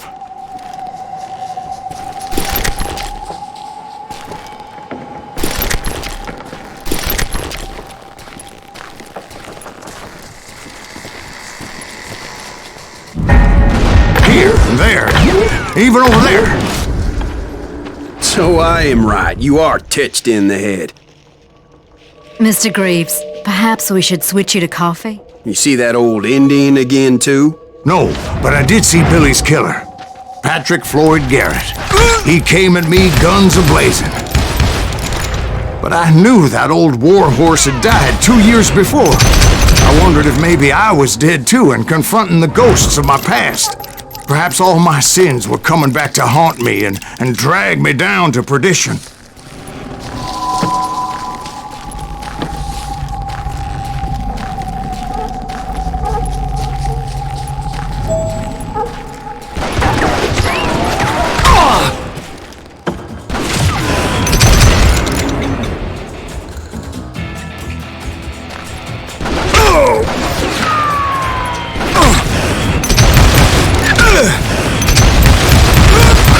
I saw Henry Plummer throw dynamite at me.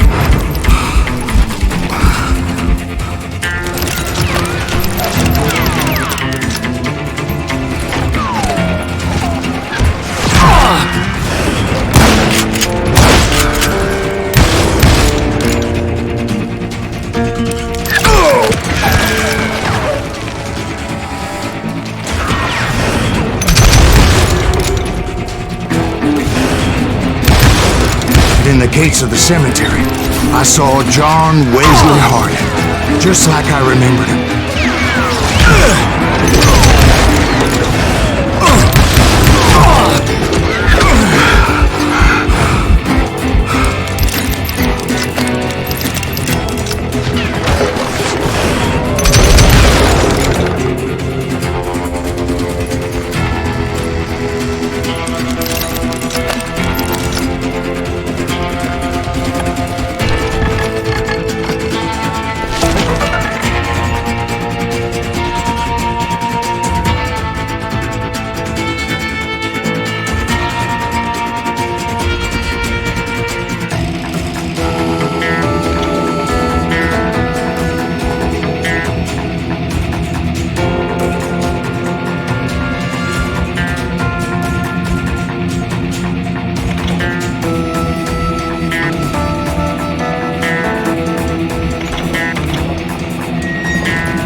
Robert Ollinger appeared with his terrible double-barrel shotgun.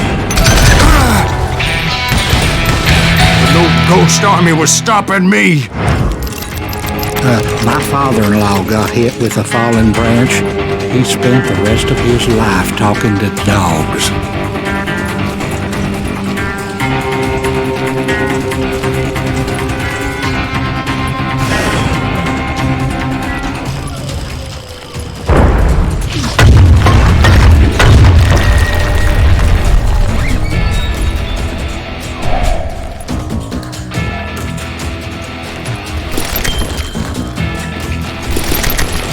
Newman Hayes Clanton, William Brocious, John Peters Ringo, they all wanted me dead.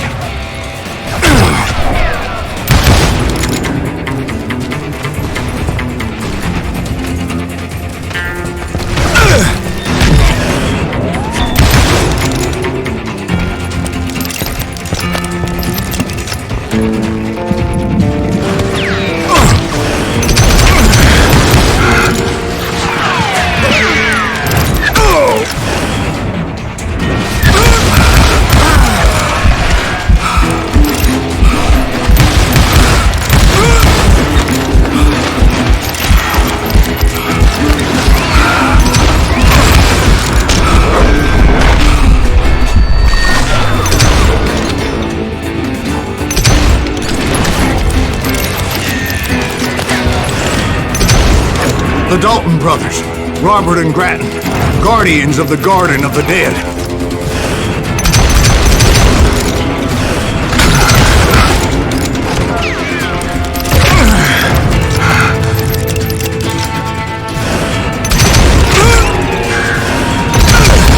George Curry and Harvey Logan, alias Kid Curry, both thirsty for vengeance from the great beyond.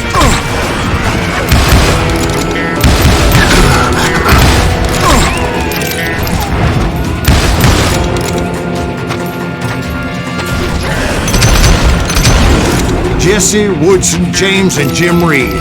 Each one deader than the next. I thought I would go crazy. Thought.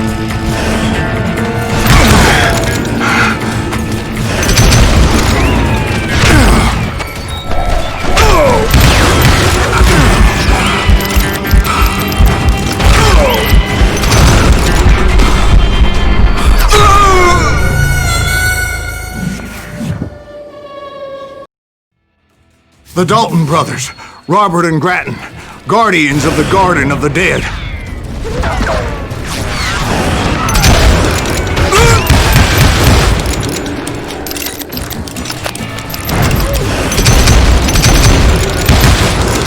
George Curry and Harvey Logan, alias Kid Curry, both thirsty for vengeance from the great beyond.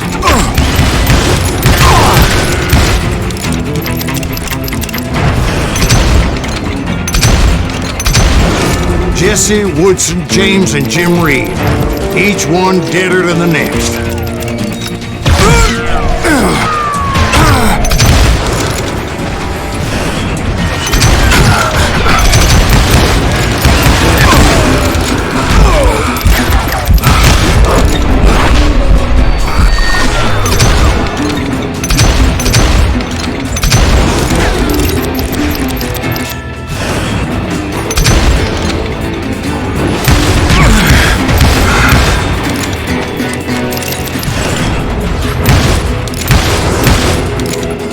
Finally, I saw Harry Alonzo Longabaugh. The Sundance Kid?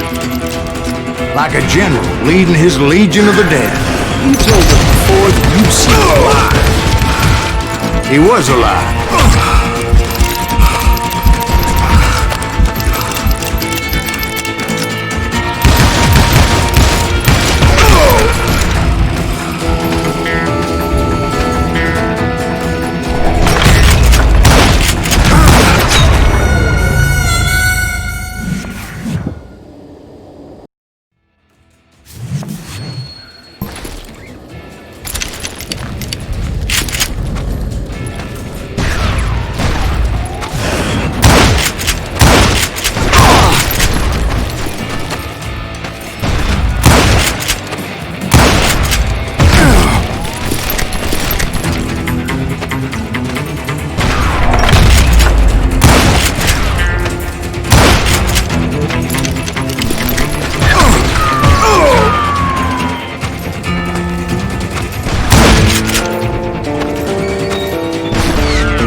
Then I heard a voice call to me from afar.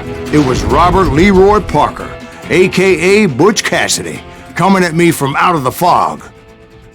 Thanks for taking care of that bastard.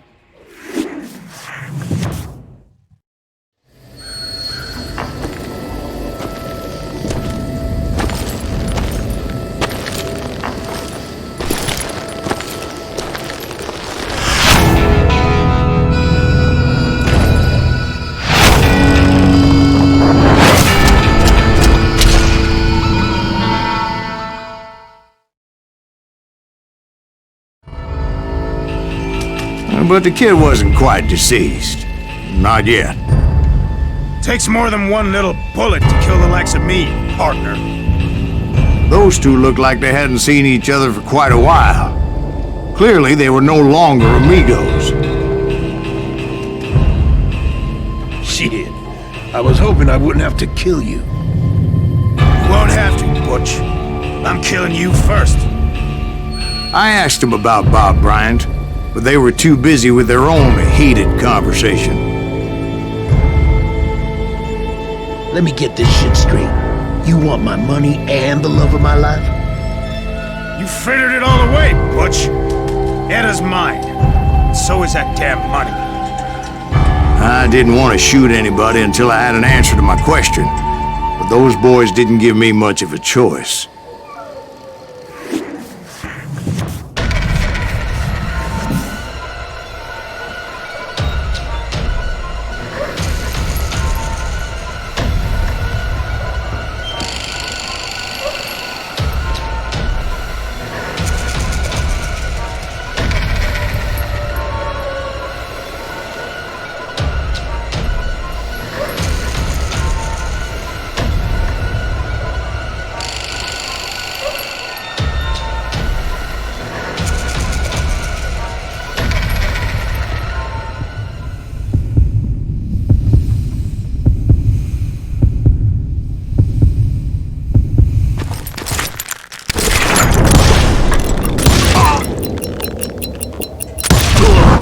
Butch Cassidy and the Sundance Kid died there in that cemetery not 6 months ago.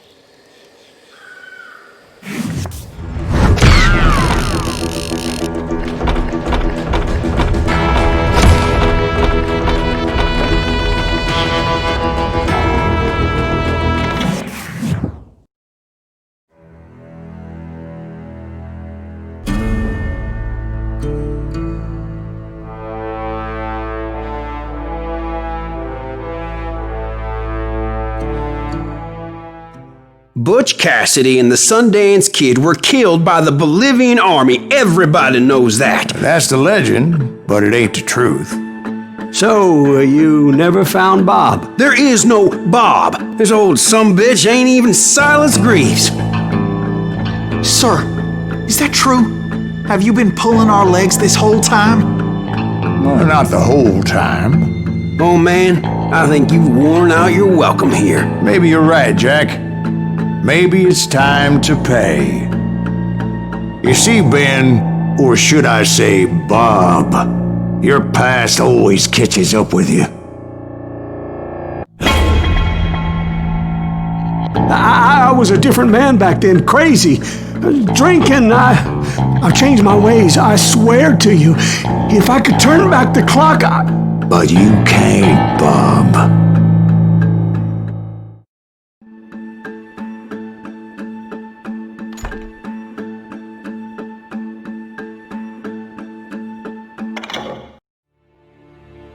Why'd you toy with me like that? Telling those tales, knowing all along. Why not just lay your cards on the table? Wanted to suss you out, Bob. See what kind of man you turned out to be. Maybe prod you into drawing on me. See, all those years on your trail turned me into a killer. Can't even remember who I was before you tried to murder me. You, on the other hand, walked that very same path in exactly the opposite direction. What do you mean by that? You think your life is worth sparing, Bob? Boy, what's your name again? It's Eisenhower, sir. Dwight Eisenhower. What do you plan to do with your life, Dwight Eisenhower? Tomorrow I'll be leaving for West Point, sir. So, you want to be a soldier? Well, then do it right, son. Don't tear down the world out of anger and spite like I did. You build it up. You do something decent with your life, you hear me? Sir? Yes, sir.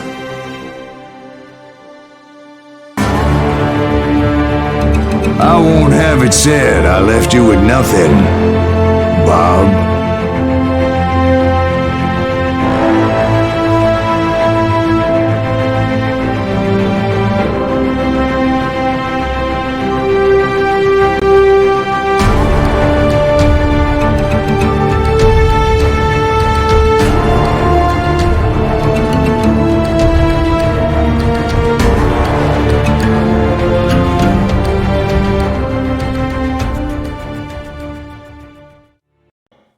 Oh, dear.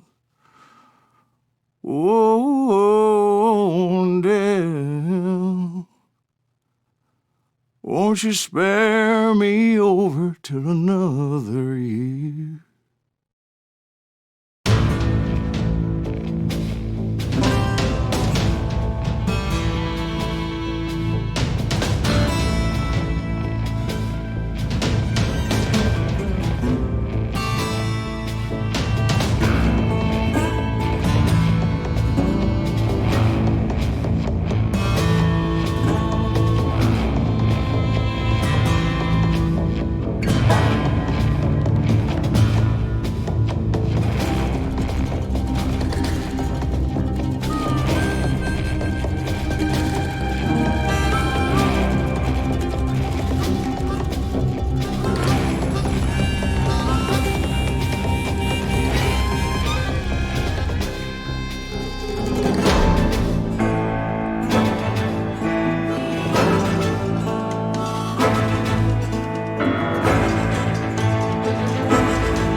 There are men who fear legends, but a man legends fear.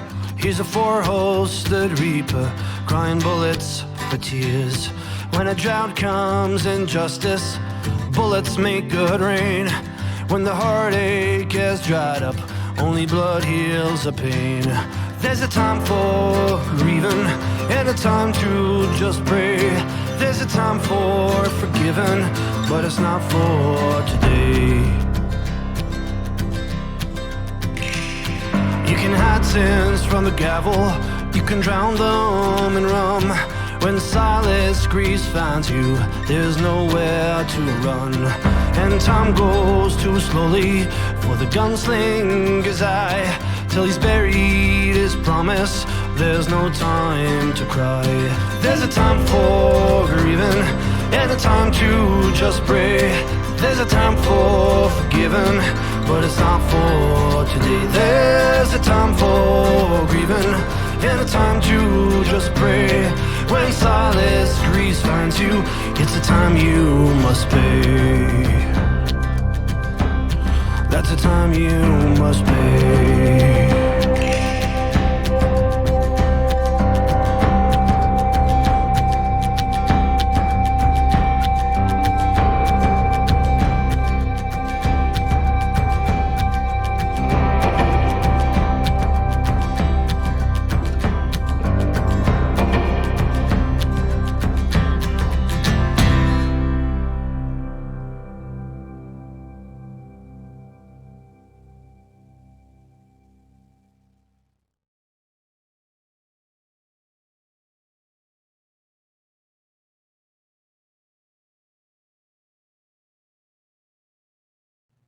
Oh, dear.